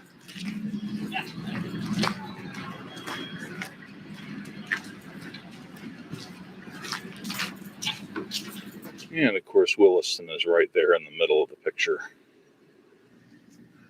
Hey Marty, I'm all buttoned up back here. It's all yours. Roger, you back to number 8. Okay, eyeball Wilson. Talk about some of that. Here we go. All right, you're clear.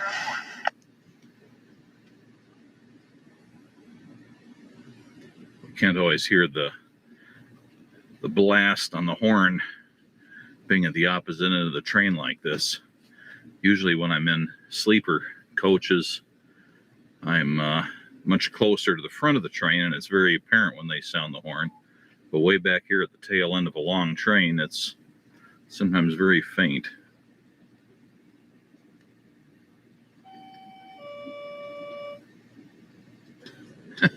They just said over the radio that they have a straggler who was running down the platform after the train. But my understanding is they don't tolerate that. They made an announcement saying this was not a good place to get off unless you were, disembarking permanently, and that if you did get off, you had to stay right next to the train and get on as soon as they called. We are traveling today from LA all the way to Miami, Florida, and we are so excited. It is going to take us 4. All right, you asked for it, and here it is. It's a review of all of the different room accommodations on Amtrak.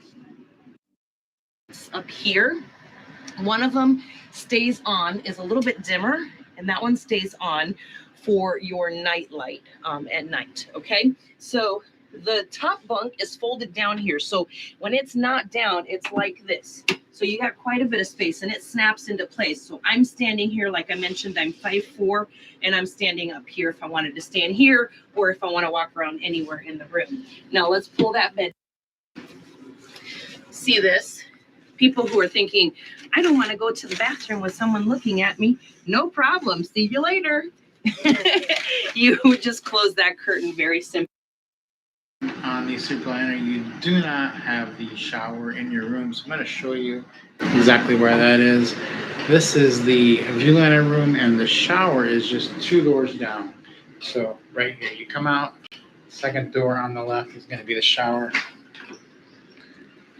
Show you what that looks like in here. Close this handle, push the lock, of course, over. And then there are some bars in here for you to hold on to. Not a ton. There's no bar on that side. But the shower head does come off, so you can use that like that. And attach that back on. There's a bar there. There are no other bars in here. There is a seat there. I've noticed a lot of times it does have towels and such sitting on it, so you may have to move those over.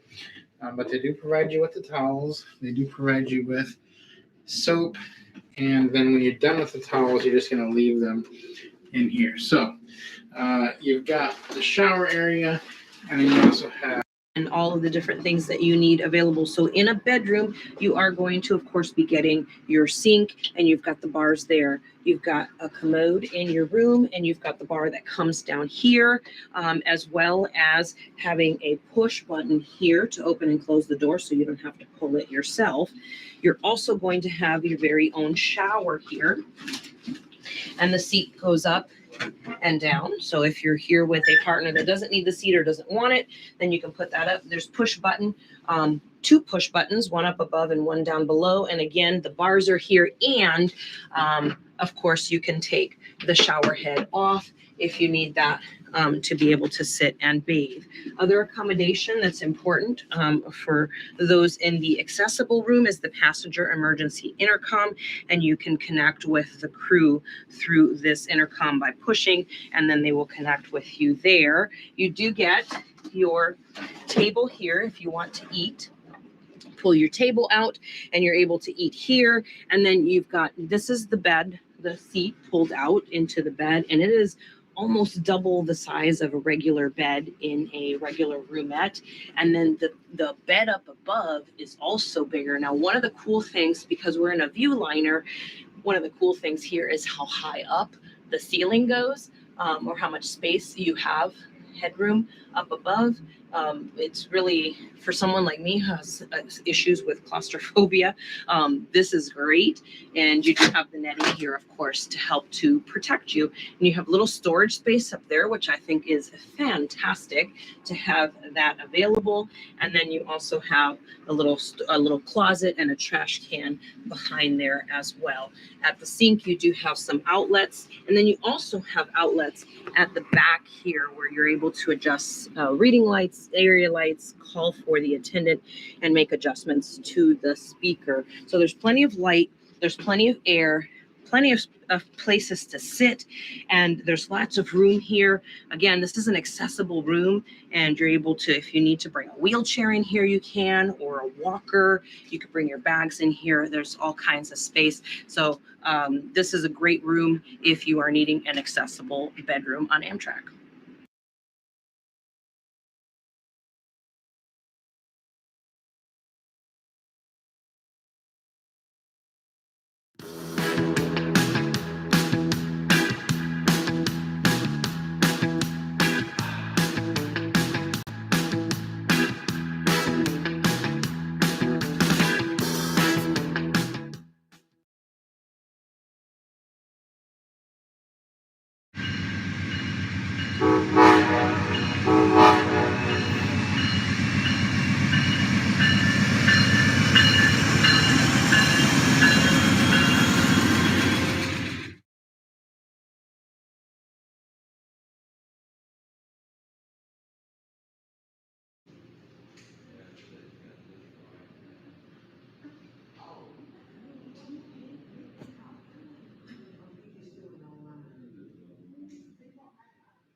Attention please. This is the final call to check baggage on Amtrak Silver Star Train 91. Bags must have identification tags.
You're welcome.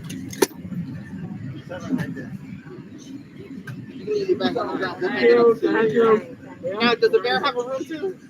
I know you guys do. You're not gonna.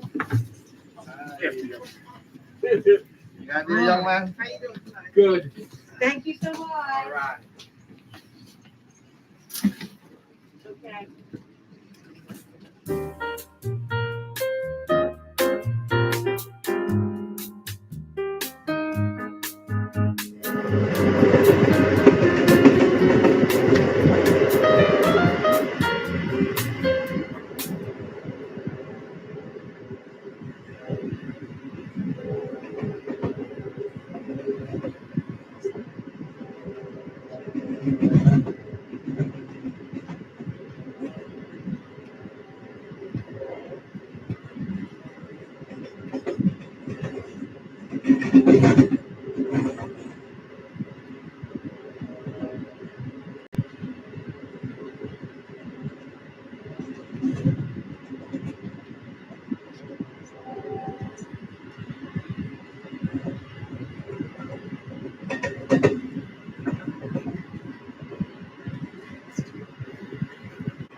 So how's your day going? Not bad.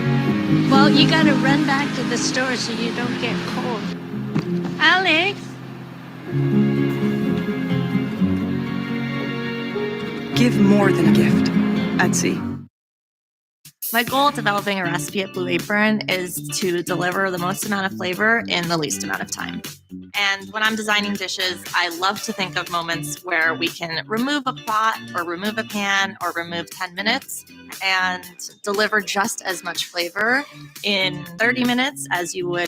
Hello, jet setters, or should I say rail runners. I'm Jeb Brooks from greenergrass.com, and I've come to Chicago's historic Union Station to try out one of America's most epic rail journeys. It's the Empire Builder from here in Chicago all the way to Seattle. The train crosses some of the most dramatic land in the United States, passing through Illinois, Wisconsin, Minnesota, North Dakota, Montana, Idaho, and Washington State. The entire route takes 46 hours at an average speed of 50 miles per hour.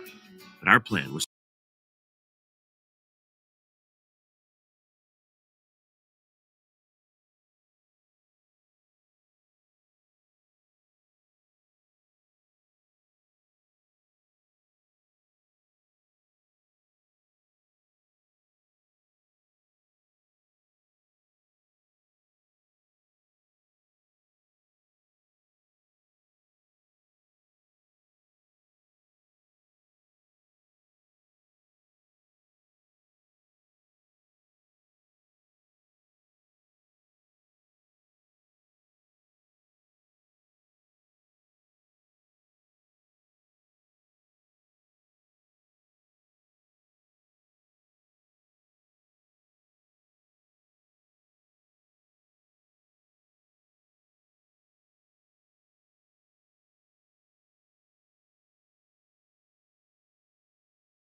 Good morning from Emeryville, California, and welcome back to the channel.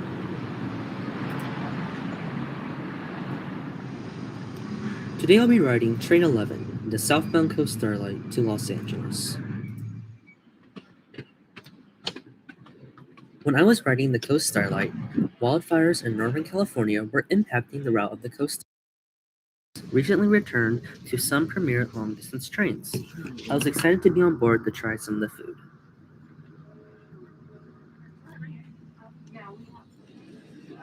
Dining on board Amtrak is complimentary for all sleeping car passengers. Currently, coach passengers are not allowed in the dining car. Reservations are required for lunch and dinner, and a sleeping car attendant will usually come around asking for what times you would like to be seated.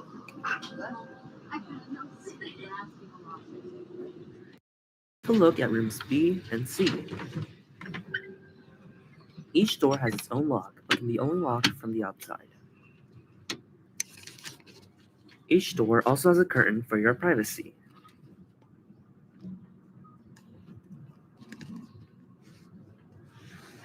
After entering the room, you will find a small vanity with a mirror light, and an outlet. There's also a sink, which offers great water pressure as well as soap. A trash bin is located in the cabinet underneath. As you can see, the open door creates a massive room, joining the two bedrooms together. Each Superliner car consists of 5 bedrooms, 4 of which can be joined together, rooms E and D as well as rooms B and C. The door can be locked and opened by the sleeping car attendant. Just note the partition is quite thin, and you can easily hear conversations in the other room. As you can see, the adjoining bedroom is an exact replica.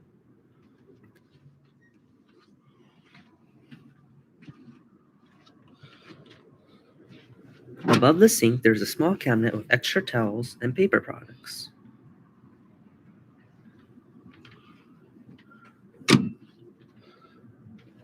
A small closet is located next to a larger sofa. The sofa can be reclined or laid fully flat for rest.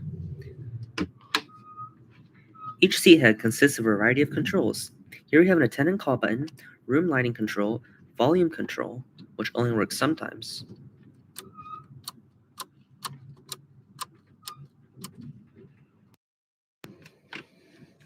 The upper bunk in the bedroom can be lowered as such. Up here you will find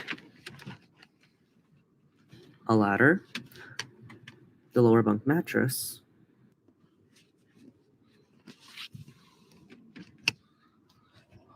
and a reading light.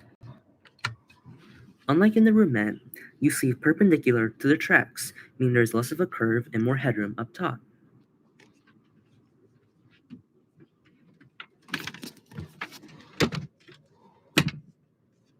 There's also space to store baggage up top. All in all, it's a massive room with tons of space to spread out, and the door can be closed in between for your convenience if you want some privacy. Just note, in a bigger room, rattles and squeaks during the journey are more common. You can stuff towels in between the door, but make sure to bring some duct tape to stop rattles.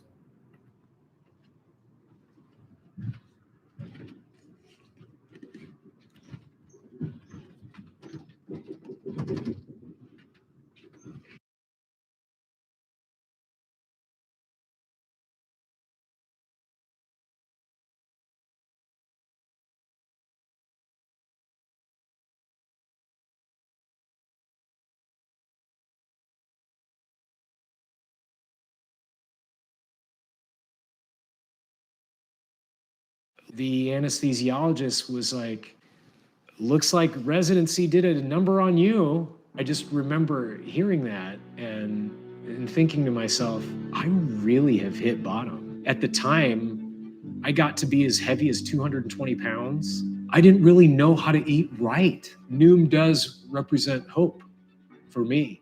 Noom helped me realize a different relationship with food, that there is a psychology to decision making. It's transformational. The weight loss came naturally. This is not going to just be weight loss. I feel that I can now give 100% to my wife and children, that I can really back the nurse midwives, that I'm not tired, that I have the strength to connect. I can be the best version of me for my children, my wife, my patients, and for the community.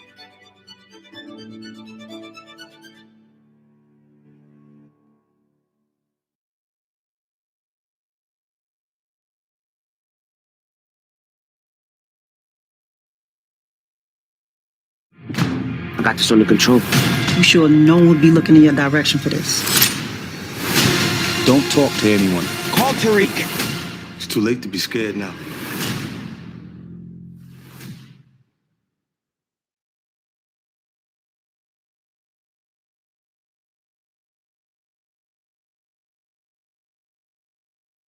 All right, you asked for it, and here it is. It's a review of all of the different room accommodations on Amtrak. Hey guys, welcome back to the channel. Today we're going to show you, give you a little tour here of a family bedroom.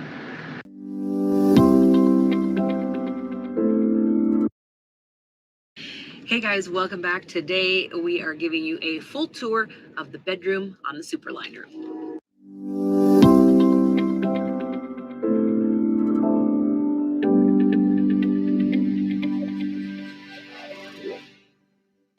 All right, there's a lot to talk about here. So let's start over here in this corner.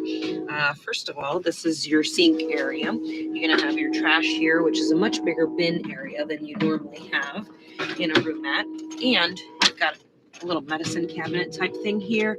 You've got extra toilet paper and some tissue and cups to rinse out when you're brushing your teeth, washcloths, and hand towels as well as soap. And here you've got your sink and you've got liquid soap here already, and you've got your hot and your cold. You push these, whoa, wild. You push it and the water you will drip out. We've got this here because it was making a ruckus while we were sitting here. Okay, you've got two outlets here, which I think is fantastic to have these two. There's another one in the room. I'll show you that in a minute. And then here you've Hey guys, and welcome back to the channel. Today we are going to give you a tour of an accessible bedroom on a Viewliner.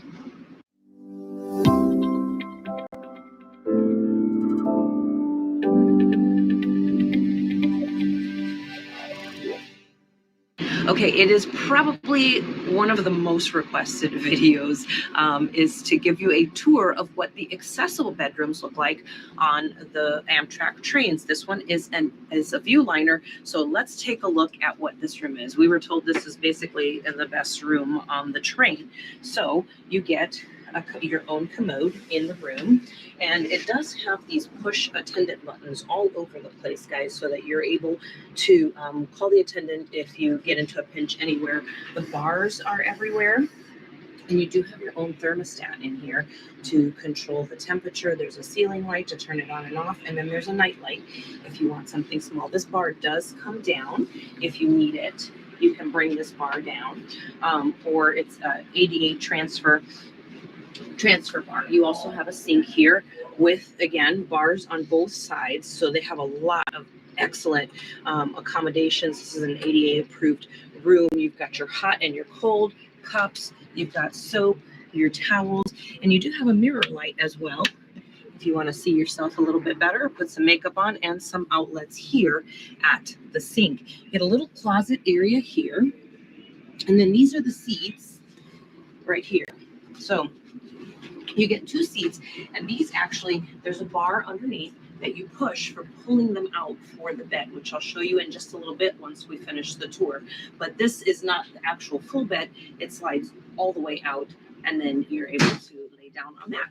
So this is the top bunk here, and it actually, if you can see, has all of the same things that you have down below. You've got the air conditioner, you've got your push to call for attendant, and you've also got your night light, ceiling light, and a reading light. And then up over here to the right, you see you've got some place to store luggage or bag or anything that you need to. The cool thing up here as well is you do get a view out the top right here. If you want to open those up, you can see right out the windows. Down here, you've got these windows. And I like this if you want to have your meals here, or you want to sit and read or work on the computer. You just pull this table out right here. Ta-da! And you can sit and have your meal.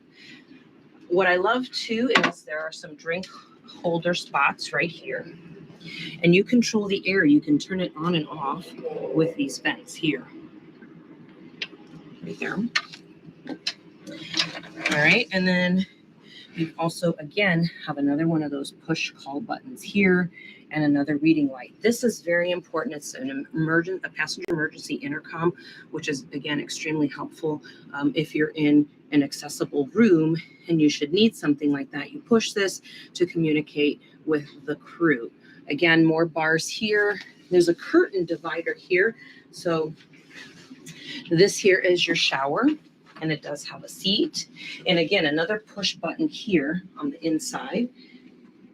And you've got, of course, all of your aid bars here inside the shower as well. And this is removable. It comes right off if you need to take it off and use it down low in the shower. So it does have an immense amount of accommodations. Let's see how easy it is to pull these out. So it says to push for the bed. So just pull it out. Pulling out, let's see. Okay, that's not bad. Okay, so that does make it a little bit wider there. Let me see if we can go a little bit wider. Keep going. Actually, the mattress that you move down below for your bed. And this is important for the person on top is this netting. So this hooks up, these hooks up to these two areas up here, hooks on, and you definitely, especially in this room, want to have this on because you could roll right out of that bed and end up in the sink or on the floor or even on top of the person down below. So you want to always connect these. And when I'm you're gonna up be there. the one up there, so I'm gonna climb up and see what it's like, and I'll let you know what it's like. All right, let's see how Rob does getting How up do you there. get up there, though? Is my question. I think you use that step right there. This is okay. This is us trying to figure out how to get up this thing. Okay, I'm gonna step All here. right, here we go. Here. Oh yeah, that's not bad. Okay, I don't know what to And do it's from here. yeah. I feel like there should be another step somewhere. That did That did not work. There has got to be another way. Okay, we found out lots of little tidbits, I think, for making a mess of this room. But she set us straight and she was really nice about it. So here's the first thing is that we've been pulling and pushing this door like a couple of crazies here. And she told us all you have to do is push this button. Watch this. Hit the button, door opens. Ta-da! Opens out, hit the button, and the door's going to close. Now, what happens is, once the door is closed, you flip this and lock it, so that locks the door. So there's an identical button like this one out in the hallway outside the door that the attendant can use. So if you call the attendant or you have an emergency, they're able to open your door from here. But if it's locked, they will not be able to get in. So you'll have to, get here and unlock it, or just leave it unlocked, but know that if somebody hits that button outside your door is going to come open. But here's the cool thing is they do have this kind of curtain divider here that you can pull all the way across. So even if the door were to get opened, you still have this divider here that's actually protecting you on the bedside, or if you were seated in the seats. So that's pretty good, I think. Gives you a little bit of privacy protection. Now, the other thing we found out is that we had not pulled the bed all the way out. Look at how huge this is. Let me show you. Take off look at this. Okay. So this is how big this bed is. It's huge. So it is almost twice the size of a roomette bed when you pull it out.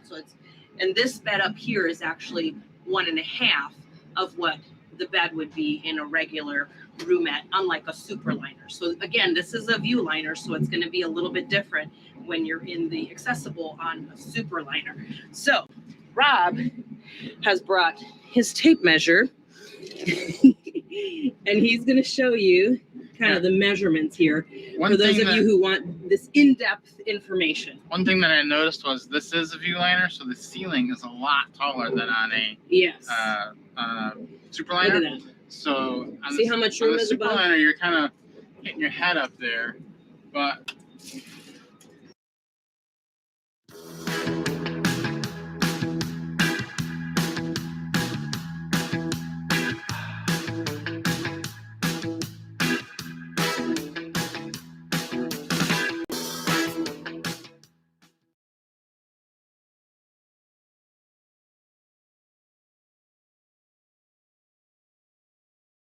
My doc told me I was pre-hypertension and I needed to really pay a lot of attention to what I was doing and ensure that I maintain a healthy blood pressure. After 1 month of taking these, I'm feeling sustained energy that I haven't felt since my early 30s. My blood pressure feels great. My doc says keep doing what I'm doing. So starting off my day depleted in nitric oxide levels. I'll see you in 3 hours. And then after, my nitric oxide levels went up, way up. Cardiovascular health is important for everyone. Let me repeat. Everyone has a heart. You guys got to take good care of it. I'm 45 years old, and I've been performing, I'd say, like a 20-year-old. Nitric oxide is the miracle molecule in the body, which is so important to our heart health. You can't live without nitric oxide. That's a fact.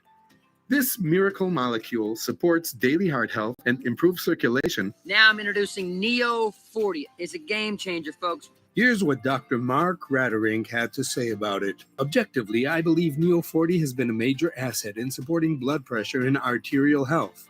Neo 40 is one of the most significant products to come onto the market.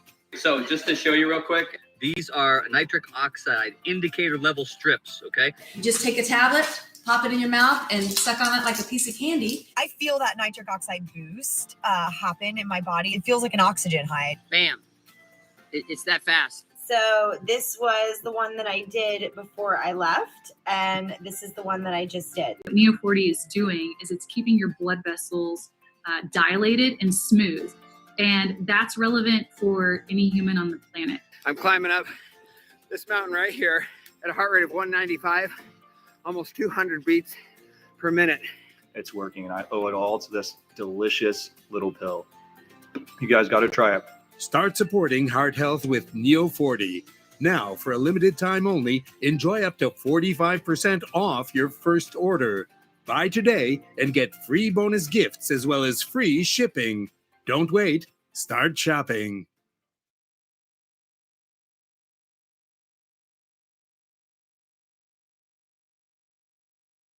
We've got 31 inches of clearance to the bed from the ceiling, but I'm going to show you exactly how wide this bed is. From the wall to the edge of the cushion, you've got 42 inches, so that is pretty good. It is 6 feet long, 72 inches. Wow. And let's see up here on this one. You've got 32 inches wide on that bed, and it is the same length. Let me give you a little taste of the shower. The shower is about 36 inches by 34 inches. So this is a really roomy room. And when we got on, she said it was the best room on the train. So the other great thing about this Viewliner accessible bedroom is that everything's on one level. So on a Superliner, the dining car is going to be higher. On this train, everything's on one level. We walk by the dining car, and you don't have to go. There's no stairs to go up and down, and it's easy on, easy off. Right outside the door, you just kind of go out, and you're done. Is that you? Yeah. I accidentally leaned on it, I think. Okay, so when we cut, we were talking about how do we get up to the upper bunk. Well, Monique happened to walk in while she said, "What are you trying to do?" She said, "You don't climb up there." Apparently there's a ladder that goes here, and she went to get that and bring it in here. Usually it's in here, but we were doing a short trip today, so they didn't set it in here because we weren't going to use the bed to sleep in.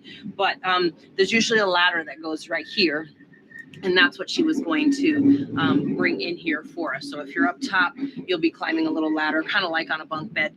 And of course, the bottom person will be in their spot. So hopefully this was extremely helpful to you, since so many of you have asked us for a video on the accessible bedroom and what's available here. Again, we are in a Viewliner, and we just left New York City. Guys, don't forget to subscribe to the channel, give us a like on this video, and we will catch you on the rails. I got this under control.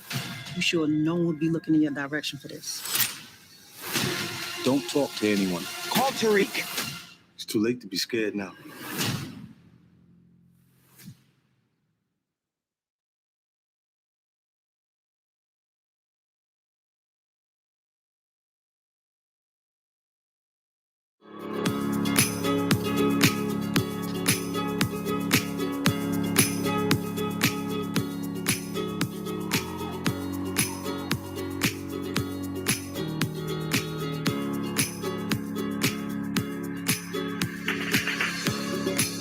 I work out every day for a year and just lost 10 pounds. I've been doing Noom and I've already lost 14 pounds. I lost 14 pounds. I've lost 10 pounds, 9 pounds lighter, and a lot happier.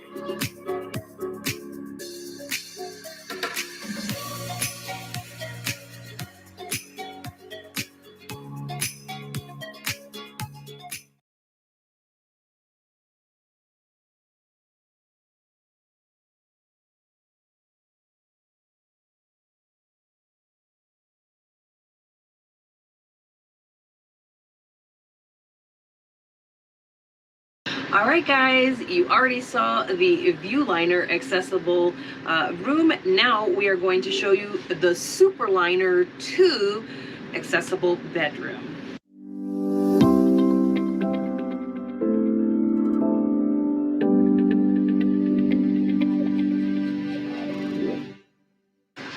Okay, guys, so this Superliner, as you know, is completely different than the Viewliner. The ceiling space is going to be a lot shorter. So I'm 5'4", and I can't, I can about stretch my whole arm here. So if you're much tall, if you're about 6 feet, it's going to be a little bit tall. We'll have Rob maybe measure that here in a little bit when he gets that handy dandy tape measure out. Okay, so let's take a look at the bed portion here. So this is very simple to get into. It's going to be very similar setup to in a regular roomette. It's basically about this much space here. So this would be about what a regular roomette would be like. So first of all, you've got your handlebars here, which is great. It's going to help you get up and out of the bed if you need to. And you've got call buttons on both sides. So here's one, and then there's one on the other side as well as a reading light. And as I mentioned, you've got the call button here, and you've got a reading light here. So these two are going to fold out into a bed. I'll show you that in just a minute.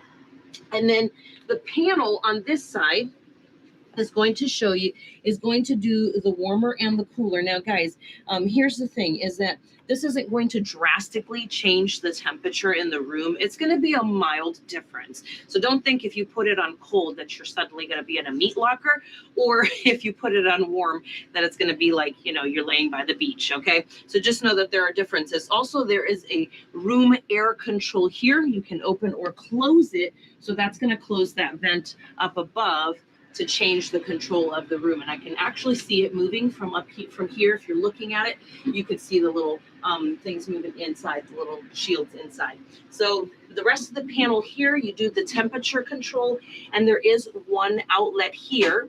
And then there is one over by the sink, which we'll show you in just a minute. So in this room, you've got your one outlet here, just like you would have in a regular roomette. And then you've got your, it says music control. And if you've seen our review of the roomette, the music control really means that you're controlling the volume of the announcements. So when the conductor or the attendants or the dining car attendants get on and give you announcements, they're going to be coming through here. And then at the bottom, you get another call button, and you also get the light switch for up above. And so you've got two lights up here.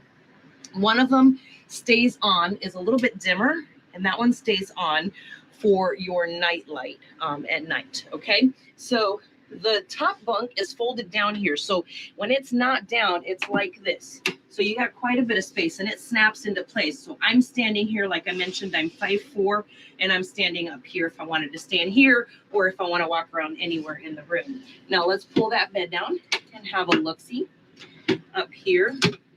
All right, so during the day, the mattress for the lower bunk is stored up here very easily, and then you got your here. Make sure if you're the person coming up to the top, you're using these up here to buckle yourself in, because you know, there is quite a bit of rocking and rolling on some of these trains, and you don't want to roll out obviously into the middle of the night. You're going to end up on the floor, okay? And then the nice thing back here is they do have this netting, and the little pocket, which we all know Rob loves these. He likes to store his phone, his snacks, headphones, and stuff like that for at night for himself. And then, like I said before, this is the mattress that's going to go down here. I'll show you what that all looks like in a minute. But first, we're going to go to the other side of the room. Before we do that, I'm going to show you the steps, how to get up here. We're going to go to the other side of the room and go to the bathroom. We'll show you the bathroom. So steps are exactly the same as in a regular roomette, here, and you're right up into the bed. So no ladder required like you would need in a Viewliner roomette. All right, so here's the bathroom, guys. It's on the other side of the room, directly across from the bed. But see this? People who are thinking, I don't want to go to the bathroom with someone looking at me. No problem. See you later. You just close that curtain very simply, and then the other person doesn't have to see you going to the bathroom. You can have your privacy, and if you need an assistant or something, they can come and help you very quickly. Now, you've got not only this bar here, but you've got this bar here, okay, for accessing the toilet, which it gives you plenty of room too. If you can see here, look at how wide that is. If you've got a wheelchair, this is a wide door here. So you're gonna be able to bring that in, and they'll store the chair out here for you, and you'll be able to have access to this very easily, guys, because there's a ton of room. You've got a nice big trash can here, and then you've got your sink area here. And here's the other outlet for you, tissue and towels, a couple of mirrors, cups for rinsing out your mouth, and there is a mirror light switch here. Turn it on or off right there. Now, here's a cool thing that I really like about this room is you've got windows on both sides, guys. So this is about the size, lengthwise, it's the size of the full train. So you can look on this side, or you can look over here as you're sitting. So if something cool is going by on that side and you want to see it, you can go right on over to the other side. Now, I'm going to make up the beds real quick, and I want to give you a quick tour of that once I get that all done. So give me just a minute and I'll be right back. Okay, so we had to scoot out of the accessible room, but the nighttime setup is actually the same, and the same measurements and the same look as the regular roomette. So we're going to give you a tour of that. I'm going to show you here in the roomette what that looks like. So once you have those two bottom seats out, this is what it's going to look like. So this is your bed here. And then you are going to be able to bring that mattress down and have it all set up. And again, your attendant will do this for you. So this is the mattress for the lower bunk, and the top bunk has got its mattress already built in. Like I showed you earlier, is already up there, but this is the one that's going to go down below. So like I said before, the measurements are all the same as in this roomette, just that you'll have more space between the beds and the wall. So here is your pillow, and I showed you already the basket or the netting and the basket where you can put things up above so you can reach those easily. You'll have also access to the lights up here as well, and these hangers in the corner. So there's quite a bit up here for you. It's just going to be a little less space than you're going to have down below. And then again, don't forget to use these guys. They are to keep you safe up here in the bed. You're just going to hook those in up above. And then when there's rocking and rolling, you are not going to fall out of that bed. So that's the nice thing right there. So let's go ahead and go over to the shower. Rob's going to give you guys a tour of what that looks like, what that situation is like for you with the shower, and we'll talk about a few other pointers, so hang around. In the accessible bedroom on the Superliner, you do not have the shower in your room, so I'm going to show you exactly where that is. This is the Viewliner room, and the shower is just 2 doors down. So right here, you come out, second door on the left is going to be the shower. I'll show you what that looks like in here. Close this handle, push the lock, of course, over. And then there are some bars in here for you to hold on to. Not a ton. There's no bar on that side. But the shower head does come off, so you can use that like that. Attach that back on. There's a bar there. There are no other bars in here. There is a seat there. I've noticed a lot of times it does have towels and such sitting on it, so you may have to move those over. But they do provide you with the towels. They do provide you with soap, and then when you're done with the towels, you're just going to leave them in here. So you've got the shower area, and then you also have a dressing area to this shower. Keep killing bacteria for 24 hours, touch after touch, with Microban 24. I'm also going to go ahead and show you right now how difficult it would be to get up to the upper level of the Superliner, which is where the dining room is and the observation car would be. So if you're in the accessible bedroom, you're going to come out your door, go up past the 2 bathrooms, and go up the stairs. And I have measured the stairwell. It is 24 inches wide, so you can decide if that's too narrow for you to get up or not. I'm going to show you what it would look like to do that right now.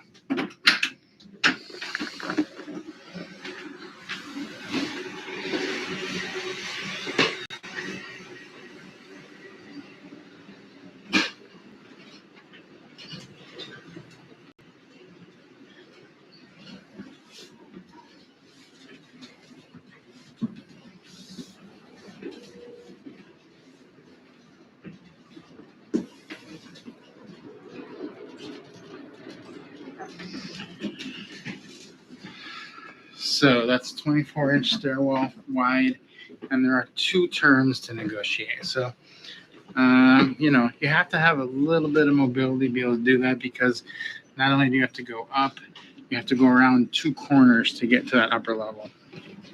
So you might be thinking, what if you can't get up to the upper level? You do always have the option of having all of your meals delivered to your room. And if you're on the West Coast routes right now, you'll be getting traditional dining, so they can also deliver that to your room as well. One last thing is how you'll get on and off the train. There's 2 different methods they have to help you. One is a yellow stool, and another is a ramp. So let me show you what those look like. Here's a stool they set out, and this is a ramp right here. They use that ramp if anyone has a wheelchair or can't walk to get out.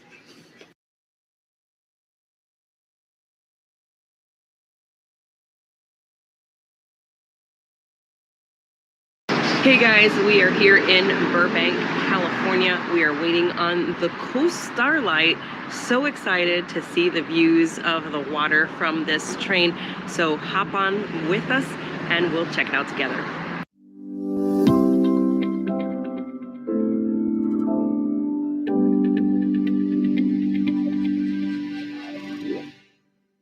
We've reserved a roomette for this ride up to Emeryville, and we've been on this train one time before, had a roomette, and it was on the east-facing side of the train. So we're hoping today to be on the west-facing side of the train, which is the better side because you can see the water the whole way up. So wish us luck. We'll see you in a few minutes which one we got.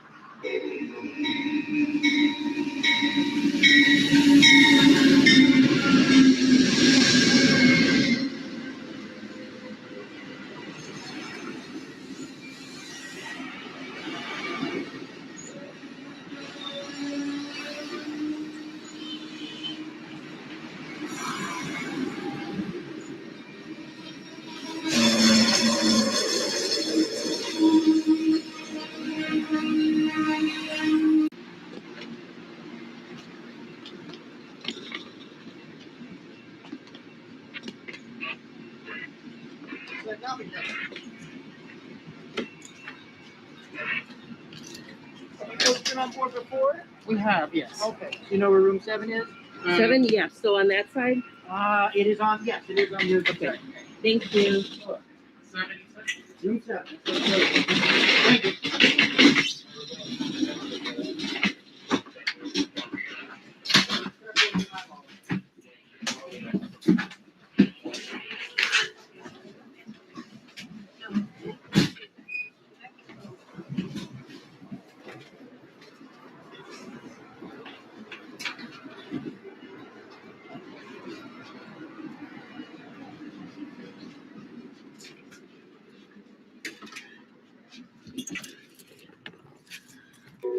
plane pulled in, and it only stays at the Burbank station for 1 minute. So we made a mad dash to the sleeping car, got all our bags on, and we did get a room facing west, so we will be able to see the water in a little bit. It's not out there yet, but in a few minutes we'll be pulling up to the ocean.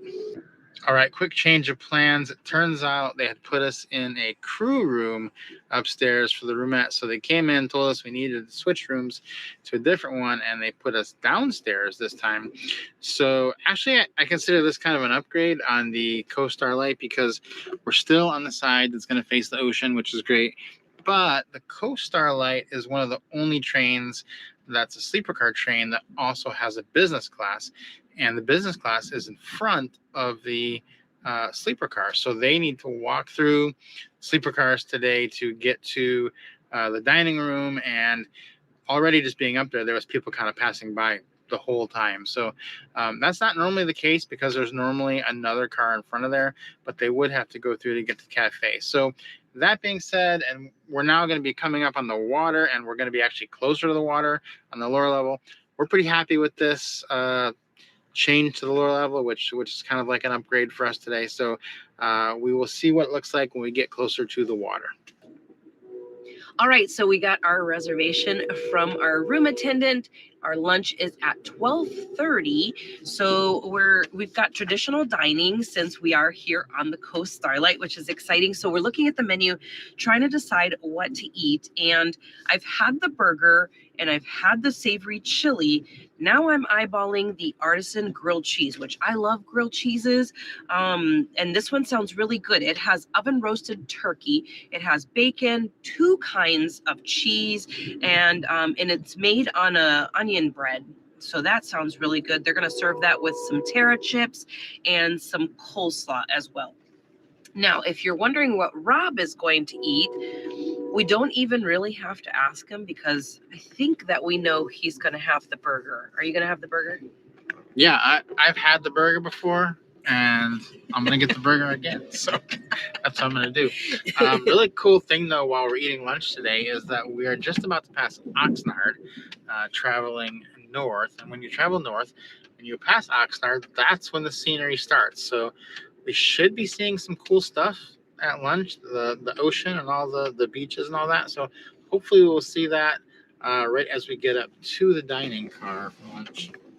Yeah, so we're going to have lunch with a beautiful view of the ocean, and we'll bring you guys along with us so you can check out the meals as well as you're trying to decide what to get on the traditional dining menu. You also do get dessert with lunch as well as with dinner. So stay tuned because I'm not sure yet if I want to have dessert for lunch and dinner or lunch or dinner or what. We'll find out.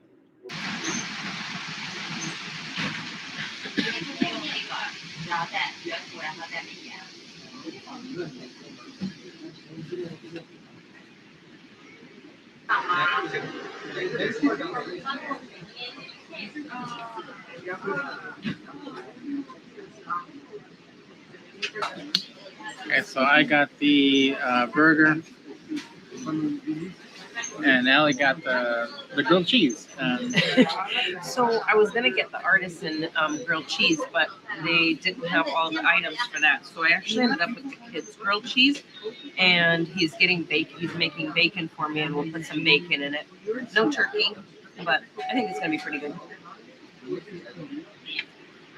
This is one of the best settings for a meal you can get on Amtrak because you get an amazing meal and you have a view of the Pacific Ocean right outside your window. How amazing is that to be that close to the water while you're eating lunch and dinner on the Coast Starlight? So what I did was, Rob's not eating his lettuce or tomato, so I added those to mine, and I got the bacon in here. And actually, this coleslaw is one of the best coleslaws I've had in a long time. So definitely get something that has the coleslaw. That's good.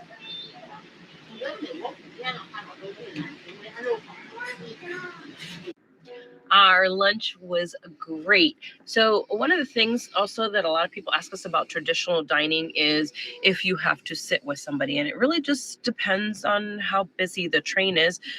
Today we are on the Coast Starlight, and the dining car attendant was actually making sure that not only did we have our own table, but he wanted to make sure everybody also had a view of this as they were eating. So he was seating everyone on one side only of the dining car and keeping the other side empty as well, which was really nice. Not only did we have our own table, but we had a great view with great food and great service. So speaking of service, we also get a lot of questions about tipping the dining car attendant. Now, you can choose to tip right after a meal, or you can choose to tip at the end of your trip. And if you're whatever you're doing, usually tipping is around $2 to $3 per person per meal. And you could choose to do it either way. We've seen both ways, and we've done it both ways before. So there's really no set way. Either way, I'm sure is greatly appreciated by the dining car attendant. So if you are tipping, you could either leave it right after the meal, or you could do it at the end of your trip. Just make sure you track them at your last meal.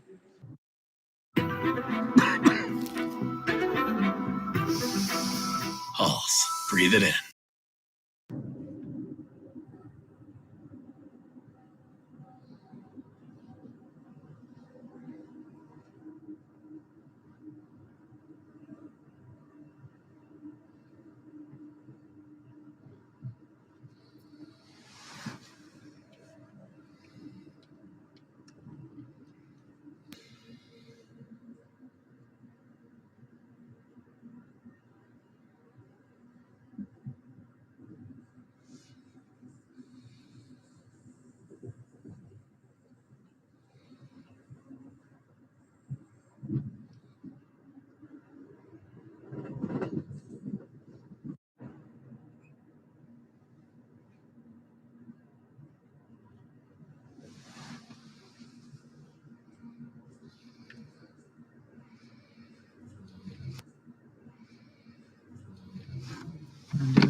Do this.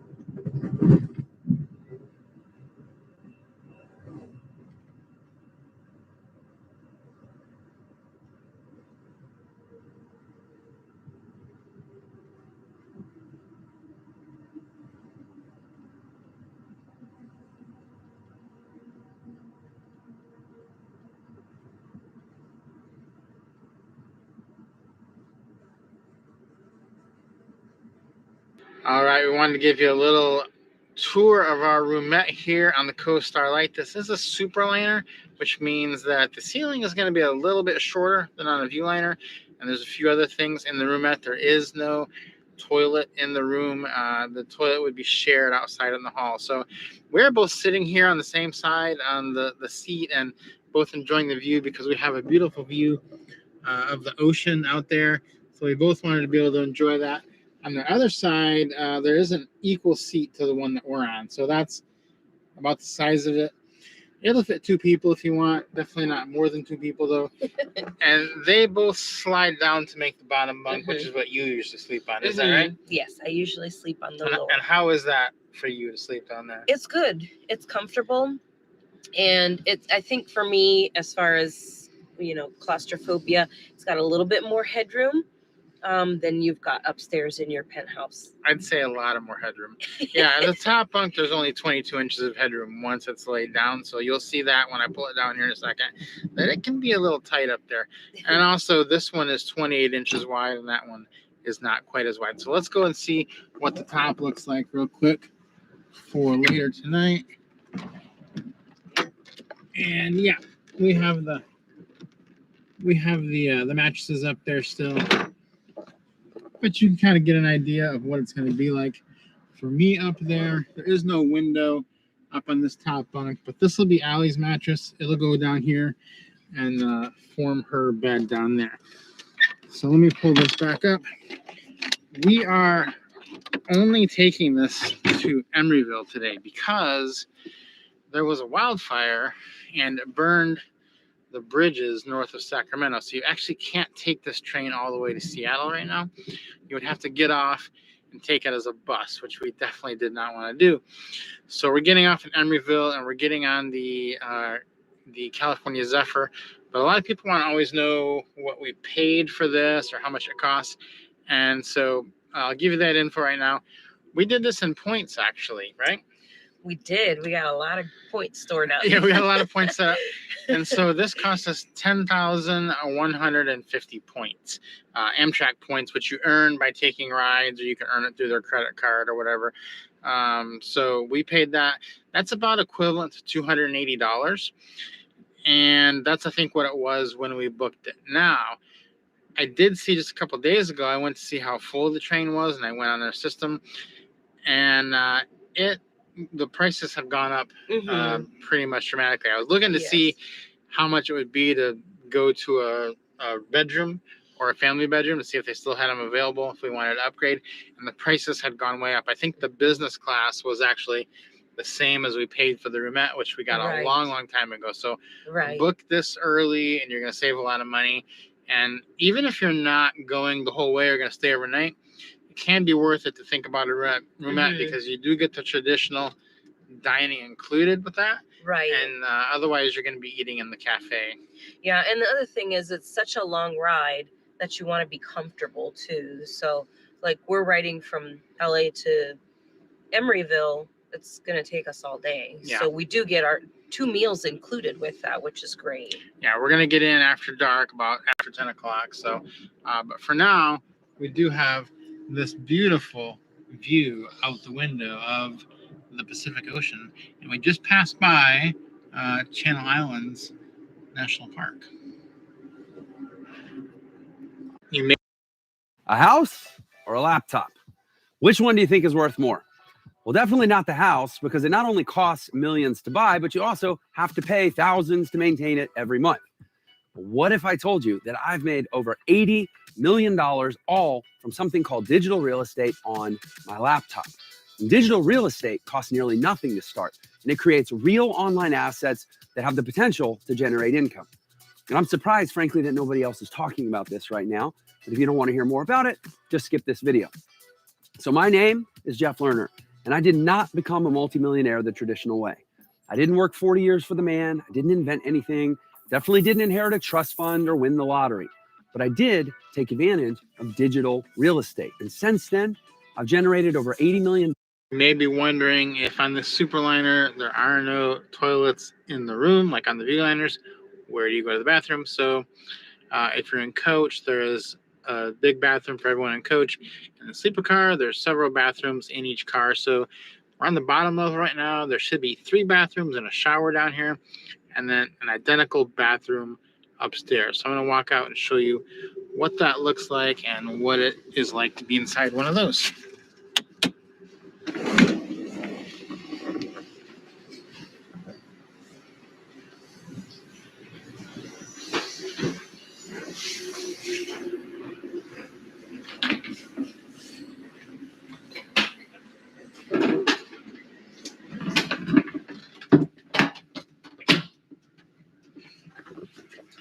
So this is a pretty standard bathroom on a Superliner.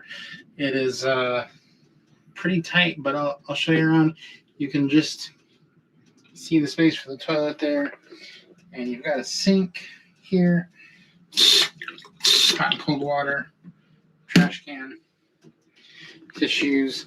And it's kind of hard to find at first, but the flush button is right down there. Big green button. It's a little bit hard to see. And then so across the hall is going to be where the shower is. We'll take a look at that next.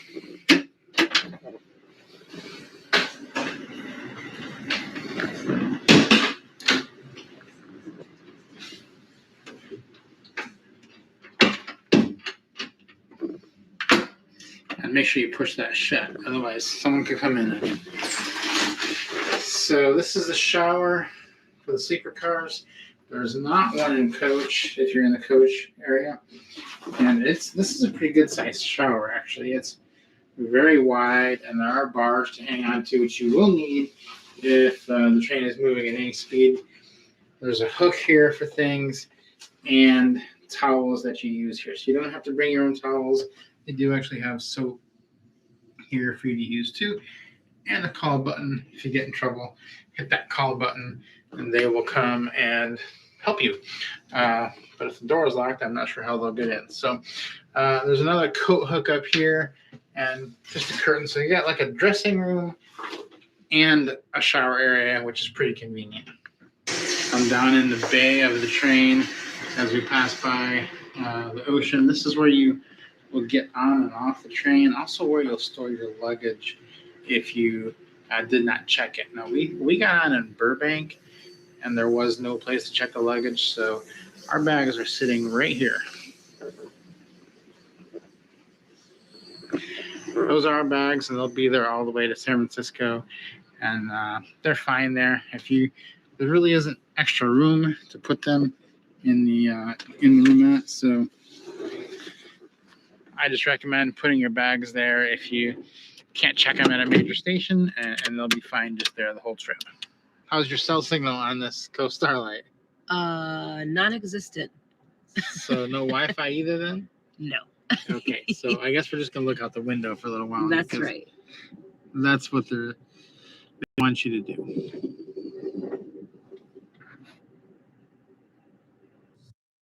Ladies, you need to try Stitch Fix Freestyle. They're reinventing the way that you discover new styles online. All I had to do was take a style quiz, tell them what I love and how I like my clothes to fit, and voila. Just like that, they built an entire curated shop just for me. I had a work event and I obviously needed to get a new dress for it. Look at this stunning printed dress that I found in my own shop. And the best part of it all? Free shipping, free returns. No more browsing aimlessly online. Stitch Fix Freestyle is truly changing the game.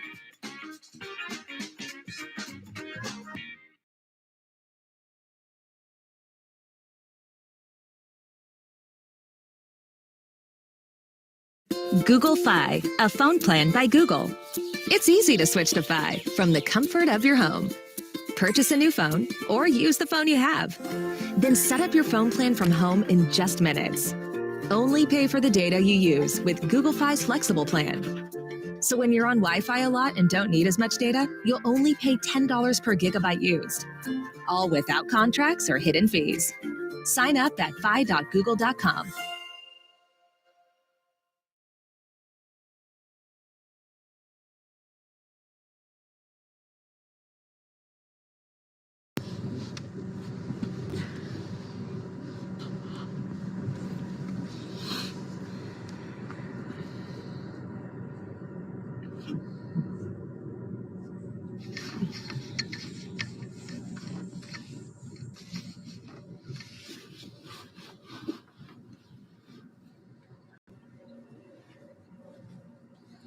Just pulled into San Luis Obispo, so I'm gonna hop out and take a quick look around. It is a fresh air break. We'll be here about 7 minutes, so good time to get off the train.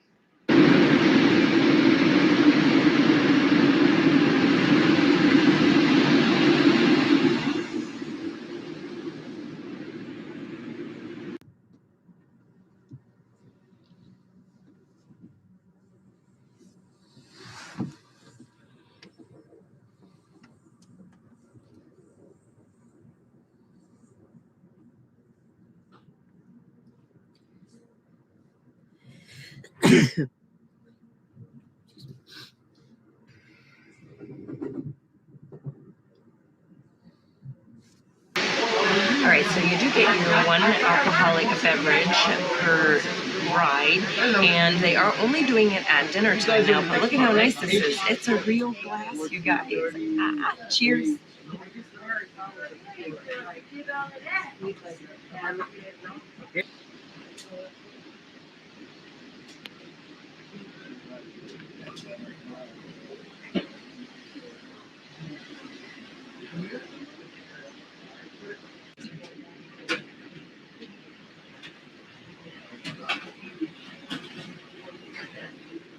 right.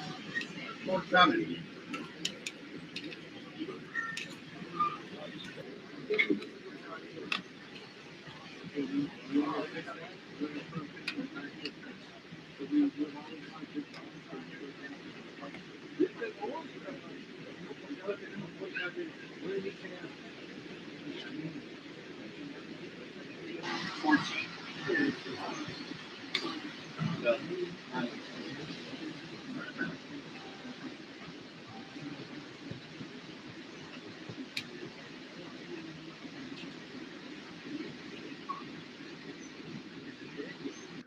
All right, so now that we're done with dinner, it's time for a room setup here for rest. Now, we're not spending an overnight on the train since we just got on at Burbank and riding to Emeryville, so that's not quite an overnight, but we would like to rest for a little bit. So I'll show you what it looks like here as we've set it up for nighttime. As you can see here, the two seats have now become one bed down here, and then up above the bed comes down from up here. And this is actually the mattress that goes underneath, but this is what the upper bunk looks like. It's got all kinds of great stuff. Rob uses this to store some snacks and all of his things that he needs when he sleeps up here. And there's the safety belt here. But we basically are just going to chill out down here, put our legs up, and get nice rest so that we're not too exhausted when we get in to Emeryville tonight. And I feel better now. Do, do, do, do, do. Okay, we got back from dinner. Now, you saw our lunch earlier. Dinner time, we decided, well, you get an appetizer, you get an entree, and you get a dessert again. So I got the lobster crab cake, and it was absolutely delicious. It comes on a bed of farro, and it has a nice creamy sauce with it. I also got then for my entree the tortellini with creamy pesto sauce, and that was really good. I also added, you have the option of adding the chicken to it as well with no extra cost to that. So you can have it just the cheese tortellini, or you can add the chicken, pan roasted chicken on top of it, which is pretty good. So I had it with the chicken. It was very tasty. And then for dessert, I got the cheesecake with some caramel sauce on top, just plain like that. And it was really good. Now, Rob got the green chili tamale, and I know that he likes that. He did let me have a bite, and it did taste really good. And then he had the flat iron steak with the baked potato, and that was really good as well. And he had the cheesecake also, but he had it with what they call the works, essentially. So caramel sauce and chocolate sauce and whipped cream and a cherry on top, and I don't know. It was a big party. So the meals, a lot of people ask us, how much are the meals? They are included with the sleeper car ticket. So if you have a sleeper car seat or room of any type, those are included with your meal. Right now, they are still not available for coach passengers. So those are complimentary meals, which is why earlier I was talking about the tips. I know you were probably thinking, well, that doesn't really make a lot of sense, but because they are complimentary meals included in your ticket, then you don't really have to worry about how much exactly they are. So that's how come we estimate that $2 to $3 per person per meal on your tip. Hopefully that helps you guys out.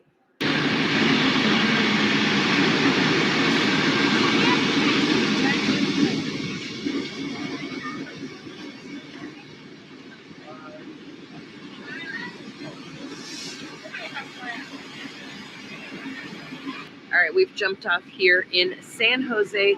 This is our last break to stretch our legs here before we get into Emeryville. So we're just hanging out here, just so you guys know. This is a smoke break, but this particular platform here in San Jose is no smoking, which is interesting. So you have to actually go out to the parking lot to smoke if you want to do that. So just so you're aware if you are a smoker, but otherwise, you're welcome here on the platform, walk around, stretch your legs before you get into your destination. All right, we just pulled in here to Emeryville. We are now headed over to the hotel. There's buses here waiting for people who are going to be going onward, but we are headed to the hotel to sleep. All right, we made it over to our hotel here at the Sonesta. We're going to rest up and then get up in the morning, and we're headed on to another train ride, you guys. Thanks for watching. We'll see you guys on the next one.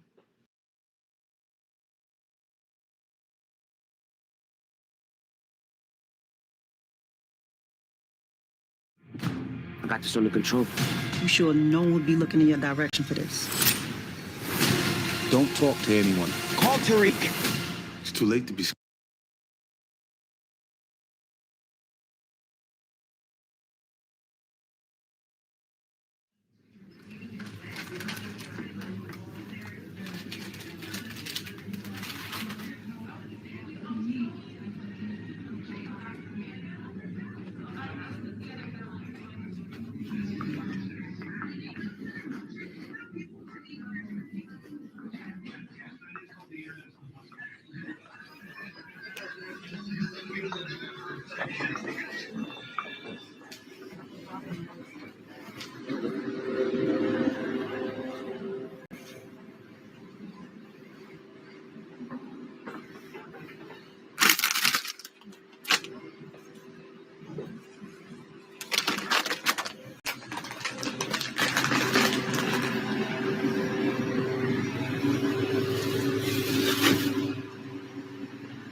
Oh, really carbonated.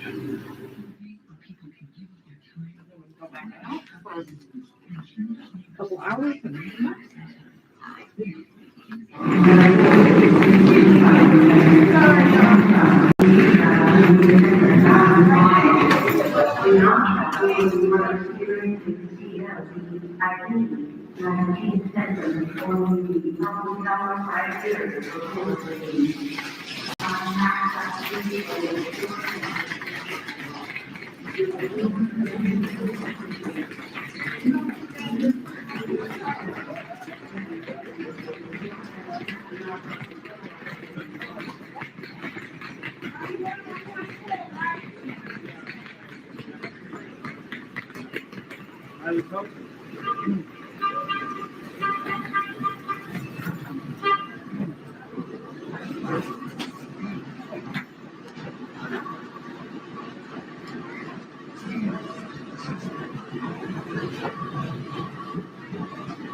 There's a good difference between a super liner on the left and a view liner on the right.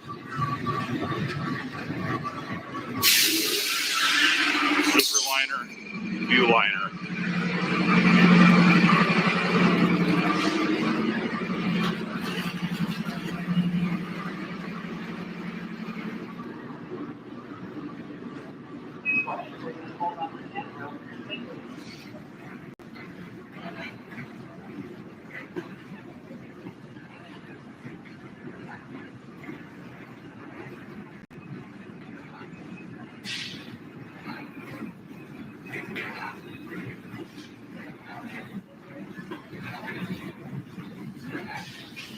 This is a long train.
first one.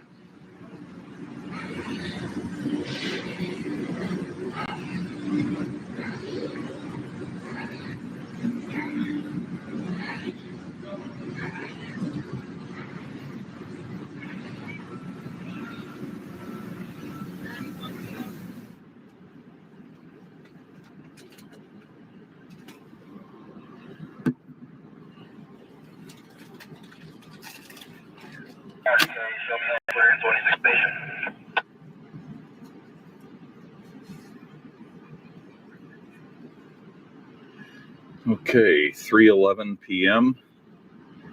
on Sunday, May 16th.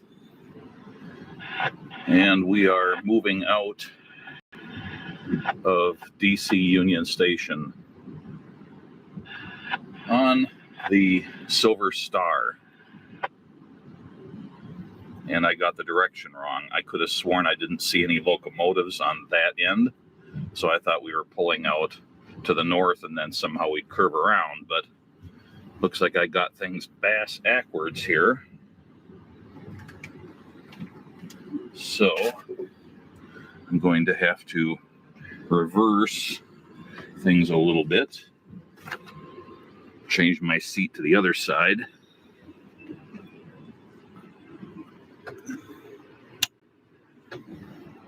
Amtrak K12A.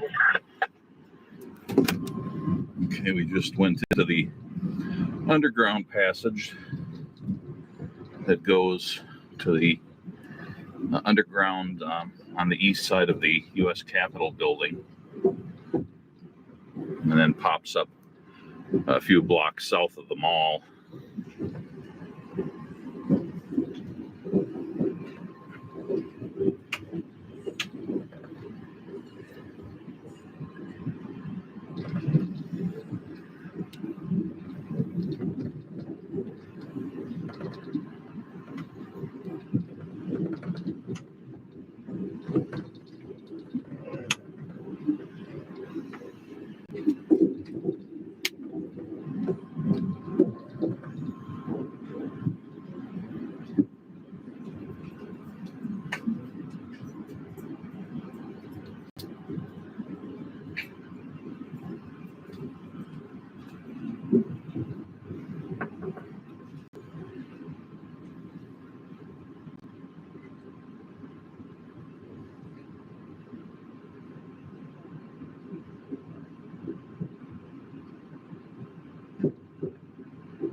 So there's Union Station, and the tracks go down just about where my finger is on the east end of the mall underground.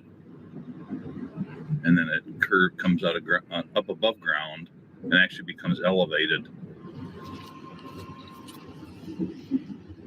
Keeps sounding like somebody's banging on my door, but nobody's there.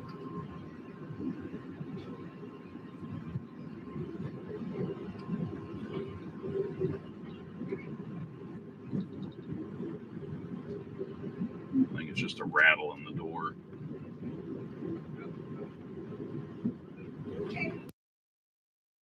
During our college years, we did use Grammarly for like our writing assignments and essays. We use Grammarly mainly for our constant, never-ending business emails. You can get a free version with a basic spelling and grammar suggestion, or you can upgrade to a premium that provides you with a much more in-depth writing feedback. I especially love their vocabulary suggestion because it helps our word choice to be more professional, and it also helps our script to not sound too bland. Believe me, it is so much more easier and less time-consuming than having to go to. All right, you asked for it, and here it is. It's a review of all of the different room accommodations on Amtrak.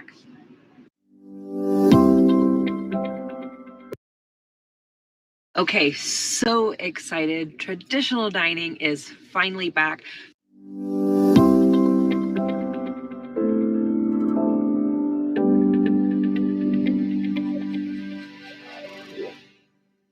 So we are looking at the menu. They brought us the menu here in the room, and we're looking over it, Rob and I, and trying to decide what to have for breakfast before we head over. So here are the choices. You can do a continental breakfast, which is like mixed berries, a croissant, a Greek yogurt. You can have your choice of assorted cereals, oatmeal, or grits. Then there's the Amtrak signature railroad French toast, and that's just like thick cut French toast with whipped cream and some seasonal berries on top. Then there is the 3-egg omelet. And on that one, you have your choice of cheddar or Swiss on top. And then you can have vegetables on top, which is peppers and onions. And that's served with potatoes, breakfast potatoes, and a croissant. And then there's the scrambled eggs, which you can add, again, your choice of cheddar or Swiss, and tomatoes and red and green peppers and onions. You can mix any of those. All right, guys, it's time. We are headed on a 2-week trip all over the country with Amtrak, and we want you to join us. We'll be doing 3 different classic Amtrak train trips, and we want to bring you guys along.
So we are in the observation car, and as you can see, the windows going past me here, but we're about to go right by the ocean, so I'm going to show you guys what that looks like.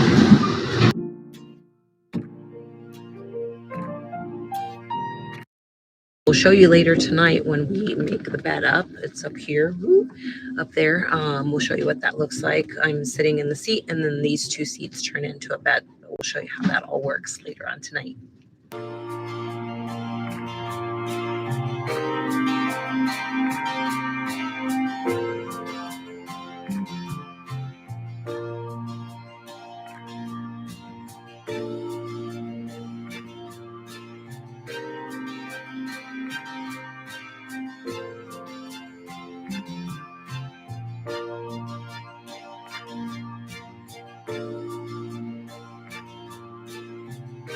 So we're stopped for a little bit here in Klamath Falls, Oregon, because we arrived here a little bit too early. So we've got about 30 more minutes than we had planned on. That's okay, because we can step off the train, walk around, get some fresh air. You can see the train there behind me. We're just hanging out, making up some time, and waiting for other trains to pass.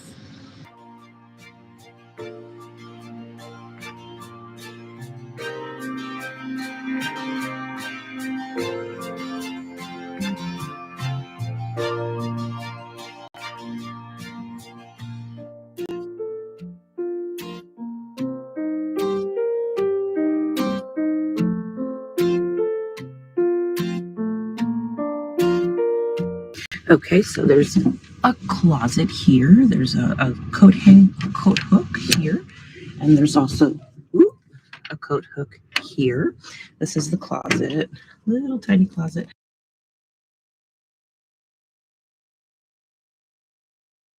Micro E-mini futures from the CME Group provide an ideal opportunity.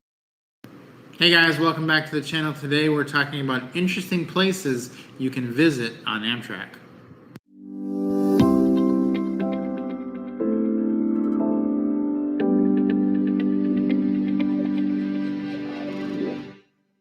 All right, guys, so we put together our list of the top places that we think are real interesting to visit and that you can visit off of one of the Amtrak trains, one of the Amtrak train routes, I should say. Yeah. And the first one is very popular. Yes. It's Niagara Falls. Amtrak will take you actually right to Niagara Falls, which a lot of people don't know. Who knew that you could go to Niagara Falls from an Amtrak train? Hey guys, welcome back to the channel. Today we're going to give you a little tour here of a family bedroom.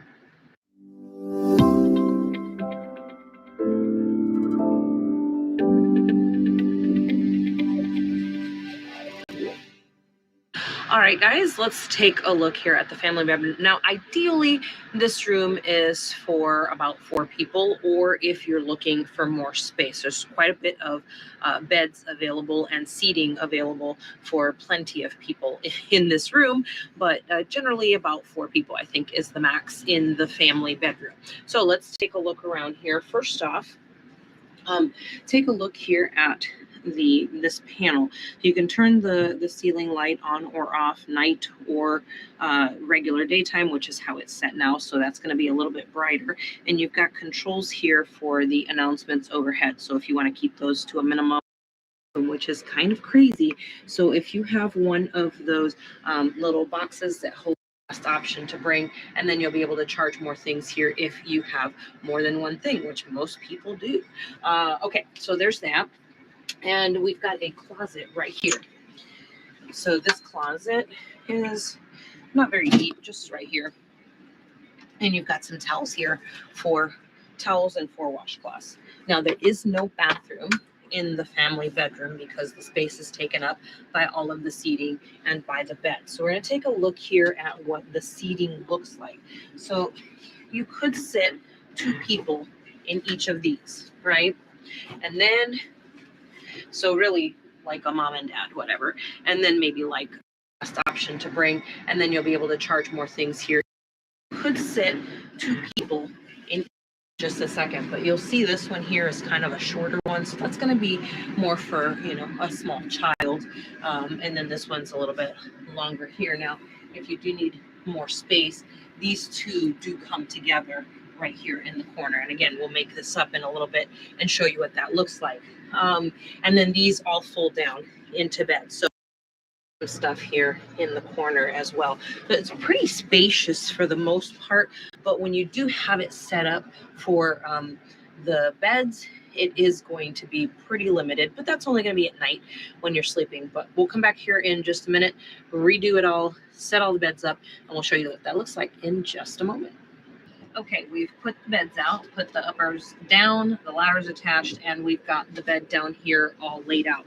So this is actually quite wide. It's wider than it would be if you were in a roomette for the lower bunk.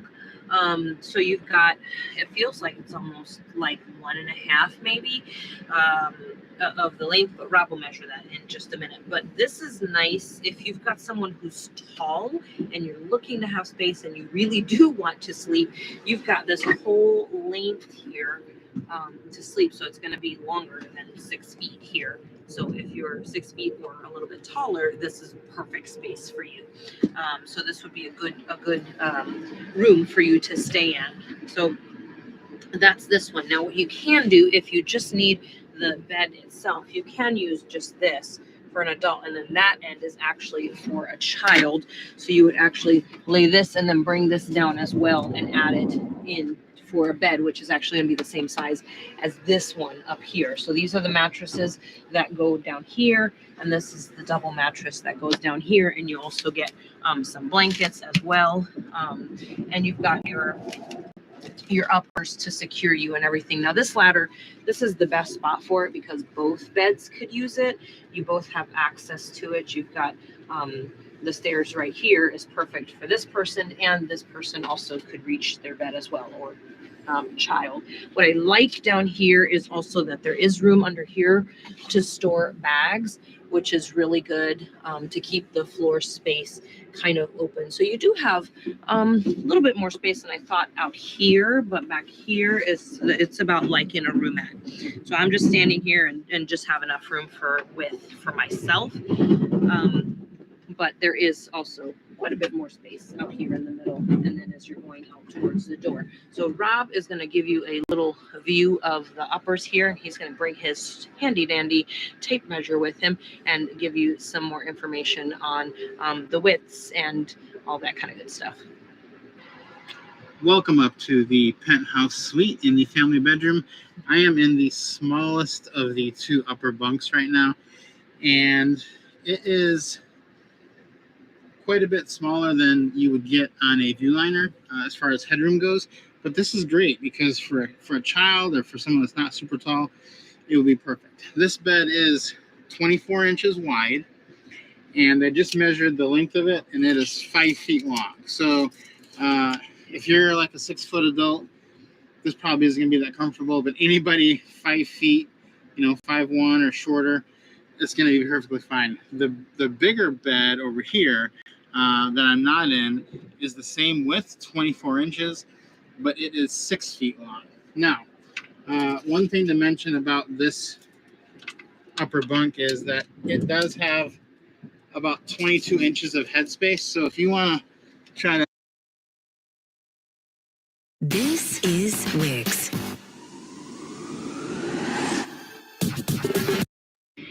Hey guys, welcome back. Today we are in a Superliner 2 roomette, so let's take a tour.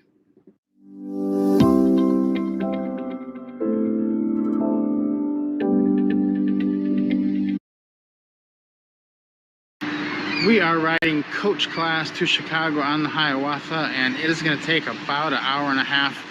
Now, we paid $25 for our tickets. You can get them for either $16 or $25. Ours were the $25 version. But we're going to hop on here, see if there's a cafe, grab some food, and enjoy the ride to Chicago.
way in and utilize that flush button on your way out. Please, please, please, please, please, please, no paper towels flush down the toilet. Please, please, please, no paper towels in the toilet. They will cause them to break. Or will be forced.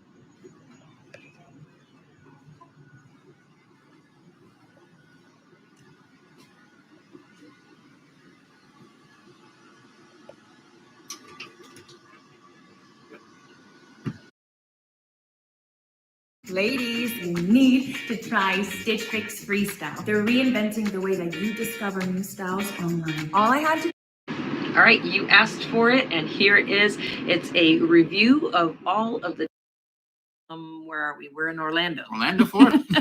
Orlando, Florida. And we've been here for just over a week from our back-to-back cruises. So we're just hanging out here, editing some videos, just kind of hanging out, living daily life, right? Yeah, exactly. Until we move on to our next place coming up this weekend. We're going to be heading up to the northeast-ish area. So we'll be taking off here Saturday, I think, hopping on a train. Yeah. So today we actually want to, we've met a lot of you along the way here in the last couple of weeks. So a lot of people. subscribers. It's been And great. we've had a lot of really good conversations about making plans and how to plan your trip and how do you guys plan this and how do you do your trips on Amtrak. And so we've put together a list of some like mistakes that you could make, or like, maybe don't do, or things to avoid. And so we want to kind of go over that a little bit with you guys today to start out with. And we'll also take some of your questions along the way as well. So what do you have, Rob? Exactly. So we want to just give you the best experience possible when you're on Amtrak. And so here we go. The biggest mistake you can make, I think, is not knowing, this is in the booking process, not knowing the name of the train that you're going to be riding. And you might think, why is that a mistake? I just know where I'm going. In the booking process, unfortunately, on the Amtrak website, if you don't know the name of the train and you don't know what days the train goes on, let's say you put in from point A to point B, it may say you're going to need multiple trains to get there. Whereas if you put it in for the very next day, you could have just took one train. Right. And it won't tell you if you wait a day, there's one train. So how you alleviate that is by knowing if you want to go from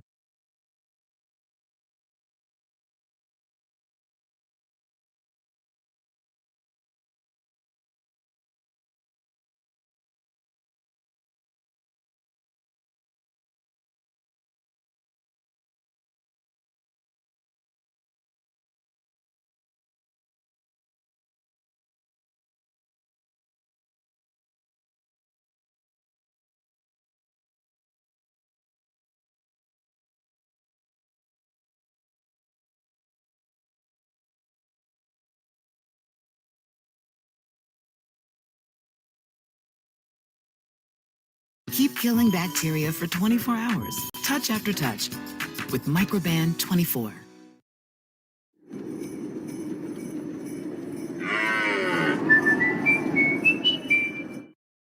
All right, guys, you already saw the Viewliner accessible room. Now we are going to show you the Superliner 2 accessible bedroom.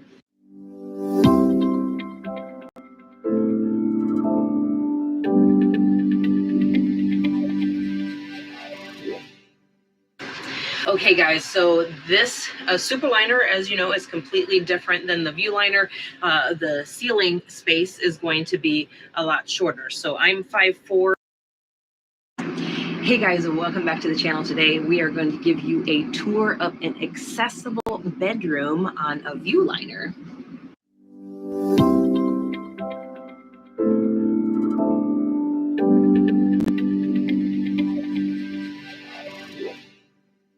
Okay, it is probably one of the most requested videos, is to give you a tour of what the accessible bedrooms look like on the Amtrak trains. This one is a view liner, so let's take a look at what this room is. We were told this is basically the best room on the train.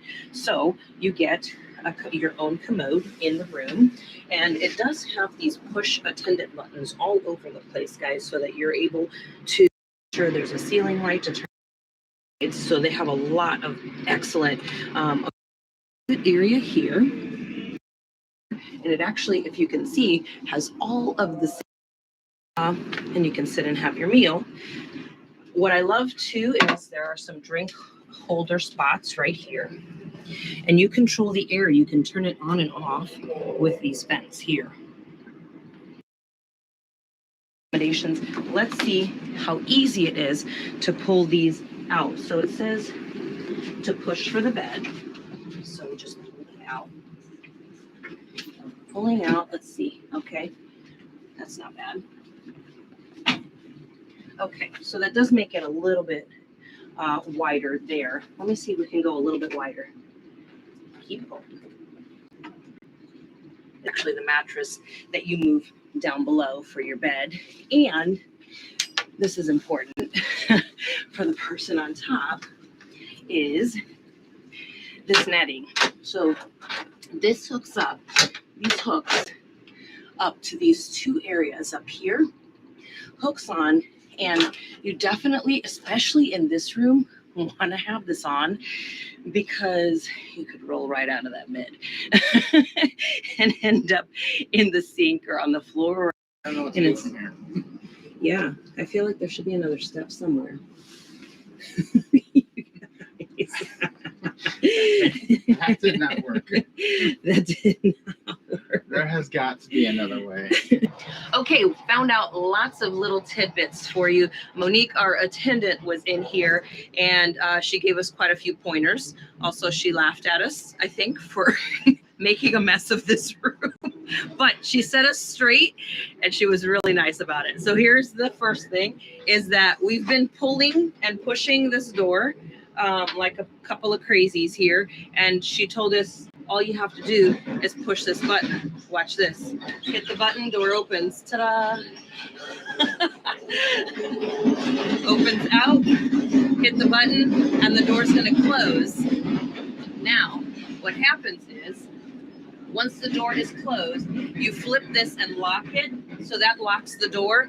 So there's an identical button like this one out in the hallway outside the door that the attendant can use. So if you call the attendant or you have an emergency, they're able to open your door from here. But if it's locked, they will not be able to get in. So you'll have to, get here and unlock it, or just leave it unlocked. But know that if somebody hits that button outside your door is going to come open. But here's the cool thing is they do have this kind of curtain divider here that you can pull all the way across.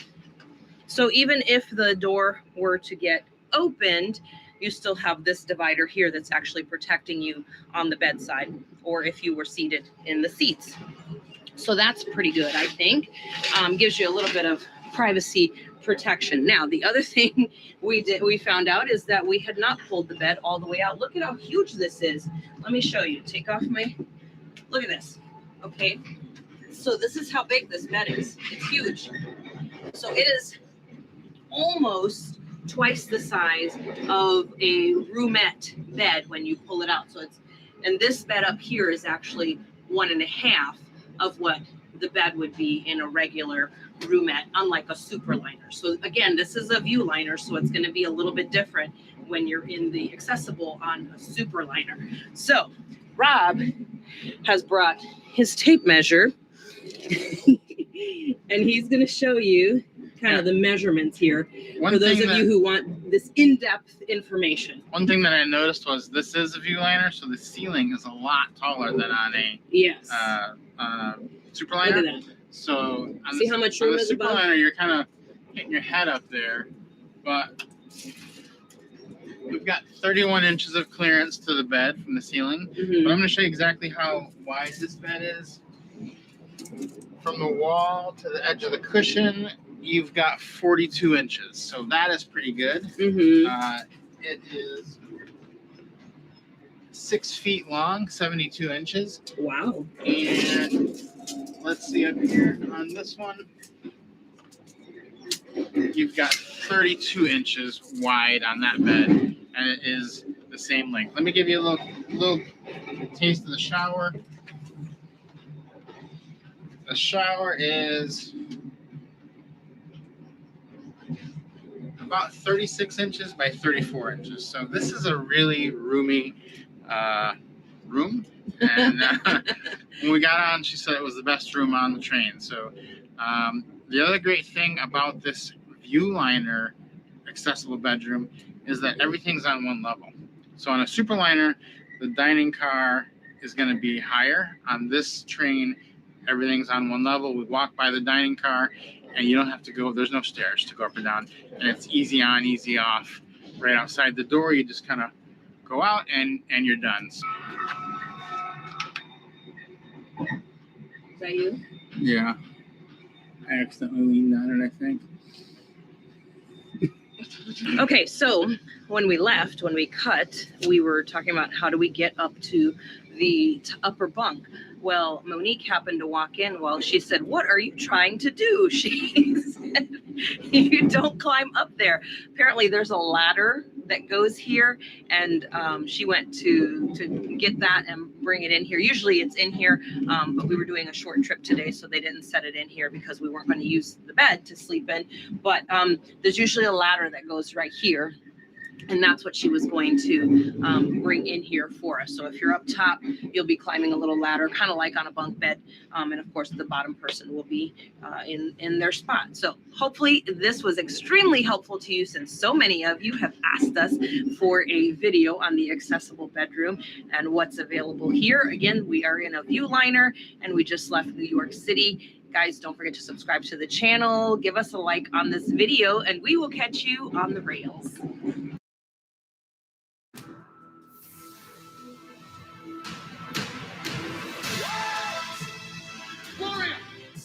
What you're doing may be the most important thing you ever do.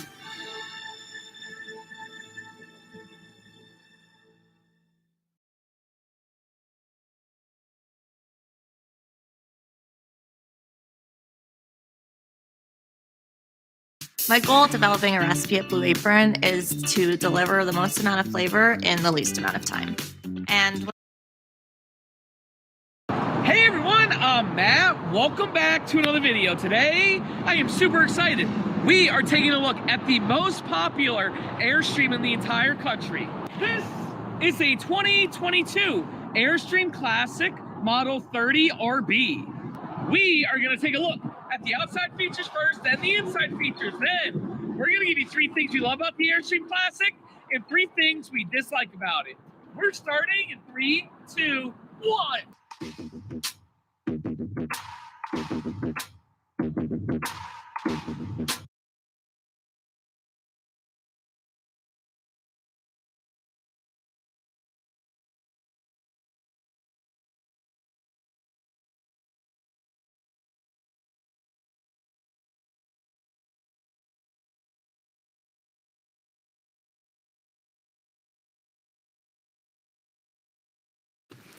I don't believe this bed platform lifts up, so there's some more bedding here off to the side, but there's some more storage possibilities underneath this bed as well.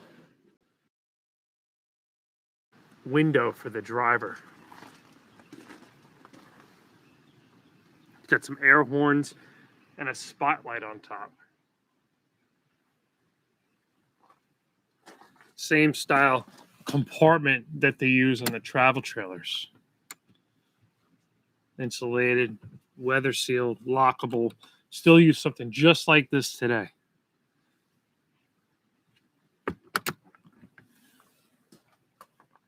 I love how instead of just being flat down, it actually curves in underneath to make it look just like travel trailers.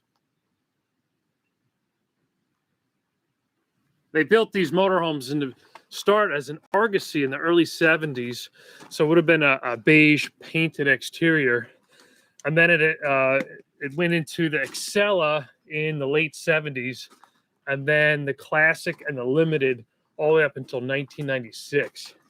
And the mid 90s models actually had a more aerodynamic nose that looked more like a space shuttle. Here's the Dometic refrigerator vent. We still use something just like this today, but actually stamped in it. It says Dometic on it. It is a tag axle. So this is the drive axle, and that is just for weight distribution. It's a tag axle behind it. So there's no power driving that wheel. Has zip-D awnings, metal wrapped, all umbrella material. All aluminum construction on the arms, the wheels and the end.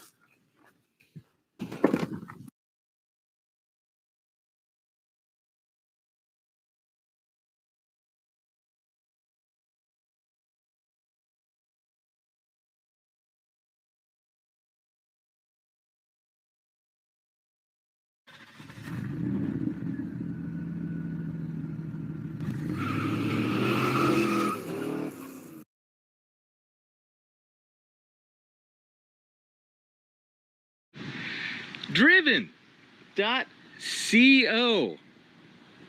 Man, how cool is this? 1977 GMC.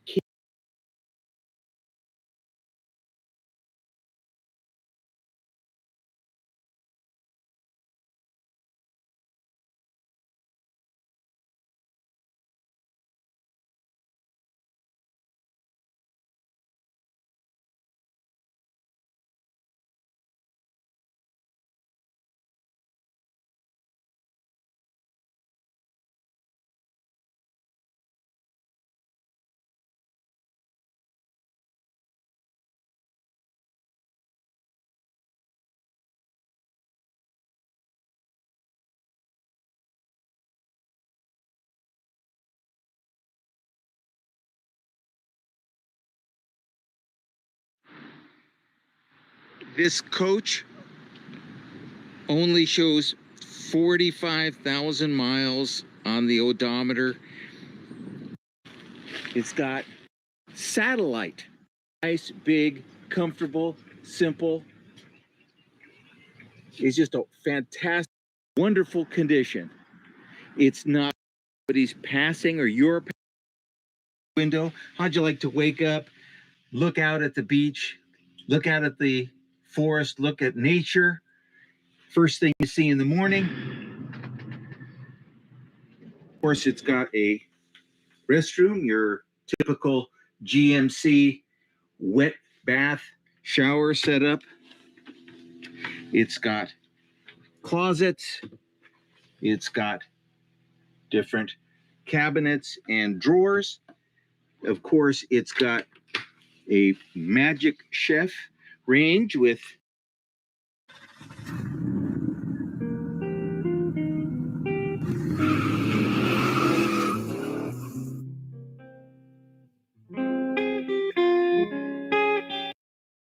complete new interior, new car, 3 to 78, but it's the last year that there's no smog requirements. Lots and lots of upgrades. So the air as well. It's got the renovated. It is super cool. The carpeting is brand new. It's never been walked on, never been used before. Same goes for the upholstery and the headliner. And so it really looks cool, gives you a big display and a passenger compartment, epoxy countertop, coach, a side bath,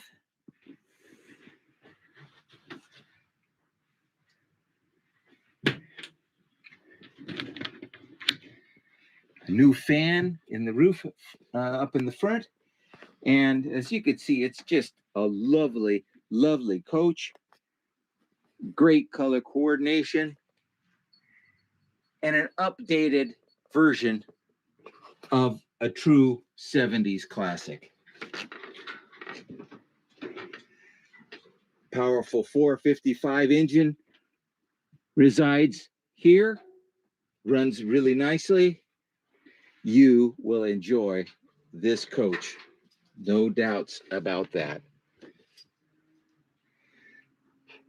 So let's go take this bad boy on a little ride. Oh yeah, I forgot also, behind the epoxy cabinet is a full onboard central air vacuum clean system. So you can vacuum your coach from within. It's got the provisions for that. Let's go drive this beauty.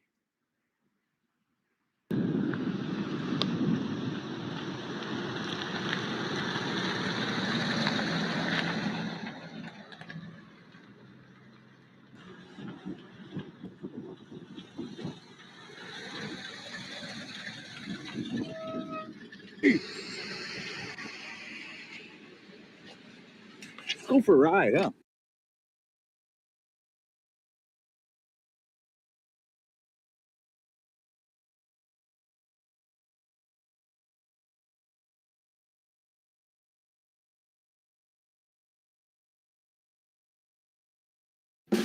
USA, this is Stephanie. Hi, this is Robert. I'd like to get up to 30% off my auto insurance with Safe Pilot. I can help you with that. What's your member number?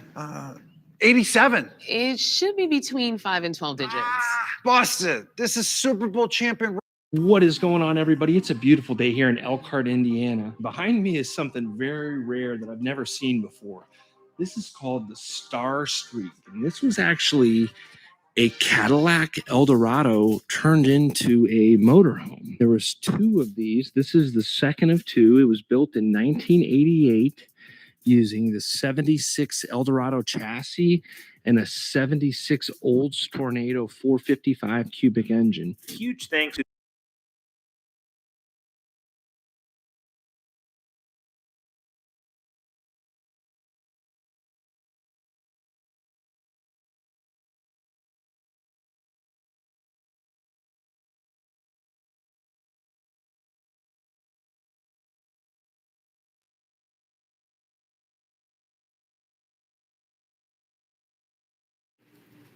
Today's video is a 1962 Dodge motorhome.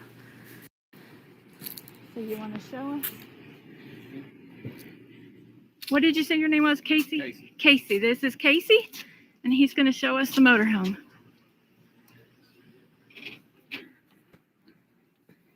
Got original step here. It's weak on the left side. Okay, wow. I love the colors. And you've got old advertisements even. So this is all original? Everything's, these raggedy curtains aren't. The rest of the curtains are. Look at I that. see the floor, and I'm working underneath this. I had to put that covers back on up there. But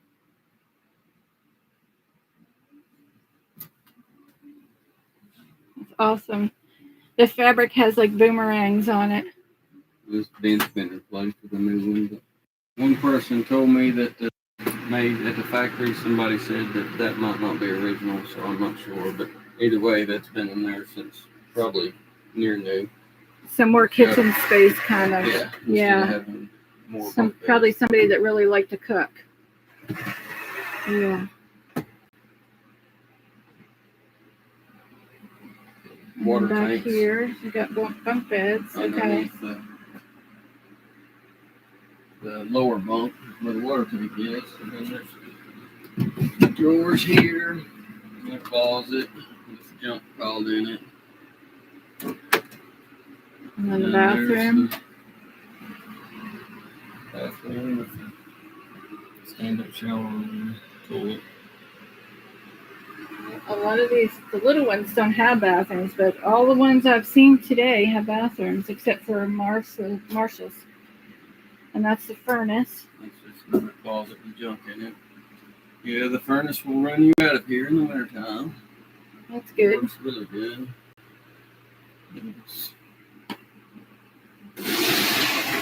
Oh wow, look at that. Space with junk. Like the 50s diner.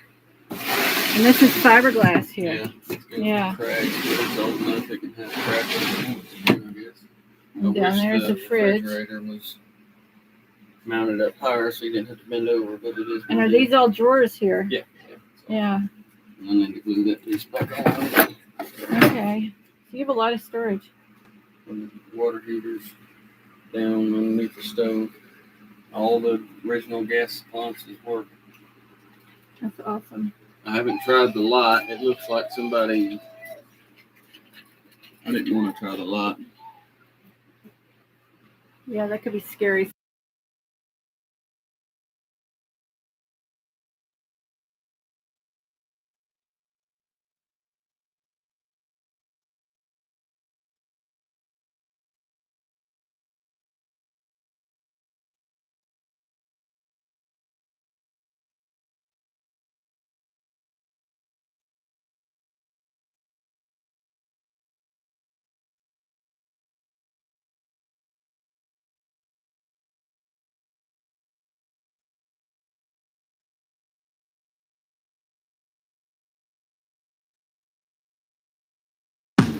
Meet Suvi, the magical all-in-one countertop kitchen robot.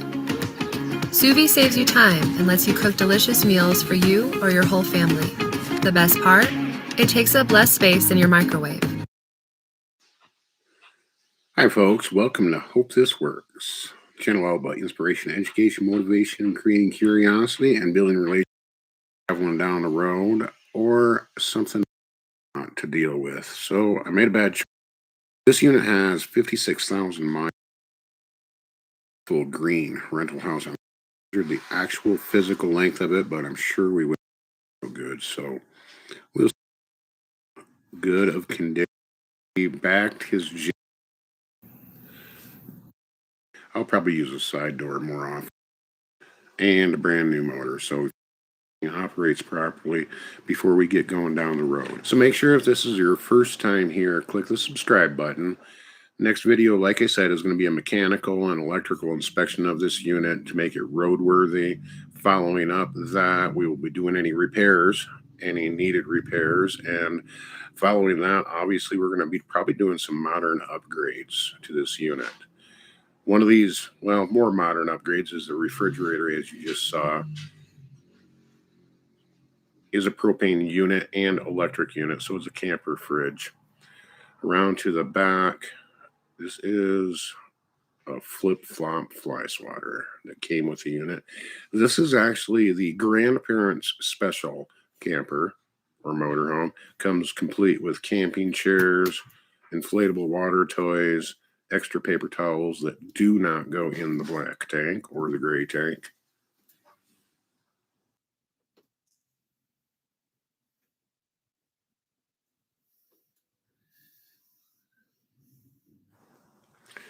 We're both surprised at how clean this unit is for its age. I'm actually surprised at the chrome fixtures in the bathroom. They're probably plastic, but it's still chrome plated, you know. Again, grandparent special. Lot of blankets and pillows and extra stuff in the storage cubby. Certainly we are going to excavate all of that. That's going to be a future video really, really soon. Billy Joe and I are going to excavate it all and basically liquidate all the stuff that we don't need for a garage sale, which is going to be super helpful. Lots of storage in these back two twin bed areas. Underneath the beds is occupied with some components like storage tanks and the batteries, but there's still some usable space there. And then all up above as well. And this is the bathroom. Everything carpeted. A little bit it shows a little higher end motorhome than some of your others. Granted, this is 30 years old. Comes along with a couple Snoopy kids fishing poles, maybe for some future grandkids.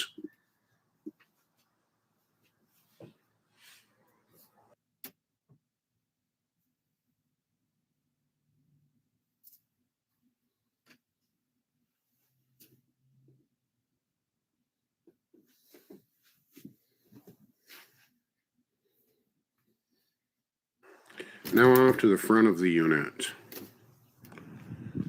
This is a hide-a-bed sofa, so it's basically this front area will basically be a gigantic bed when we're boondocking or camping. The dinette will fold down, and there's also a lot of storage underneath the dinette seats. You got to stay tuned and tune in over on the Making Sawdust channel to find out what I do with that. More storage in the upper area.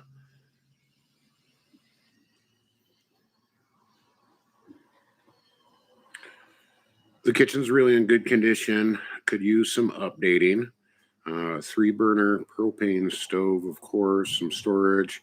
You can see some wallpaper peeling. There's a spice cabinet right there. A microwave that doesn't work. More storage up above. And a good time to check. It actually has 2 roof air conditioners. So we'll be looking at those, making sure those guys work. Double checking all of the vents, the roof vents, refrigerator vent, stuff like that. And probably making some new cutting boards for the kitchen. And updating control panels. This would be a really good area for new tank monitors, electric monitors. We would like to upgrade to a battery system with an inverter. We have 4 batteries in the unit itself right now. Up on top, it's actually incredibly good condition for being a Wyoming unit. Normally, you're going to see a ton of hail damage on top of these units. That looks like an updated roof vent, so maybe there was a damaged roof vent at some time. And it also looks like the previous owner has flex sealed the seams, which is going to be a periodic maintenance item on any RV or camper you do. And I'm looking at all the fasteners here on the ladder and the roof rack and a little bit of evidence of some cracking. So that's going to also go on the list. I would like to thank all of you for joining us on this journey from Wyoming to Michigan while we move into a home on wheels. And be sure to also stay tuned to Making Sawdust to follow us transition into a different workshop. Those of you that are still sticking around are absolute rock stars, and we love you. Thank you, and see you next time.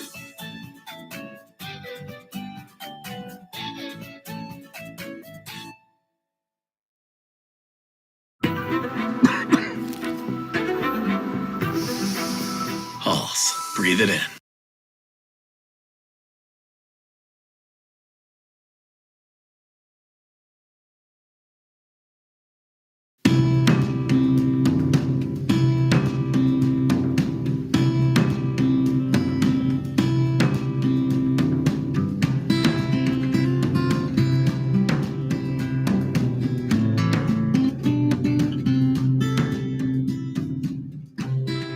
Hi, I'm Jessie. I live full-time in my 1978 Dodge Commander. When I first got on the road, everybody told me I had to get a newer bike because my rig was so old and unreliable. And so I got a 2015 Kimco Super 8. This bike is so much more fun than my old scooter. The scooter was more reliable, but it wasn't capable to do the dirt roads that I normally drive on and all the back road exploring that I do. I was just destroying it. So I decided to get the dual sport, which although it's older and less reliable, it's way more fun to drive. This is my kitty Moonchi. I used to have 2 cats, but my older cat passed away over the winter, and now she's just a solo adventure cat. She loves this lifestyle. She likes exploring all the new places. Recently, I did a bunch of upgrades, both cosmetically, just the interior stuff, and then I did a lot of mechanical things that were long overdue repairs that all make the driving experience of Mander so much more enjoyable. I'm not leaking as much oil, so I don't have to breathe burning oil. And a major improvement that I made is I did a 2-inch lift on the back. So I no longer bottom out all the time. I was always like the butt was always hitting and then scraping on any sort of road that had either lumps or had any sort of angles. and it was really cringy. And so having that lift has made it driving my rig so much smoother. The oil repair involved me taking off the valve covers and the intake manifold. And while I had them off, I just scrubbed them all down and painted them a beautiful gold. So now my rig has a heart of gold. So I did some cosmetic updates on my little kitchenette. I put contact paper on the counter and painted a darker paint on the lower cabinetry. And these baskets used to be a yellow orange. I got rid of them and did a brown and tan. And then I had turquoise triangles and a gray triangle painted on both of these walls. So I painted those over white, and I made this little hanger for my poster. Got a new ottoman, new rug. Just little things after you've lived in a small space for almost 3 years. You kind of need to revamp it and give it a new, fresh look. And then coming this way, I have a decent size fridge and freezer. This is a bathroom I did some decent modification on. Originally, the shower area had the toilet and the shower inside. I just got rid of the toilet, made it into a full shower stall, and then I built all of this on as an extension. This is over the wheel well. So I was able to put my composting toilet here and then created more storage space. This is my bedroom. It's definitely the best room in the whole house. I got a queen size bed back here and surrounded by windows, so it feels like a sun porch. And I just, yeah, it's super comfy, chill spot. And recently I updated the walls with some daisy wallpaper, and I got some nice macrame and pretty hanging things there. But yeah, this is pretty luxurious living for a camper. What have I learned about myself? I have learned the depth of my resilience, I would say. Just knowing that I am capable and that I can handle whatever comes my way, even when I don't feel like it. I have so far. It's been almost 3 years and I'm still rolling. So just building the confidence and the self-reliance of, and the grit and the tenacity that it takes to live full-time on the road and do your own mechanics. What advice would you give to someone wanting to live this lifestyle but they're scared? I would say don't let fear dictate your life. Fear is just a feeling like any other feeling. It will pass. It will not kill you. It's just really important that people keep that fear in check, like acknowledge it, know that you have it, but know that you also have the ability to push past it. And there's so much amazing things on the other side of fear. And fear is actually a really good dictator of growth and knowing that you're stepping out of your comfort zone. And that's where a lot of life happens, is when you push yourself out of your comfort zone. It's worth it. 100% worth it. Oh, the money question.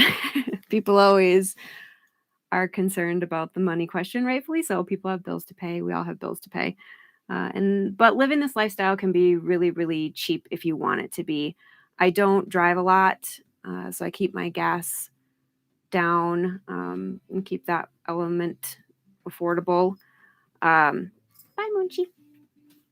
But I do a lot of different things for money. I guess would consider myself an entrepreneur. I wrote an e-guide on how to live full-time on the road that answers so many of the commonly asked questions, and also just has a lot of information that I've learned since living on the road and information that I've gathered from talking to people. I also offer one-on-one coaching sessions over the phone for people that are either looking to get into this lifestyle or are in this lifestyle and are really struggling. So I can just offer support that way. And I take odd jobs here and there. I've waitressed in like a small little ghost town for a couple weeks. I've bought and sold vintage clothes. I've just done a variety of things to make ends meet. And I always just say that where there's a will, there's a way. You can figure it out. And as long as you are frugal, this lifestyle can be really affordable. I do not see an end in sight as far as how long I want to be on the road. I'm really enjoying it. I can't believe it's coming up on 3 years. It doesn't feel like it's been that long. It probably took a year to even just hit my groove, and there's still so many more beautiful places to see, and I haven't tired of it, and I don't imagine that I'm going to quit anytime soon. If you'd like to see more of what I get up to on the road, you can follow me on A Girl and Her Commander on Instagram and agirlandhercommander.com.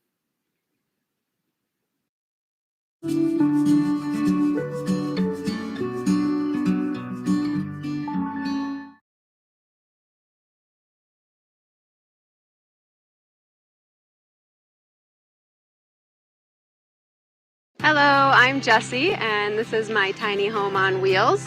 It's a 1978 Dodge Commander. I got her for $1,900 off of Craigslist, 54,000 original miles. And I spent a year and 3 months renovating her and bringing her back to life.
It's time for Show Off Sunday, where everyone has a chance to show off their own car, and here's this week's winner.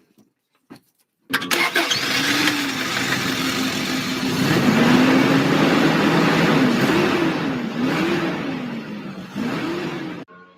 hello there. We're going to look at this motorhome right here. This is my motorhome. It's a 1986 Toyota Sunraider motorhome. And as you can see, it has a fiberglass, molded fiberglass coach on it. It's automatic, 2.4 liter, 4-cylinder Toyota engine. You can do a little walk around here.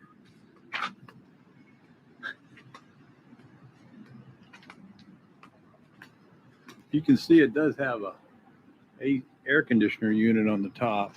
We'll start right here. This is like the grab handle for the side door, and it has a light for it.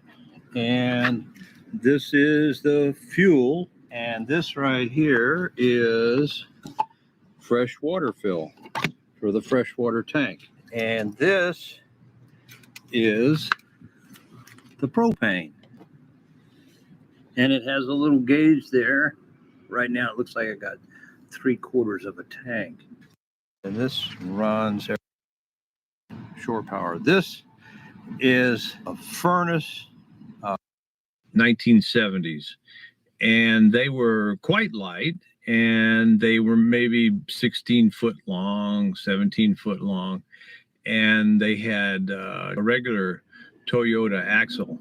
The motorhome manufacturers got their cab and chassis from the dealers, and they were very popular. And as time went on, the motorhomes got longer, bigger, and heavier. And when they did, around 1979, the manufacturers put 2 other wheels on the single wheel axle.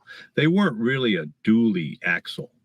So what happened was it was a little dangerous because the bearings would wear out and the axle would fail. And this brought some lawsuits and some concerns. And so what happened is they had a recall and the manufacturers had to split the cost. I believe it was split the cost with Toyota to replace the axles, which was called a full floating rear axle. This is what a full floating true dually axle looks like. You can always tell by the big hub right here. So if you decide that you want to buy a Toyota motorhome, make sure you look for that. If it doesn't have that big hub there, I would advise you don't buy it. Eventually, in 1986, Toyota was supplying the cabin chassis directly to the coach builders, the motorhome, Toyota motorhome builders, and they all had full floating axles. Model here is in 1986, and so it has the full floating good axle on it. Because of the axle recall, a lot of the manufacturers, maybe 10 or so, something like that, they dropped out and they closed their doors. Let's look on the inside. As you come in the side door here, this is, here it has a toilet and a shower, and it also has hot water, and it has a exhaust fan right here.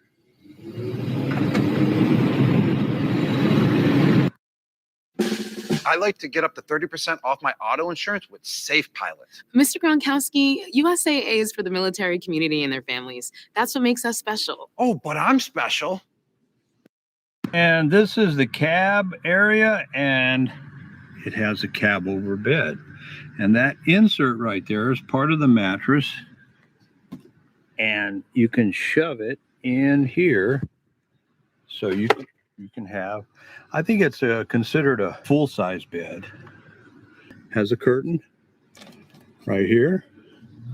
And lights on both sides. Coming over here is the kitchen. And we also have a monitor panel. There's the power. And then it has the battery condition and freshwater tank, monitor, and black water tank and gray water tank. And hot and cold running water in the sink. This is the sink here. It has a cover. And then we have a 4-burner stove right here. And this is a match light. And you can see the controls are here. And also, this is all like stainless steel. And then this is the oven here. You can see it in there. Okay. Cover. Also, you can pull out this little thing here for an extra counter space and range hood.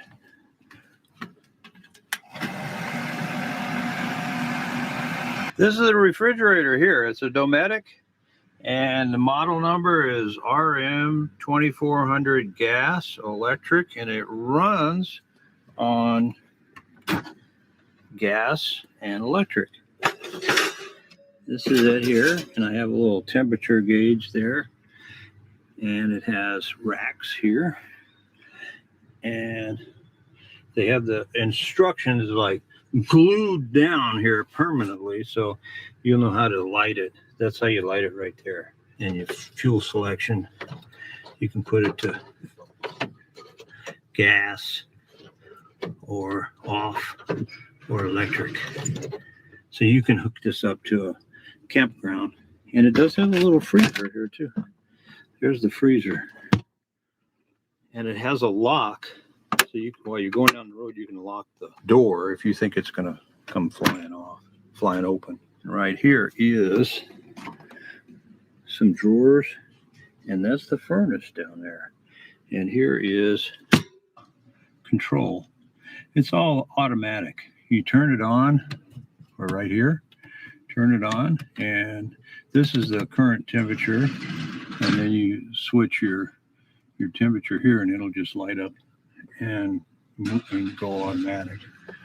I do have a little TV here. I guess that's a 9-inch screen. Now this is the inverter that I have. It's just a basic inverter, and I installed this myself so I can run the TV or charge laptops or run other stuff. Now it does have a few outlets here, but those will work if you're hooked up to shore power.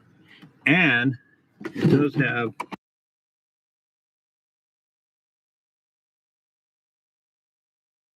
that's like a cigarette lighter 12-volt outlet, and that's always hot.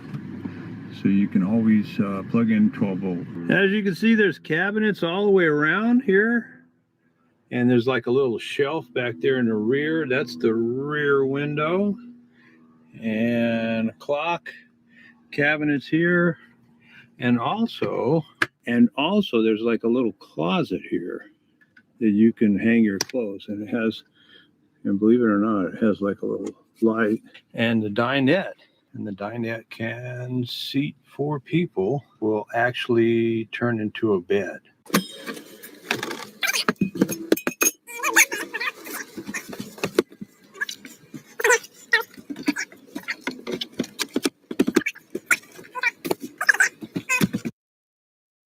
Okay, one tip we wanted to pass along. It's not rocket science, but highly recommend when.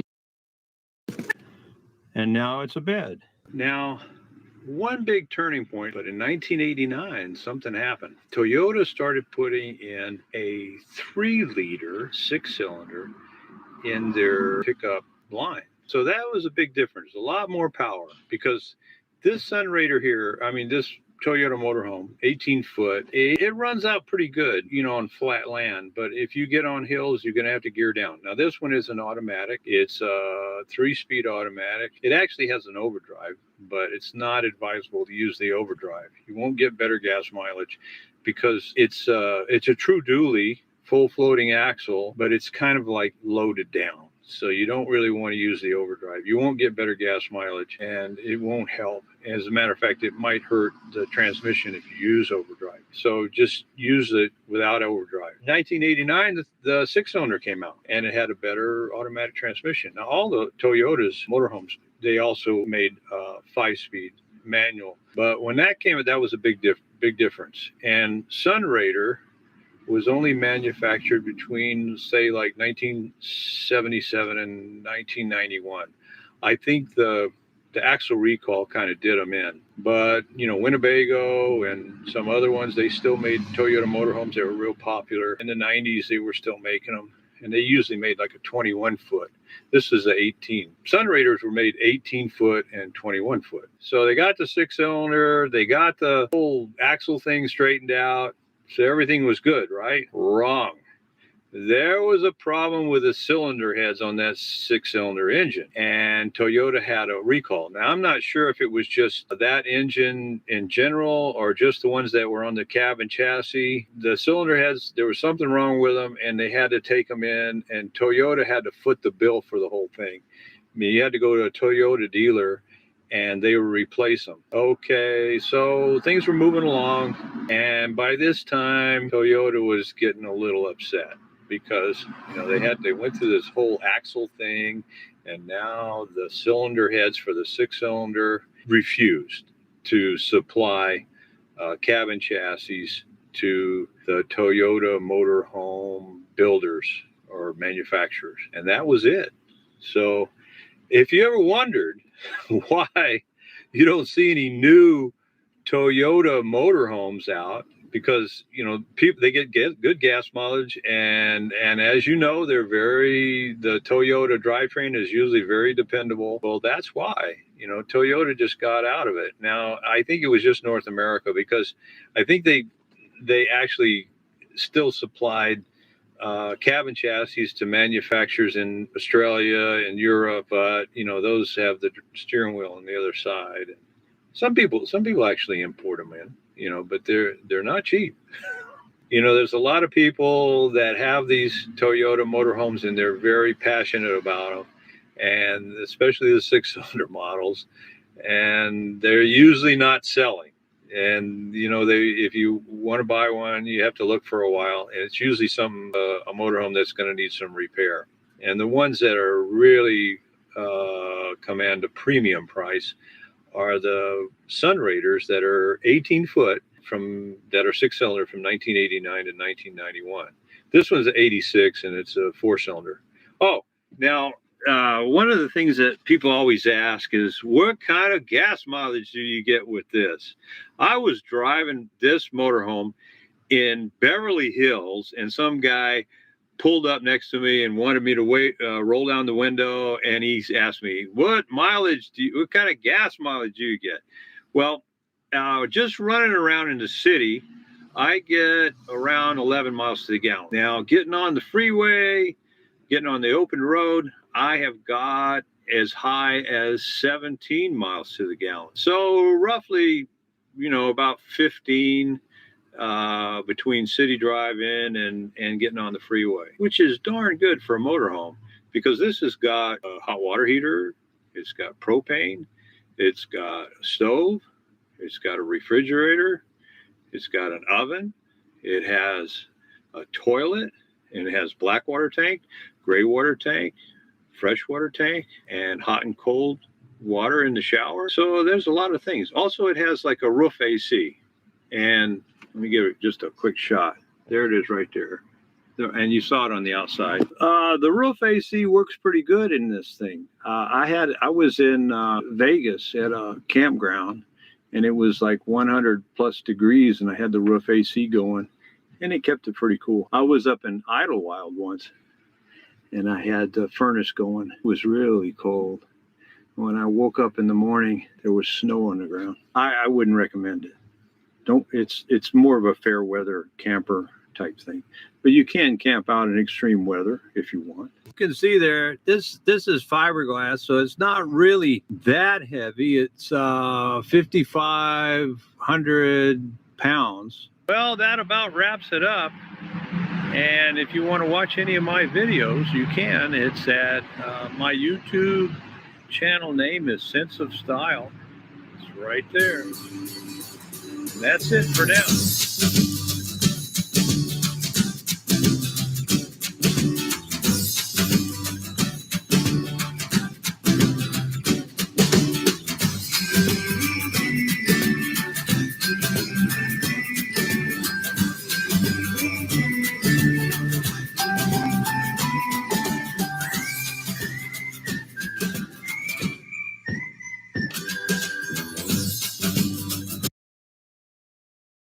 Did you know you can create an endless water supply using only the air around you? Well, you can, and it's easier than you might think. Click the button in the companion banner below to see it in action. When you use Chris Burns' water freedom system, you can create the clean. Hey everyone, my name's Forrest. I'm Emily. And this is our Toyota motorhome. It's a 1989 Slumber Queen that we just recently renovated, and we've turned it into our tiny house on wheels. We've been living in it almost a month now, haven't we? Mm-hmm. Yeah, so come check it out.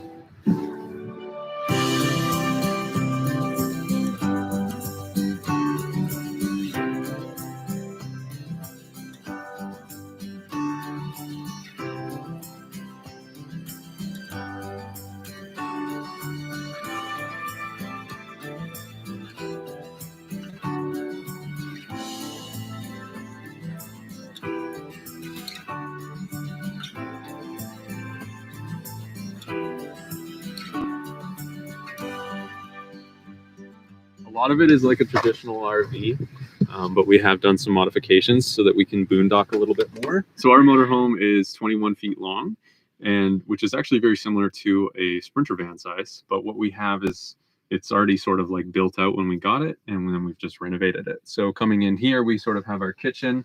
Right here, we have our fridge, and then just like a snack bin, some snacks and, you know, some fruits and veg and things. This just rolls out and lifts up, and we have all of our fridge stuff in here. And this is a Chili Moose 52 liter, and they were kind enough to send us that. Yeah, it works great. It works a lot better than the fridge that was in here, which was you know, took 10 amps and it was like only worked on propane. So we have our 4-burner stove and oven here. This is just so it doesn't rattle. We've been baking pies in here, nachos, you know, just simple things. We've actually been making some unbelievable meals on here. Like the best food I've ever made has been on this stove. I don't know what it is about it, but it's magical. This is a bit of a charging station. I wired that in. It's got 2 3.0 USBs with Qualcomm quick charging, and then this is a 12-volt plug, and this is our 110-volt plug that actually all runs down to our inverter, which is tucked away. We did this backsplash here. This is all custom work. It's just like a stick-on backsplash, and it works great. Looks good with our aesthetic, everything like that. Some spice magnesium. Coming back here, I guess we've got sort of our one chill session spot here. Ronnie's relaxing to the max after being outside. We reupholstered our cushions so that they sort of go with our curtains, which are right here. They roll up and down, cover our windows, and they block out any lights. These cabinets were all in here. We just kind of sanded them and painted them. This is all our food. We use a lot of like bulk foods, but when we empty out a jar, then we just go and buy more and fill up that same jar. So we don't have a bunch of extra food everywhere. This is my clothes cupboard and my camera gear cupboard, which is half empty because we're using a lot of the camera gear right now. I'm going to show you guys quickly my electrical system, which is all under here. It's not the easiest to get to, but because everything's been done correctly, we don't really need to get to it very often. So what we have here visible is 2 lithium batteries. These are from Relion.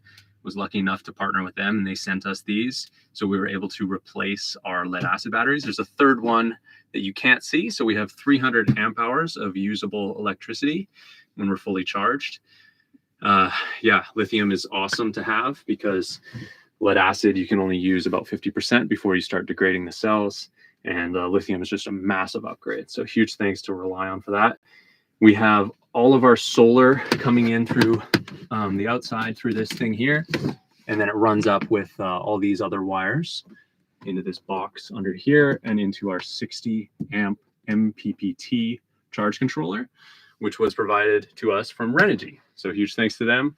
And they also put 300 extra watts of solar on the roof. So that's awesome too. I installed an isolator as well. So that wasn't in here before. We had to do a lot of stuff to be able to, like I say, boondock, because these RVs are really just built to go from RV park to RV park. And you have to sort of upgrade them if you want to do any sort of boondocking at all. So we put an isolator in, which is a smart isolator. And every time that you turn the car on, it'll charge the starter battery. And once your starter battery hits a certain voltage, it then directs your power to your auxiliary batteries, which we definitely need because the solar is not enough in the winter. What we have here is a cabinet that we built. We had to design something so that we'd be able to bring our Instant Pot with us.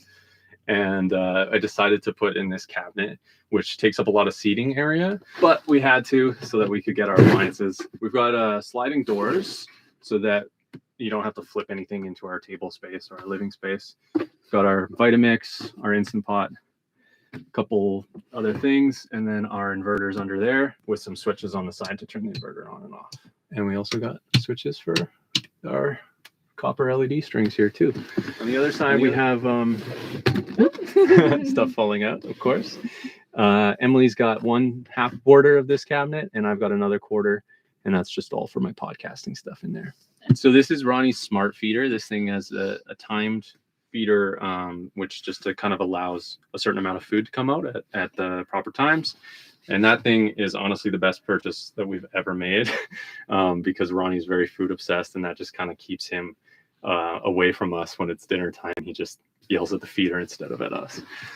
This is our really crappy traditional RV table that is broken. This post here is broken. We thought we got to replace that. This is just a temporary spot here. And it sort of slides in and out and wobbles like crazy. So whoever has the heaviest bowl has to hold it. We got this for extra seating just because not everybody wants to like scrunch up in there together. And then we also try to use the bottom as like extra blanket storage, so we just shoved them in there. Underneath is our wine cellar as well as our extended library. and a bag. And that all just goes on with magnets. We built this with the intention of Ronnie having his own space, but like most cats, they don't care about anything you spend money on them for. So this has kind of become like extra little storage. We will like pop this down and put things there sometimes, but then these hold all our like charge cables and things that we want handy so that we don't have to keep like digging things out, and it keeps them tucked away. With our map, we're putting these little like color-coded stickers on there to map out like towns that either have good free camping, good campgrounds, and then places we want to go. So like all the national parks that are a must go are on there so that we can visually see like where we need to map our trip out. We have this back storage, which we haven't really figured out what to do with because it's open. So if you have too much stuff in there, it's pretty cluttered. We might maybe try to stick some plants or something up there, but for right now, it's kind of wasted space. And then here, this is my clothing. I have two. I have like all my pants and stuff, and then like some bins in there to help organize. I was surprised I fit everything. And then here is our dish cupboard and like extra dish towels. One thing we thought was dope was we found these bamboo dishes so that we don't have to worry about glass like falling. We did break a bamboo plate though, so I don't know how well that's working out. Yeah, and then we don't really use our bathroom sink, so we have our toothbrushes out here and then like face wash and stuff. And then this is our dish soap, and we hung up this rack just to save counter space because we really didn't have it. It does like come down so the wall is completely empty. What we do for water is we have a filter that we plug into our hose when we fill up, and then we don't drink straight out of the tap. We use a like double filter system. So this is just like one you can buy at Walmart, and then we've added like mineral stones that remineralize it, which is nice because then our water isn't gross or we're worried about drinking it. It like makes it pretty clean. Under here, it's a little messy. This is where we stick our water jug usually, but we have like cleaning supplies, our potatoes, compost, extra dishes. So this is our thermostat that we have for our propane furnace. It's pretty nice because you can get it up to 90 in here and it stays pretty warm. And then we have our closet here, which was a bit of a mess. We added a little chalkboard because we're like, hey, let's save on having paper all over the place for notes. So that works. This is our bathroom. This is like Ronnie's bathroom as well, but also where we just put stuff we don't necessarily have a place for. So as you can see, it's kind of like our storage because it is a wet bath. So if we do want to use it, we have to pull everything out, but we just opt for using public showers versus transferring everything in and out and then using up our water supply. Ronnie's litter's down here.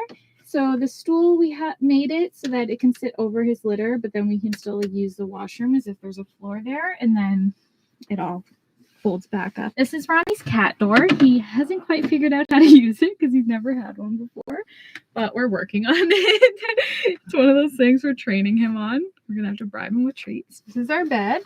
We do have to replace our mattress. That's like one thing in here, and then other than that, like this is a really nice sleeping area. We put reflective foam underneath to help with moisture because that was something we found was using like a foam mattress on a solid surface. It was collecting moisture underneath as well as like along the walls. We put reflectives because it was getting the mattress damp.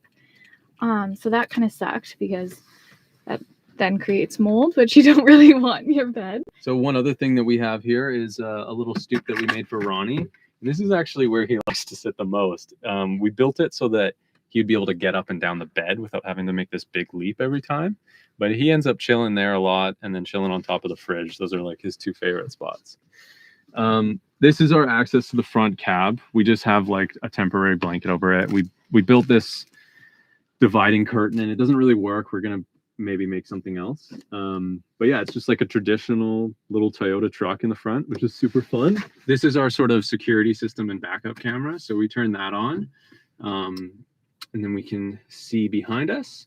And then it also we have some hidden security cameras so that we can remain safe as well. We have to really utilize like all our storage. So behind my seat or the driver's seat, it's not necessarily mine, but I'm the only one that drives right now. We have our laundry and all that kind of stuff. So one other thing that we did was we put in a smoke alarm and a carbon monoxide detector. These are two very important things in such a small space, especially when you have propane that you're using. RVs usually have some outside compartments. We just have a couple on this one because it's a smaller motorhome. This is our propane. We have two 20-pound tanks. We do have an awning. We haven't tried to use it yet. This cool little cargo box that I installed right onto the metal bumper here. And we've got our water hose in here. These are our wetsuits, some tools, some antifreeze, skateboard, some leveling blocks, and a little jerry can. That's pretty much the extent of that so far. Plan on getting some personal electric vehicles one of these days, and then putting those in there so that we can kind of just go around. This is an Atwood water heater, and these are kind of old school. What it does is you light that with a barbecue lighter, and it just shoots out a propane flame into this tube, and then heats up a couple gallon tank. I'm not sure how big it is actually. This is our water fill up station, very traditional for RVs. This is if you're hooked up and you just want the pressure of the hose to actually run your system. This is for any water that you fill with your freshwater tank up, and then we have a pump inside that sort of acts as a water system with pressure and all that. And then right here we have a traditional waste line here. This is for our black tank and our gray tank, and there's two different valves you pull. You hook up a slinky that's in the back bumper so that we can get rid of our waste. A Toyota RV is something that I've wanted for a really long time because these just have really, really basic engines that are very reliable, can go a long time, and they're like this one's a 4-cylinder, so we get pretty good gas mileage. It is a little gutless, but this is a Toyota 22RE, the fuel-injected version, because it's an 89. And then under here, we've got our isolator. This is called a battery doctor. This is the version, and it connects right to our starter battery, and then this line goes all the way back to our auxiliary battery. So this right here is our shore power hookup. It's just 15 amps, and it has a battery charger that charges our auxiliary batteries as well. And so we actually have 3 different ways to generate electricity, which is extremely important where we live in the Pacific Northwest because solar's not enough. So you have that combination of these 3 different ways to charge our batteries, and then you're never really too worried about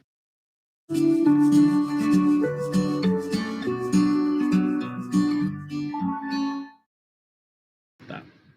We've lived in a van before together. I think the longest time we lived together was like 4 months in a van, but it was not nearly as well set up as this.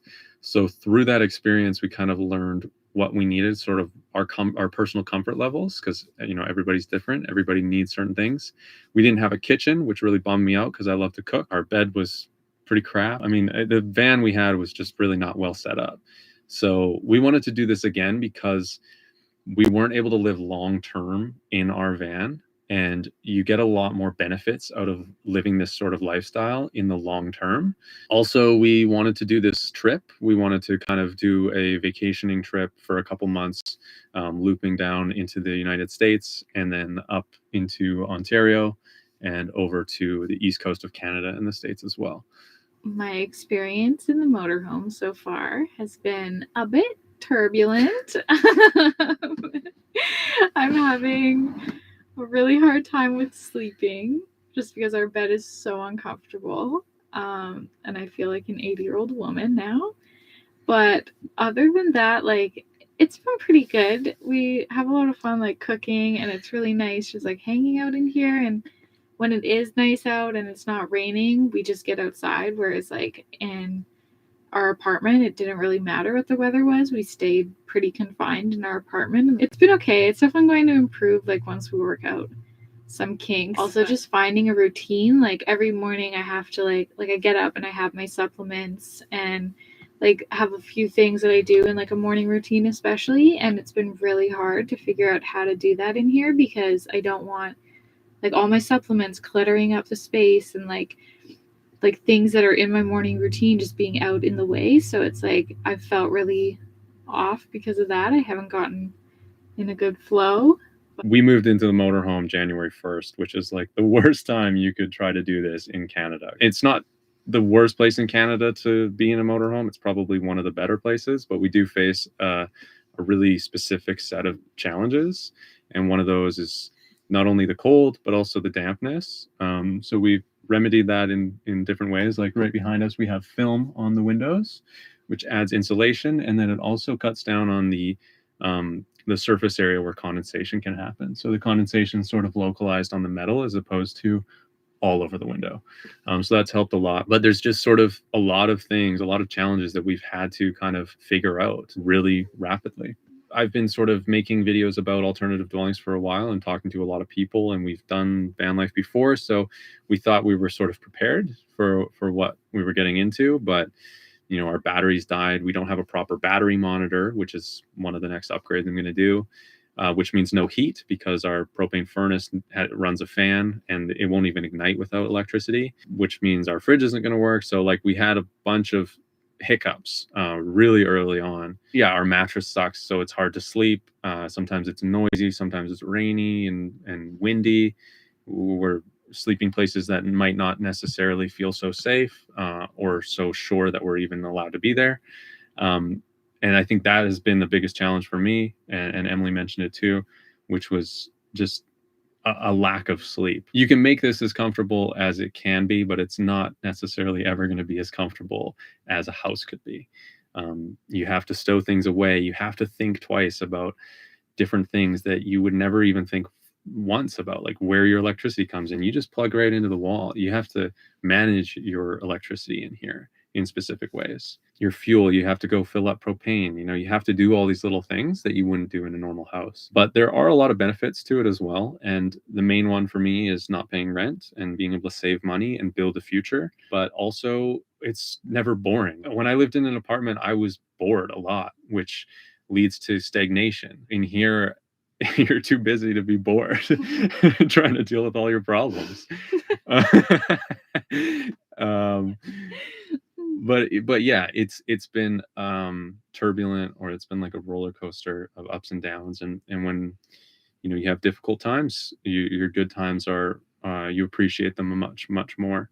And then we're sort of leveling that stuff out. We are figuring those things out and doing the necessary steps, buying the necessary things to figure out what we need to reach the comfort level that we want in here.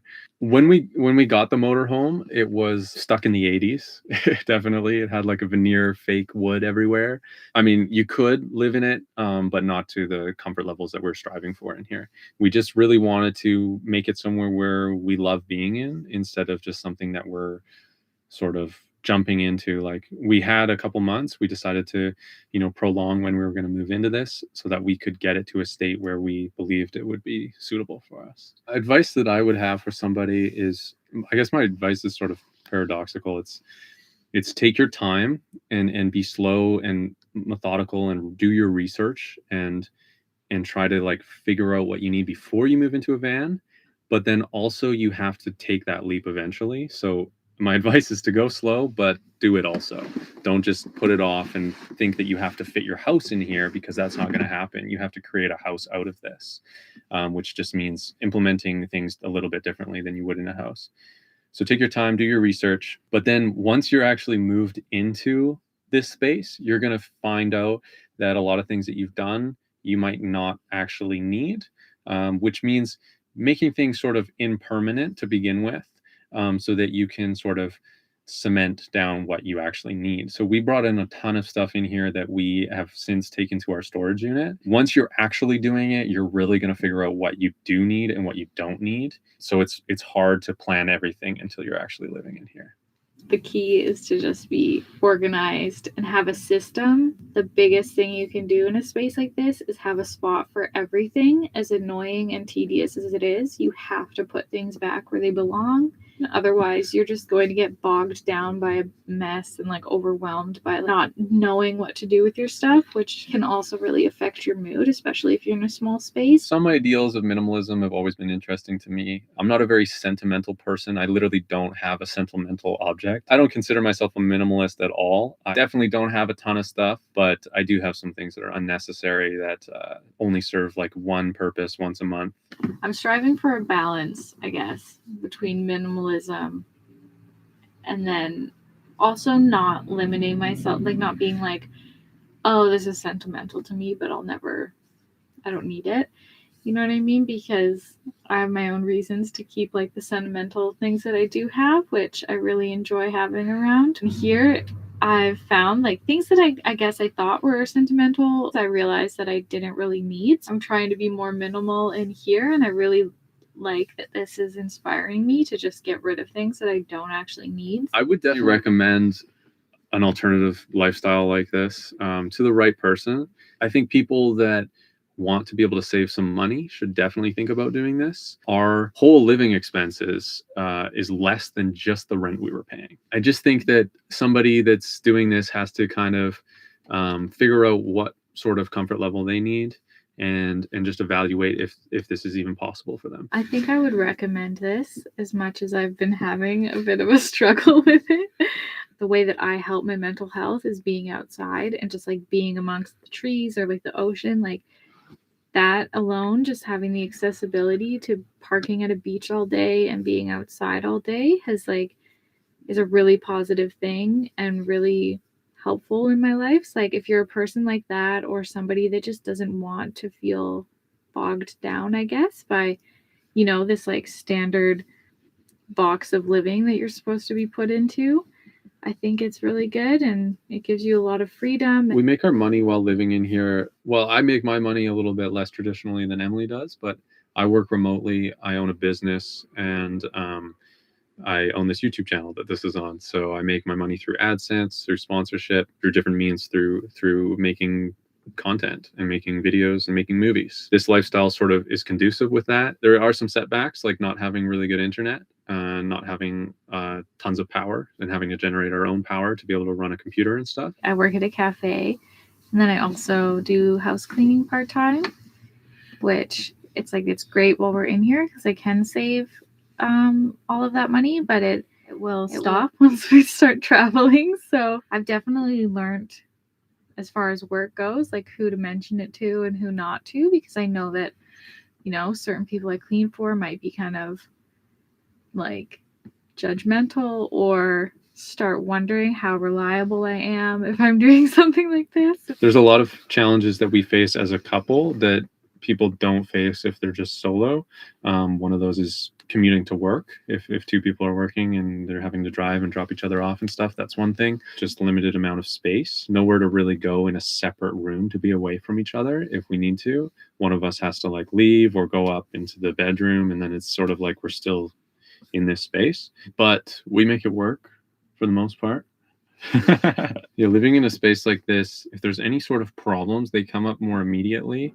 Like even the fact that if there's a mess, it's much more evident that there is a mess. People say, "Oh, but it's much quicker because you're in a smaller space," and it is, but you're also having to clean in ways that aren't as efficient. Like our vacuum really sucks, and not in a good way.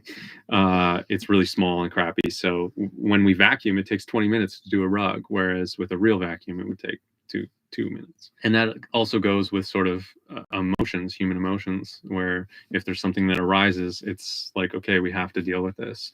We can't, just pretend that we're not feeling a certain way and just watch TV or something like that. Living with a cat, I think, is really nice. So we have a little fur ball to cuddle, and he likes to play outside, so that's really fun. It is like having another person in here, basically, because like you literally have to have like a separate bathroom, a separate little eating area. Like it takes up way more space than it would if it was just you. But I think it's worth it because he really enjoys it, and like he gets outside walking, and we'll take him out for a walk. And I think just like he gets so happy when he's outside running around in the bush, and like it makes me happy in return. So it's been really nice living with a cat. I think we are exceptionally lucky though, because he's never been a cat to like pee or go to the bathroom anywhere. Like he's extremely patient. Like if we go to bed and forget to set up his litter again, he'll wait until we're up. So it's like, I mean, definitely not every situation's gonna be great, but yeah, I think we're exceptionally lucky with our cat. I love this space because everything sort of has its own function, and a lot of things have multifunctions. Like this space that we're in right now also doubles as a podcast studio. You know, it also turns into a bed. So it has like 3 different functions. For the past month, we've been living around Victoria, and there's a big van life community here. So we've been able to kind of communicate with people that are already living in vans, and we've figured out kind of where they park. And then we've also found our own places, and we use iOverlander, which is a great app for finding places to park. That's been pretty easy, actually. So having a bathroom was pretty essential for us, and a lot has already been done with this RV because of, you know, the factory that built it out. And it has a traditional RV toilet with a black tank, and it has a gray tank as well. So we just go to Sandy dump stations. Our fresh water lasts about as long as our gray water takes to fill up. For showers, we have an Anytime Fitness membership, 24-hour gyms. We can just go in whenever we want and shower and work out if we feel like it. It's my personal philosophy is just be kind to one another, and also just like don't think you can't do what you want to do in life. Like, that's why we're doing this. Like, you can literally do anything you want.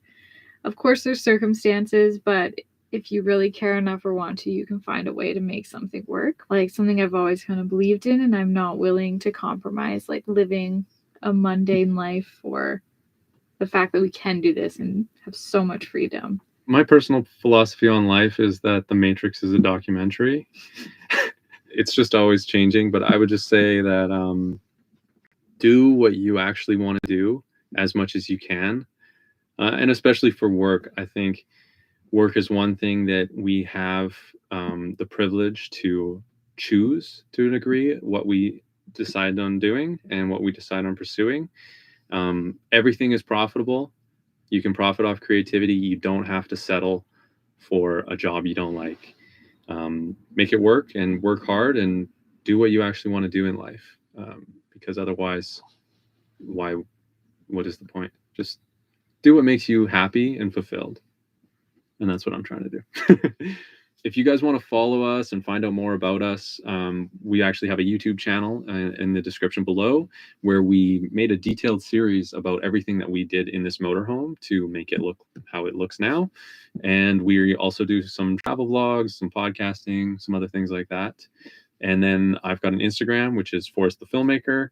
And you can stay up to date with the behind the scenes of what's going on this channel and what's going on in the other one. And Emily's got an Instagram, but she doesn't want to talk about it. It's EMYLEH in the description below as well.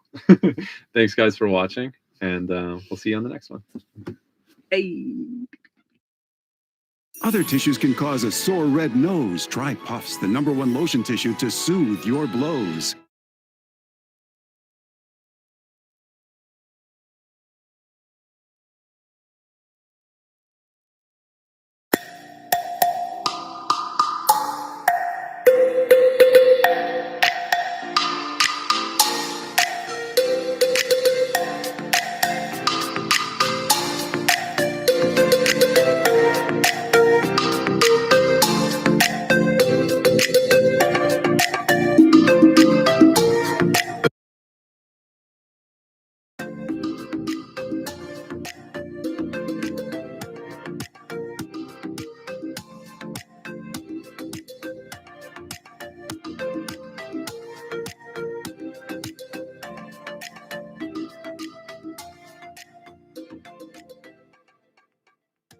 We're the Bussies. I'm Missy. Adam. Dusty Souls is the name of our setup. We were living at the beach and just was like, that would be an awesome name. And we called the bus Dusty, and Dusty Souls just sound like people who travel full time. So that's what we do. I'm still arguing the fact of I want to name it Bussy. The Bussy. Because our last name's Bussy. He wants to call it Bussy. Dusty. Well, the kitchen counters, this whole setup was something, a one piece we bought from the restore. And then this is pallet wood that he broke down and added epoxy to seal it. And then all of these were built out into drawers instead of doors, so that you can get to the back of it and everything. We didn't do a stove or an oven because it was so hot in here when we used it in our RV that we decided we wanted everything to be electric. We plug everything in here. It's our skillet and our George Foreman, our crock pot. and we can sit it up here, use it on the battery while we're parked. Yeah, we lived full time, and we've lived in a bunch of different homes. We've lived basically whatever our dreams were. We decided to go get it. We wanted to live in a log cabin, so we did that. We wanted a really big home, so we went and did that. We wanted to live at the beach, so we went and lived at the beach for 4 months. Oceanfront, loved that, and just knew that we wanted to keep traveling. We already owned a travel trailer, so we lived in it for a while, and it just kept having issues. So we decided to build a bus. Yeah, we really wanted it in our own design too. And with the travel trailer, they give you floor plans to pick from, but you're still missing your own customization, whether it's a lot of browns here or browns there. And we just like what we like, and we didn't want to be put in a box. And so I was like, let's do a bus. And She had a list of things that she wanted me to build, and she wanted me to do it to the RV. Yeah. In construction a long time, you don't start a project in there and start adding to cardboard and to plastic. And so I attempted a few changes. We put a desk in it. We converted a few other things. Yeah. But after replacing AC units and toilets and water leaks, and I was like, I do this work on a regular home all the time, and I wanted the core of the structure to be a whole lot stronger. Yes. So I'm like, we're gonna have to start with a better base. Yeah. So it was all her crazy idea to do a bus though. So we came up with a bus. He's like, a bus is what we're gonna do. Yeah, like, so wow. we bought a bus, and then he said, make a list of all the things that you want in it as if it was your home. And so I did, and like the shiplap and the farmhouse sinks and some of the things you'll see. And he executed it best he could given the space we have. So on the countertops, we tossed around a whole lot of ideas, but she had the farm sink, so it was like bring about the farm idea. And if you go to buy regular countertops for a regular kitchen, they're all 24 inches deep. So I didn't have the option of just ordering specific countertops for this. So we were like, just tossed around a lot of different wood. So originally I just cut up some pallets and glued them to a piece of plywood, right? Whole piece of plywood on top, and I glued it on there in full widths. And moisture, or not sure what happened, but it all curled up on me. So the tiny boards that you see here is because after it all curled up and peeled off of there, it got put into a table saw, and I ripped it all down to something that wouldn't curl up. And then I glued it down on there again. And so part of the reason why we used pallets was because we wanted to recycle and use as much cool old stuff as we could get. And so we built those out of pallets, ripped it down 3 different times. It messed up. One was the curling on the thing, and then twice with the epoxy. One was the epoxy went on too hot, and it all froze on there like a big mountain of ice. Chiseled that off for 3 days, and then once I realized it has a certain temperature it has to be at, I put it on there. And that time, it all poured through the cracks. So then we sealed the bottom so it wouldn't pour through, and then we did another layer. And that was my education on epoxy. First time epoxy. It worked out good. And these cabinets here came from the Restore. It was an old entertainment center torn out of a house that someone had custom built them in there. And I picked them because they were only 18 inches deep. And in a bus, you don't have big slides where you can push full-size cabinets out away and give you space. So we found those. They're a lot more narrow. Even though it was hard to find a sink and a fridge that would fit into that space, we ended up finding them, and we cut that. It was a long 18-foot section, and I cut it up into pieces and turned it into an L, and had to build one more piece right there because that one's modified especially for our circuit panel and our switchboard. That's all down in that cabinet behind the spice rack that she needed. The fridge here is definitely was a labor of love. We went through a lot of RV refrigerators that were propane. She didn't want a propane one. No. Lots of different reasons why you don't.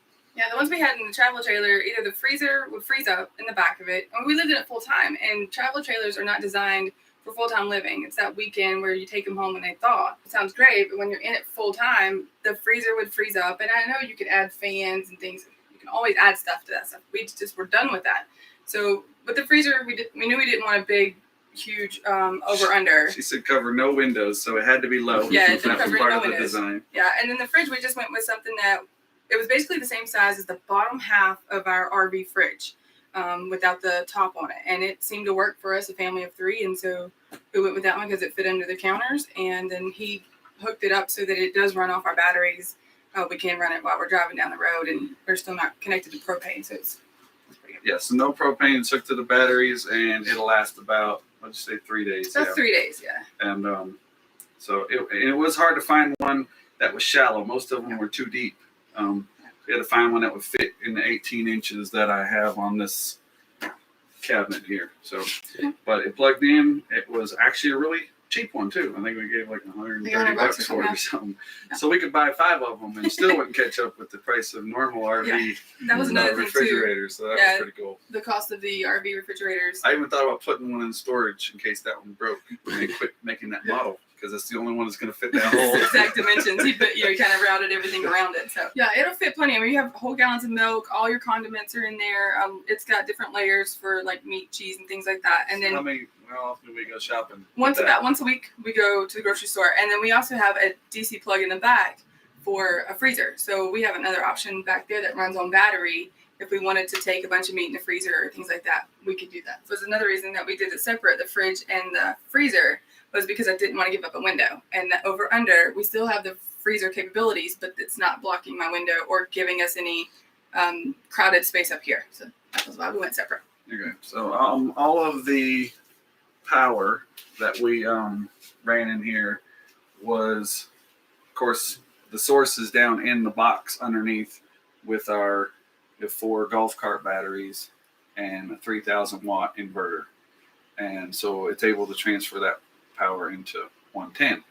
Everything in here is 110 with the exception of our AC units and a few receptacles. So the inverter converts all of that power to 110. Even our lights under here, even though they're 24 volts, might be a couple of them that came in at 12 volts, but most of them are 24 volts. They plug into a 110 outlet, so they don't really use any power to speak of. But I plugged them into 110 being inverted from, DC power. So that's what I did there. The power comes from the box below in the storage bins. I didn't want to do any storage underneath, so I cheated and used the storage that was already under the bus, put all my stuff in it. Came up through the floor on this side with a conduit and on that side in different areas. Put all the power into, there's a 2x4 under here, and then this 1x12 that's ripped down on an angle. And all of the power is in there. And I did it with hinges that are just screwed to this board and pop riveted with this access because we weren't sure what else we'd want to add to it in the future. So I was building to modify the RV. That's what you always do. So with that in mind, these are accessible and worked out good because we ended up adding the AC later, and I was able just to open them up, put the wires in there, and run everything. So all the power is run from the front of the bus to the back of the bus up in these boxes, but it originates in the box below. The LED lights came about, we wanted something, we didn't want to do regular residential lighting because they're too big, and we had got this height of this bus specified to for us because we didn't want anything shorter. This would one have been a is problem. 6'6". It was part of the decision. We bought one so we wouldn't have to do a roof raise, even though they're really cool. But we did. If you put any lights in here, we would have had to put them offset or do the battery RV lights, which we had already tried, and they just weren't bright enough. Maybe they were yellow, or we just didn't like anything. We didn't want anything up here. We wanted to keep it as streamlined as possible. So he routed out a hole along the strip of it, and he added LED lights that plug in. Yeah, so there's a 2x4 that's under there, and I routed just a half-inch slot in it. And then the LED lights just came in a cuttable strip. We plug them in on one end. They run off of a switch. Flip the switch on, and those things just stick. It was just an adhesive strip, a 3M strip, and they stuck in the slot underneath here. So then run it down. Each section that we wanted to turn on with a switch, we cut it to length, and that's what section turns on. Could have run it from the front to the back, all turn on with one switch, but we bought a few different sections so it would break up the lighting through here. But it made good light, even though it's low in the evenings. It's well lit in here, and we added a few extras. These are IKEA lights. These were like desk mount lamps that wired all three of these together in one section, mounted them, and they turn on with a switch at the end of the counter. So these turn on separate. These turn on separate, and then this one just is right here, just for like when you're at the sink washing dishes. So. And then the curtains came about. I want to reuse everything we could possibly reuse. It's already in the environment. Let's reuse it. And it's enough people buying and consuming. So our whole concept was, if we could find it, if we needed it, if we could find it, let's use it. So we went to, while he was doing the build out, I was going to the thrift store every day trying to find. These are just sheets. Piles of. Yeah, sheets. Well, piles of stuff. It was all crazy. Like this is placemats. Yeah, those are placemats, and then we just cut them. But these